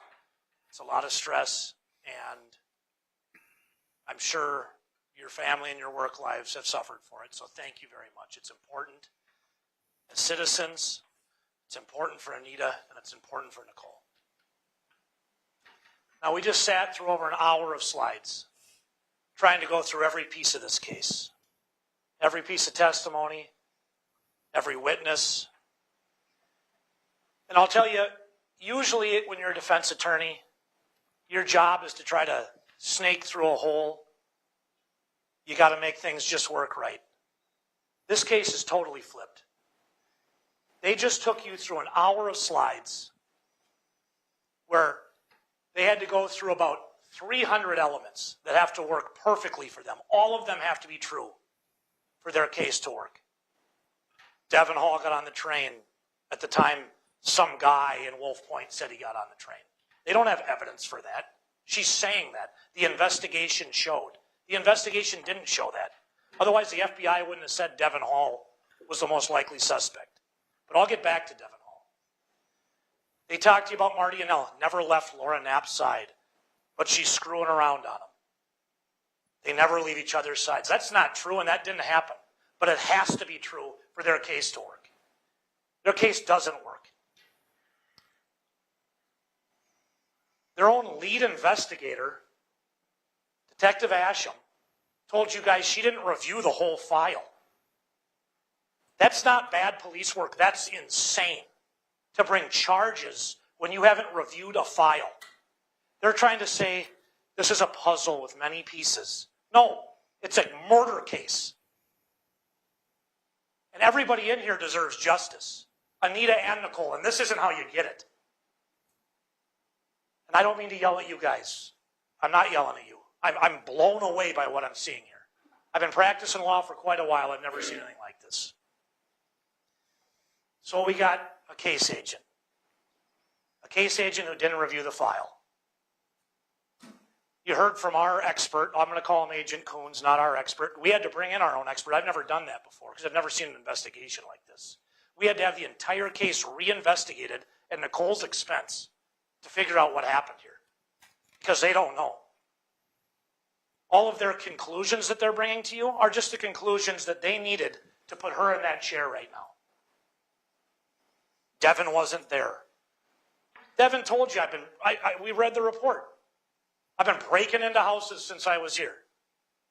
Oh, it just perfectly lined up that he wasn't on the train. He was breaking in somewhere else at that point. This is crazy. I had Detective Asham on the stand. I said, you're aware he broke into that apartment? She goes, well, he actually broke into 2 that day. Unreal. A detective who didn't read the case file. I've never seen anything like that. It's insane.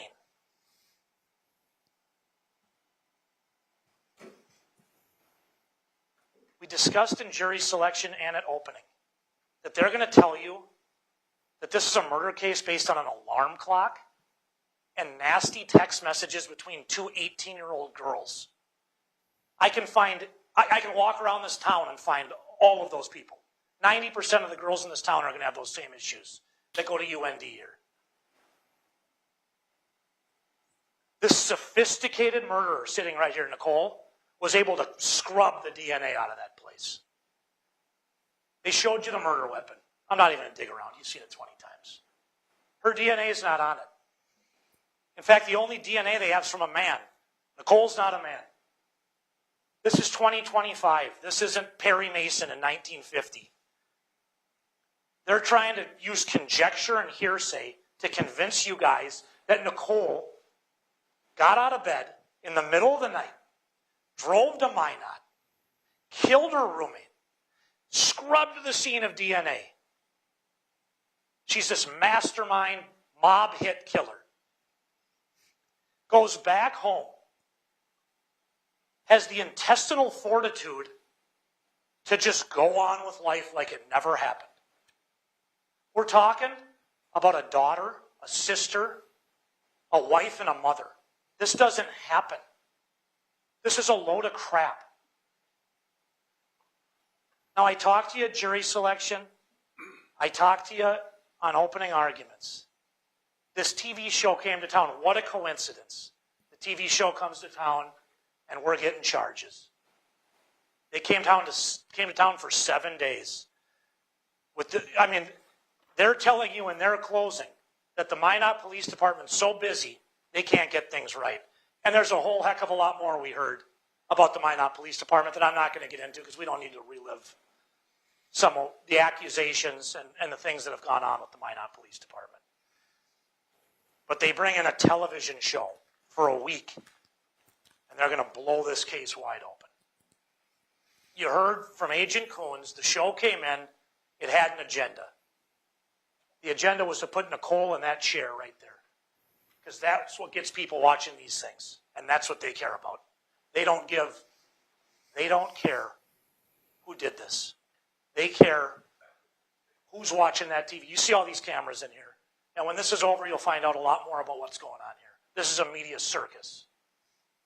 And it's a media circus because they can put her in that chair, and these people helped them do it. And it's garbage. And they should be ashamed of themselves, all three of them. Objection. Sustained. I'll back off. Thank you.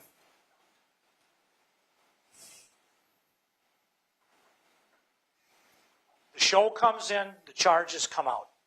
The week-long investigation commences with two people from Hollywood. We're trying to clear your brother Marty. How can we figure that out? We don't consider Devon Hall a suspect. Why? They don't even have the train records. The guy's breaking into houses all over Minot with knives, women's apartments, saying, I've been doing this since I was here. Not a suspect. Because these cameras wouldn't be in here if he was. If the dead guy was the suspect, these cameras wouldn't be in here. These cameras are in here because we can have a nice North Dakota mom sitting there. That sells. And it's disgusting. And it's not our system of justice. It's greed. And that greed's putting pressure on these people.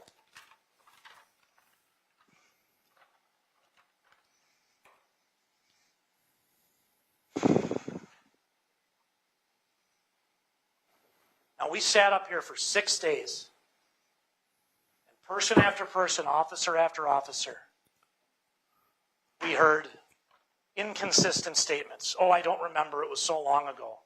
I don't remember, can you show me the report that I never looked at, that I never read before we brought charges? Sure.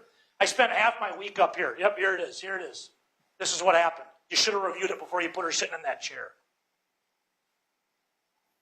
But when that happens, oh, it's been a long time. It's an inconsistent statement. When Nichole, who comes in for every interview, talks to law enforcement every time they ask her, when she makes a mistake, when she can't remember something just right, she's guilty. We're putting her in that chair. And here come the cameras. She's the only one who's not allowed to have 10 minutes wrong or get interviewed 18 years after something happens and have one element wrong. She came in every time, no lawyer. Not all the other suspects you can say that about. 18 years. She was 18 years old when this happened. That was 18 years ago. They've been interviewing her over and over and over again. Of course they're going to get interviewed for 18 years. But when other people, for their case, for what they need to put her there, when those other people make inconsistent statements, it's forgiven. When the cops make inconsistent statements, when the cops tell you they didn't review the case, it's forgiven. It's madness. I have never sat through a case where I've had to sit here with 7,000 pages. You probably noticed how slow I was going. I'm going through 7,000 pages in my head to make sure they understand what happened because they didn't do the work. The investigation happened in here. The investigation happened with Agent Coons. They didn't review the file. They said that. That's insane. To put somebody sitting in a chair for murder without reviewing the file. On top of not reviewing the file, I'm going to take myself back up here. Detective Asham, did you have trouble gathering the evidence? No, we got all the evidence. Well, I thought you said you had trouble gathering it. I show her a report where Devon Hall says that he came to Minot on the 2nd. On the bottom of the report, it says, this has been recorded and will be put into evidence. Do you have that? No, we don't. You don't have that. That's bad police work at best. You know what it is at worst.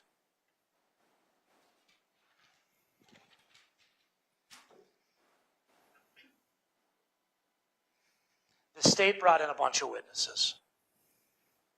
It was a cast of characters. The TV show comes out, the phone starts ringing. You have two people who all of a sudden have an admission, an alleged admission. I did it. Everybody's blackout drunk at a party. I did it. One guy's got drug problems. We're more than grateful for his service in the military, no doubt. He's admitted he was in St. Cloud for rehab. They get in touch with each other prior to talking to police after the show comes out. And they say, yeah, we reported this multiple times back in 2008. This is one of the biggest murder cases in North Dakota history. And the cops just ignored that? No, they didn't call in. This is another load of crap. Donna Bieland can't remember when she worked with Nichole. She can't remember where the office is. She says Nichole's parents forced her to clean up the murder scene and then made her sleep in a shed. I was laughing during the testimony. This is crazy. She's sitting up here with Coke bottle sunglasses on and a banker's hat. Like they went off and found her on the street. And they want to put her in prison with that crap? Are you kidding me? They sit here talking about holdbacks. Aunt Brenda, she proved the holdbacks about that trip. Aunt Brenda said the trip was in 2007, 4 to 5 weeks after Anita died. She was totally wrong. She was a year off. Those holdbacks had most likely been given to the press at that point. Michelle Grubb, when she testified, if you can keep all this straight, had said she knew Nichole was stabbed. This stuff comes out in these towns. They're basing all of these holdbacks on this testimony of Aunt Brenda, good old Aunt Brenda. She's not sitting in here right now, I'll tell you that. Aunt Brenda had it a year off, and she was so sure of it. We were going to my son's rodeo in Farmington. We took my husband's plane. You're a year off, Aunt Brenda, sorry.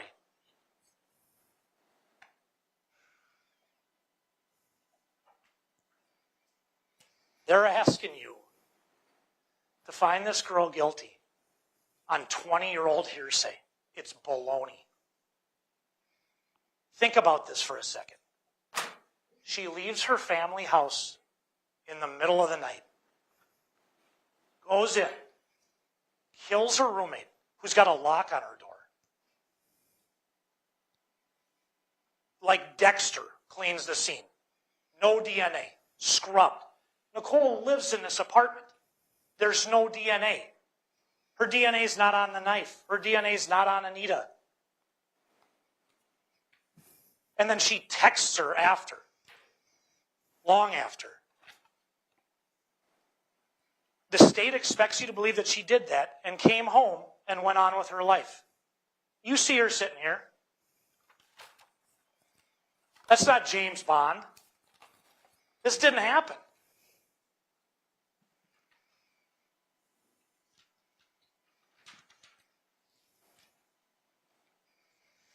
Then the state's got the gall to ask Agent Coons why we didn't do more work investigating this case. We did a heck of a lot of work. And we have no obligation. We have no obligation to hire investigators and to hire experts and everything else to do an investigation that they didn't do. They admittedly didn't do. They didn't review the files. It's Nichole's job. That's a terrifying thing. If you're an American citizen, you got to hire your own police because they're not doing it.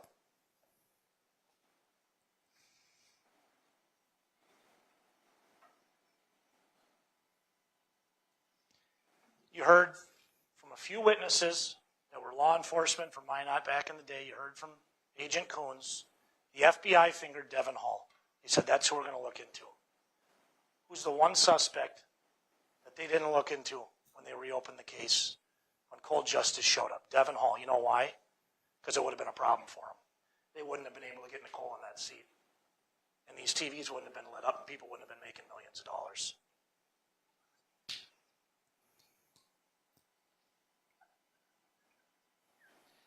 And I can't harp on this enough. It's 2025. And we're taking a cold case with no new physical evidence, no genetic evidence, no DNA. When you guys go back, look at that DNA report. Look who wasn't tested. They got male DNA under a fingernail. Read through those names, see who wasn't tested. You're going to be surprised.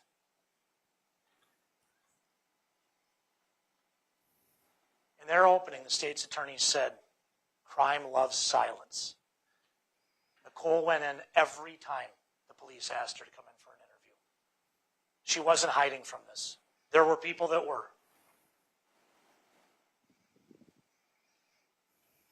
What you're seeing here is a totally unprepared police department and state's attorney's office. You're seeing baseless charges, and they're going after an innocent woman because they're pressured. You have no idea what these TV cameras do to these people. And I'm not blasting police. Police are good people. But what you're seeing in this case is garbage. It's absolute garbage. It's insanity. You heard it from Agent Coons. I can't state it enough. They didn't read the file before they charged her. We read the file before they did.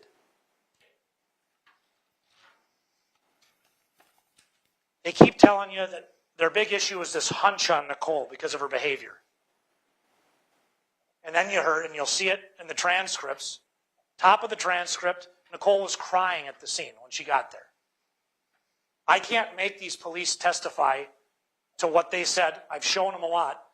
But that doesn't sound like what they were saying. She's crying. She's not acting stoic. She's crying. They asked her, they brought her into the apartment. Is anything missing? Yeah, my iPod is. Now all of a sudden they're latching onto that. Cops are asking you a question. What's missing? It looks like my iPod's missing. She should have just said nothing and lawyered up. Instead, she tried to help them out. That was a bad idea with these people. People like Nichole don't kill people over alarm clocks. We know that. Toxic roommate. They're telling you, read the texts. Look at the alarm clock. The fish. We all went to college. I went to college. Everybody's been in plenty of disputes with their siblings and roommates. We talked about this at opening and during jury selection. People like Nichole don't kill people over that. I've told you that before. It's true. This is a case based on hearsay and speculation from 20 years ago.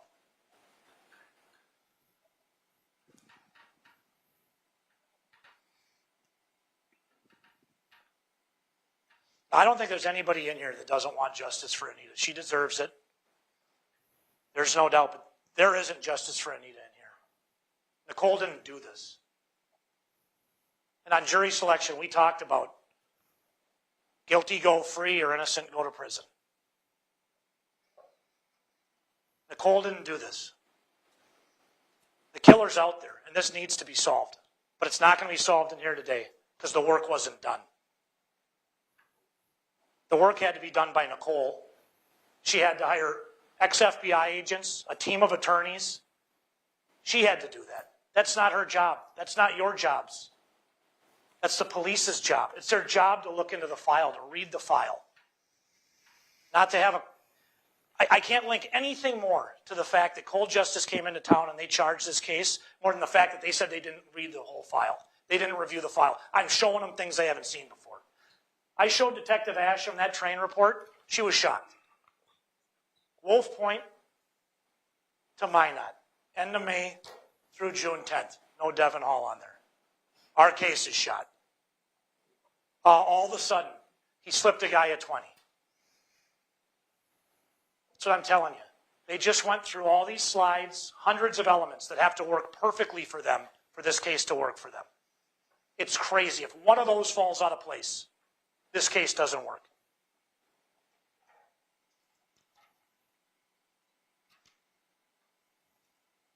Crime loves silence. Nichole participated all the way along. This is madness. State's Attorney Sorgan told you DNA is everywhere. DNA is in the air. If I touch this, my DNA is there. Not Nichole's. I don't know what, she's got special DNA, I guess. She lives in the apartment. they don't have her DNA. No DNA on the murder weapon. They're so sure of what went on with this scream. Their detectives never saw it. Their investigators never saw it. The only person here that testified it was Gordon. He said it was out in the yard. Marty's dead. We can't talk to him.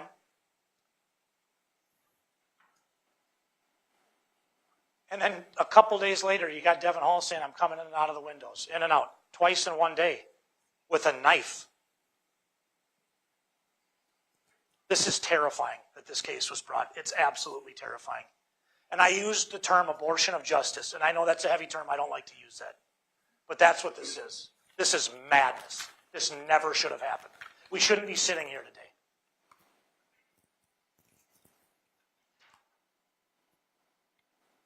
Nichole didn't do this. Nichole Rice, the sister, the daughter, the mother, and the wife, who's sitting here with her whole family right now. It's a ranch family from Velva, North Dakota. She didn't sneak out of her farmhouse in the middle of the night, get Devin Hall's Indian head knife, and stab someone in the chest. She didn't do that. And go back home like nothing ever happened. Just take a step back. Let's walk away from the slides. Let's walk away from 8,000 things that have to go right for us to be sitting here today. All these other people. This is madness. It's a horror movie. I don't think after any of this there's any option to come back with a not guilty verdict. Nichole didn't do this. Thank you guys so much for your time. I know this has been a lot. I know this is a lot out of your lives. This is incredibly stressful. We appreciate you. Nichole appreciates you. Thank you all. All right, thank you, Mr. Sand. Ms. Sorgan, last word. Thank you, Your Honor.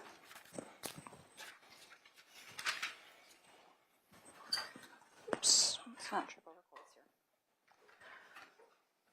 Well, I'm glad that Mr. Sand told us that he's not bashing the police, because could have fooled me. I'd like to remind you all of an instruction that you're going to get. What counsel says isn't evidence. What I say is not evidence. Mr. Sand says isn't evidence. Evidence. It's what's on the table. It's what you heard out of that witness stand right there. So I'd like to go through Mr. Sand's points.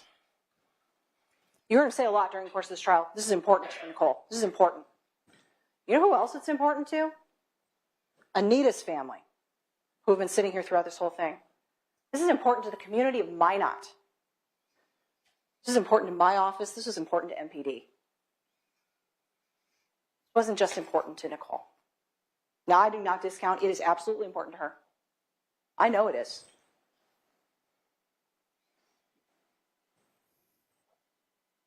Mr. Sand told you about, it's got to be like 300 elements. It's got to all line up just for everything to work.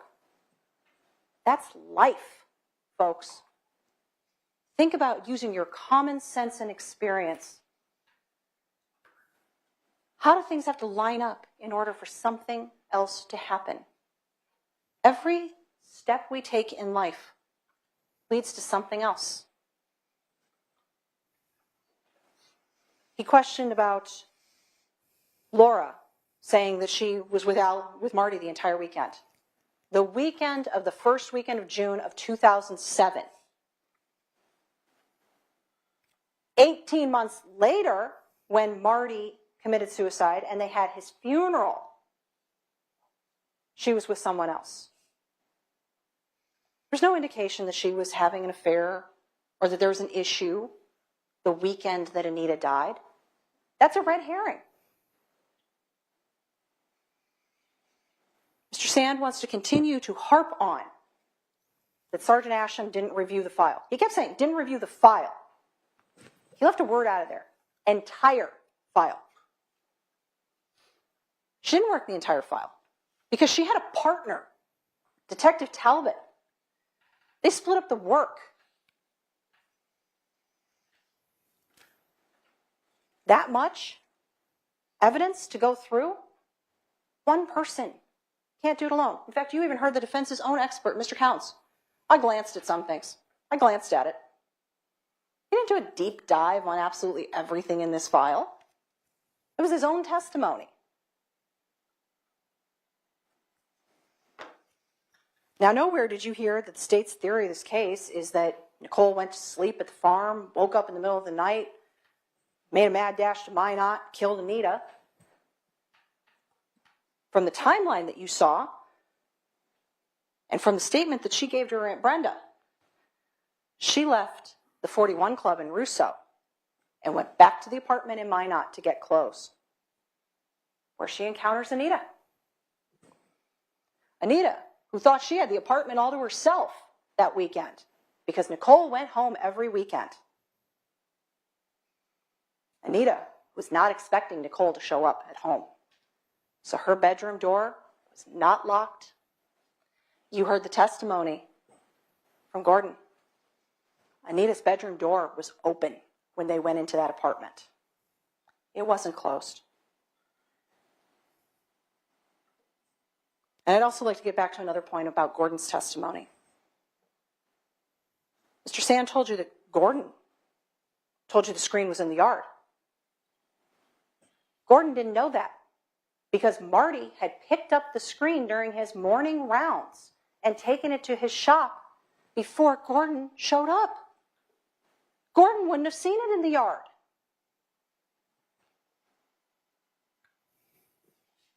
Now, there has been a lot mentioned about cold justice. That they came to town for 7 days.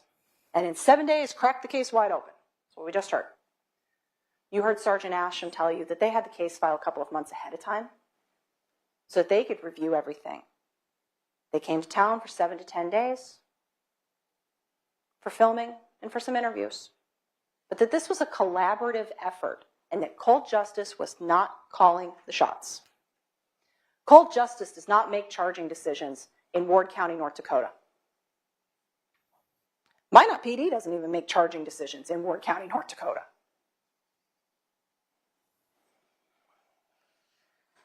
Mr. Sand kept saying MPD can't get things right because the time couldn't be spared. Yeah, cold justice. Kelly Siegler and Steve Spingola came to town. And you heard the testimony from their own expert. Kelly Siegler, seasoned prosecutor. Steve Spingola was a lieutenant with Milwaukee Homicide. These are people with experience who assisted the MPD in this investigation. These weren't just two random people from Hollywood, not two Hollywood people or Hollywood personas that came in. These are people who actually have worked cases before.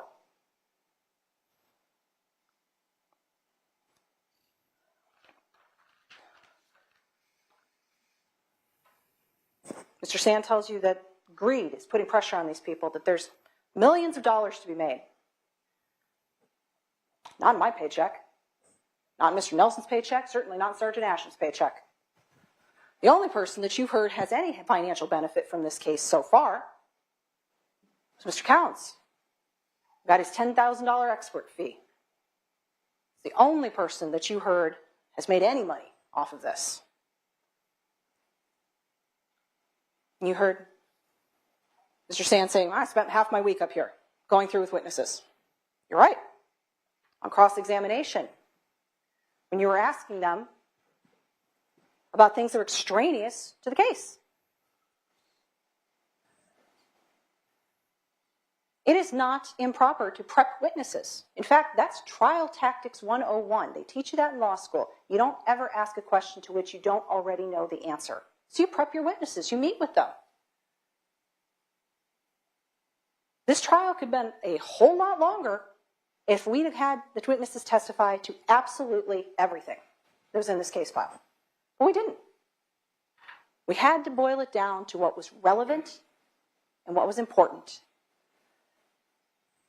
You've already been here long enough without having to get through that. So he's refreshing witnesses' recollection for investigations that they did 18 years ago. Are you surprised? And then he asks you, but they get forgiven for that, for not remembering something 18 years ago when they've worked how many other investigations since then But Nichole, not remembering something is a bad thing. Okay, let's explore that. If you're the suspect in a murder and you know that your alibi is important, that your whereabouts are important, wouldn't you know that information cold, no matter how many times you're asked about it? And again, let's look at the timing of these interviews. June 4th, 2007, the date that Anita's body was discovered. June 11th, 2007, a week later. Not enough time for a loss of memory. And remember, in that interview, that's the one that Sergeant Goodman said she was not telling him the truth, and he had to confront her on it. May 6th, 2010. Not even 3 years later. And then the last interview, March 12th, 2022. 15 years after the original interview. So the main interviews, when it was fresh and it was new and there was no time to forget. And you would expect her, wouldn't you, to know where she was if she knows that she's a suspect for a murder. Are you going to expect Detective Barnard to remember something 18 years later when he's retired twice and worked how many cases in the interim? Same thing for Sergeant Goodman. Detective Thompson.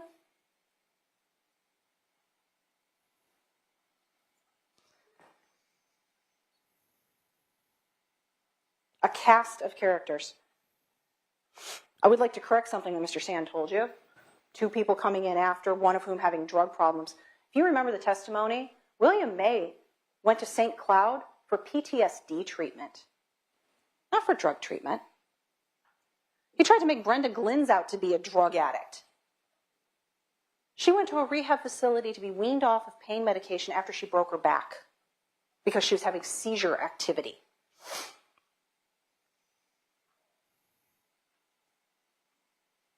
And nobody said that Christina or William repeated, they went in multiple times to report this. Nobody said that. They didn't testify to that. They went in once. Nothing came of it.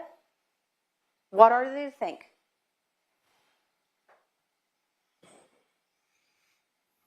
Donna can't remember when she worked at eTelecare. I couldn't begin to tell you the start and end dates of a couple of my past jobs. But Donna remembered those conversations with Nichole because they stuck in her memory. Remember what she told you. The level of concern that she had is what ingrained this into her memory. That she was concerned about how this is escalating between these 2 girls.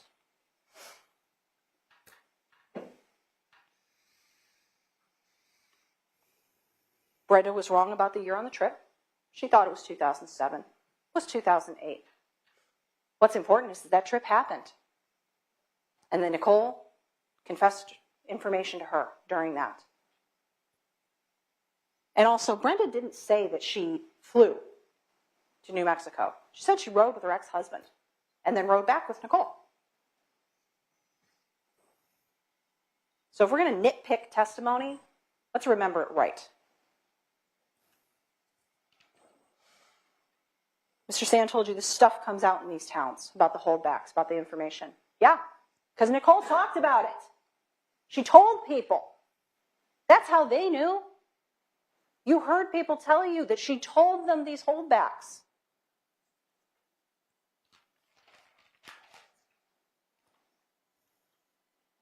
Mr. Sand is correct. The defense has absolutely no obligation to investigate.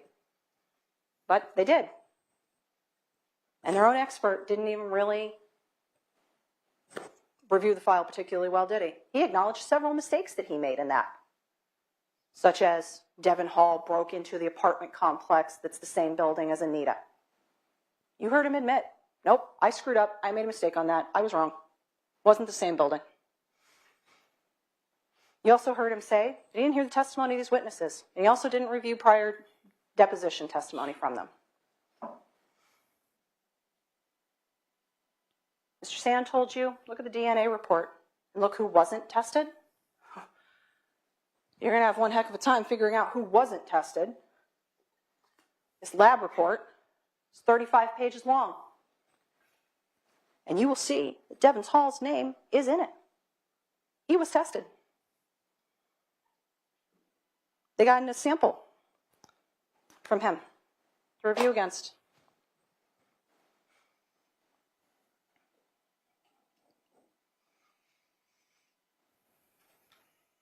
You also heard that Nichole was crying at the scene in that very first statement.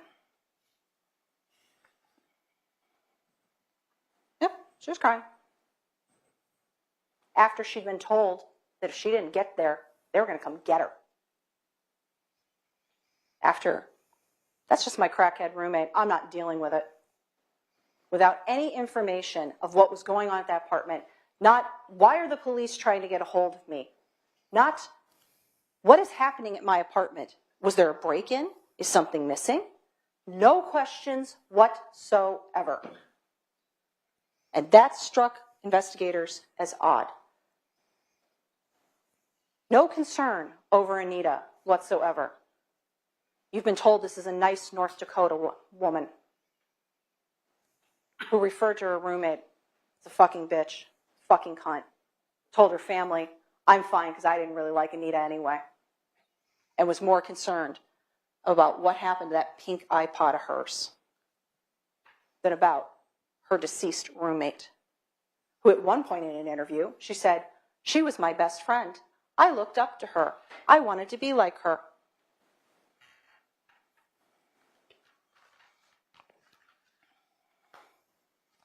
Mr. Sand told you that Sergeant Asham was shocked by the train report. No, she wasn't. But in any event, you can judge for yourself what Sergeant Asham's reaction to that was. But I would like to remind you, she had a partner. That would be Detective Talbot. She worked the Devin Hall angle. She's the one who reviewed the train reports.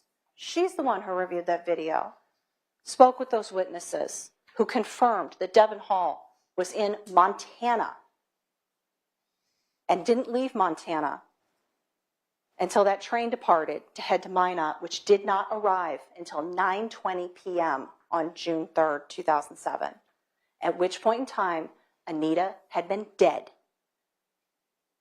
since 5 a.m. that morning.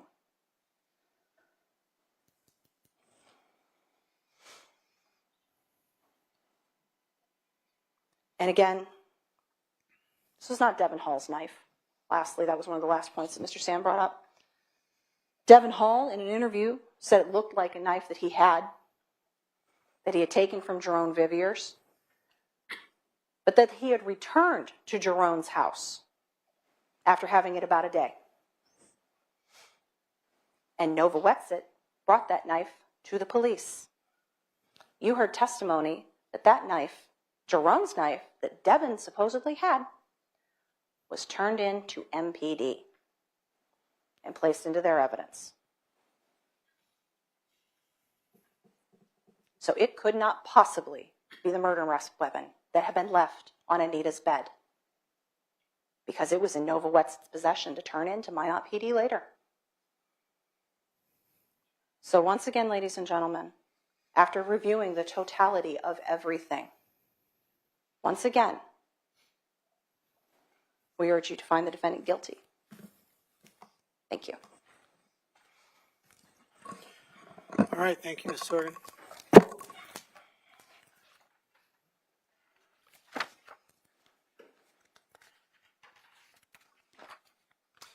Members of the jury, Mr. Nelson, can I have you move the podium for me, please? Yes, sir. Just slide it underneath the pole there. Sure. Thank you. Perfect. Thank you very much.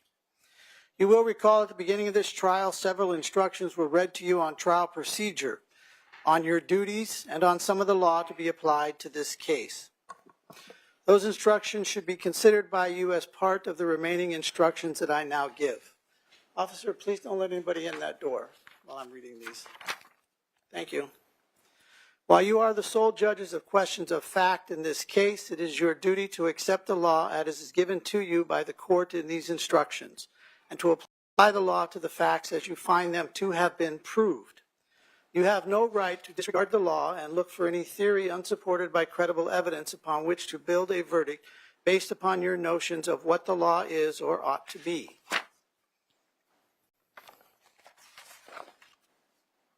A person who knowingly or intentionally causes the death of another human being, or who willfully causes the death of another human being under circumstances manifesting extreme indifference to the value of human life, is guilty of murder.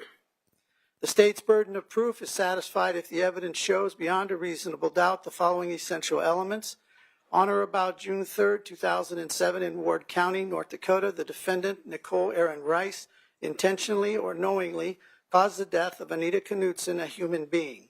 Or the defendant, Nichole Rice, willfully caused the death of Anita Knutson, and the death of Anita Knutson was caused under circumstances manifesting extreme indifference to the value of human life. A person engages in conduct intentionally if, when he engages in the conduct, it is purpose to do so. Knowingly, if, when he engages in the conduct, he knows or has a firm belief, unaccompanied by substantial doubt, that he is doing so whether or not it is his purpose to do so. Recklessly, if they engage in conduct in conscious and clearly unjustifiable disregard of a substantial likelihood of the existence of the relevant facts or risks, such disregard involving a gross deviation from acceptable standards of conduct, except that awareness of risk is not required when its absence is due to self-induced intoxication.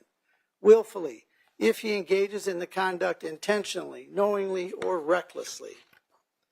When a person is charged with having been present and with having committed or aided in committing a crime, absence from the scene of the crime is a complete defense called an alibi. Intent may be proved by circumstantial evidence. Indeed, it can rarely be established by any other means. We simply cannot look into the head or mind of another person, but you may infer the defendant's intent from all of the surrounding circumstances. You may consider any statement made or act done or omitted by the defendant and all the facts and circumstances in evidence which indicate the defendant's state of mind. In this case, you have observed video evidence. When considering video evidence, you should evaluate it like any other piece of evidence, and you may consider any facts or circumstances in the case which tend to strengthen, weaken, or contradict the video evidence. You should consider the video evidence using your common sense and experience. The opinion of an expert is based upon certain underlying facts or data. While you need not accept that opinion, you should consider it and give it such weight and credibility as you think it deserves in the light of all the circumstances. If you conclude that the opinion is not based on sufficient education or experience, or the reasons given in support of the opinion are unsound, or the opinion is outweighed by other evidence, you may disregard the opinion. Witnesses who were not testifying as experts gave testimony in the form of an opinion or inference based on having perceived a matter. In deciding the weight and credibility, if any, to be given a witness's opinion or inference based on having perceived a matter, you may consider the witness's opportunity to have perceived the matter, the witness's reasons for the opinion or inference, and all other evidence related to the issue. The weight of the evidence is not determined by the number of witnesses testifying on either side. You should consider all the facts and circumstances in evidence to determine which of the witnesses, if any, are worthy of belief. You may find that the testimony of a smaller number of witnesses on one side is more believable than the testimony of a greater number of witnesses on the other side. Any fact in dispute may be proved by the credible testimony of a single witness. However, before finding any fact to have been proved solely by the testimony of a single witness, you should carefully consider all of that witness's testimony upon which proof of fact depends. A witness, including a party, may be impeached, meaning that the witness's testimony is discredited by contradictory evidence you find to be true, or by evidence that on a former occasion the witness made a statement or acted in a manner inconsistent with the present testimony, or by evidence of conviction of a crime, or by evidence of character for untruthfulness. If you conclude that a witness has been impeached, you may give the testimony of that witness such weight and credibility, if any, as you think it deserves.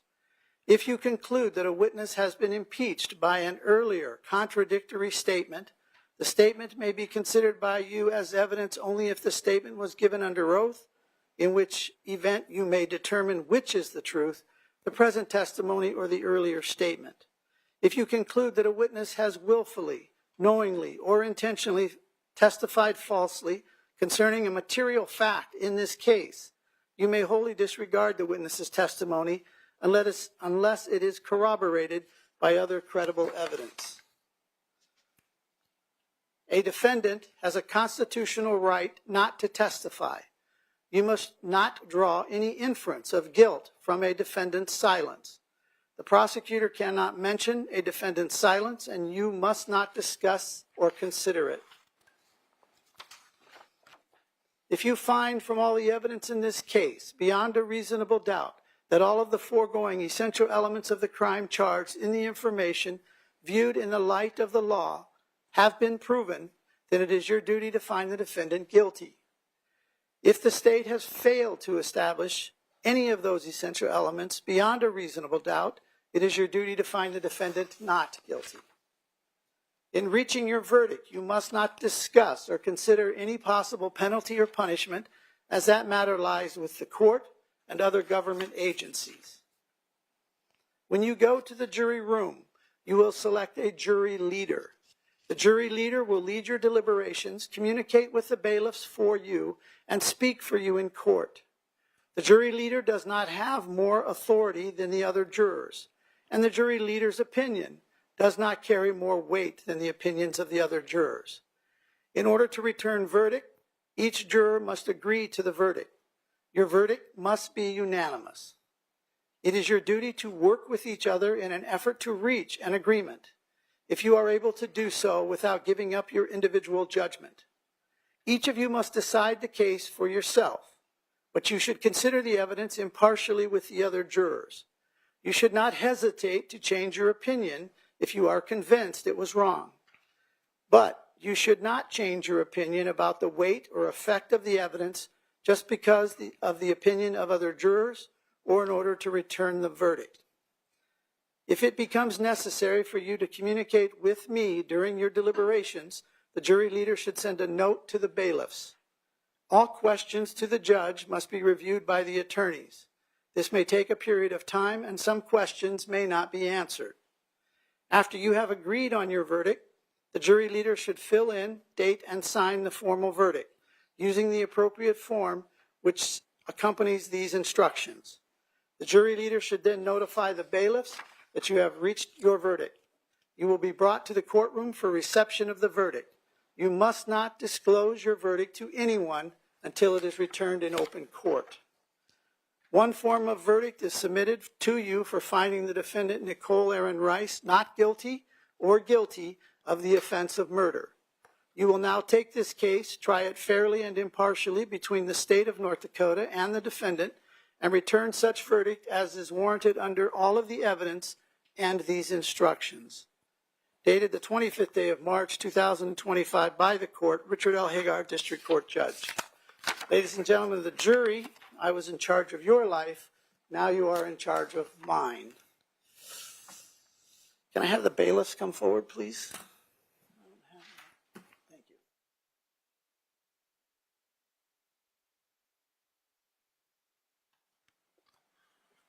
Can I have you raise your right hands, please? Do you solemnly swear to keep the jury together until they are returned to the court and not permit anyone to communicate with them unless you are directed to do so by the court, so help you God? Thank you very much. You may lead them out now.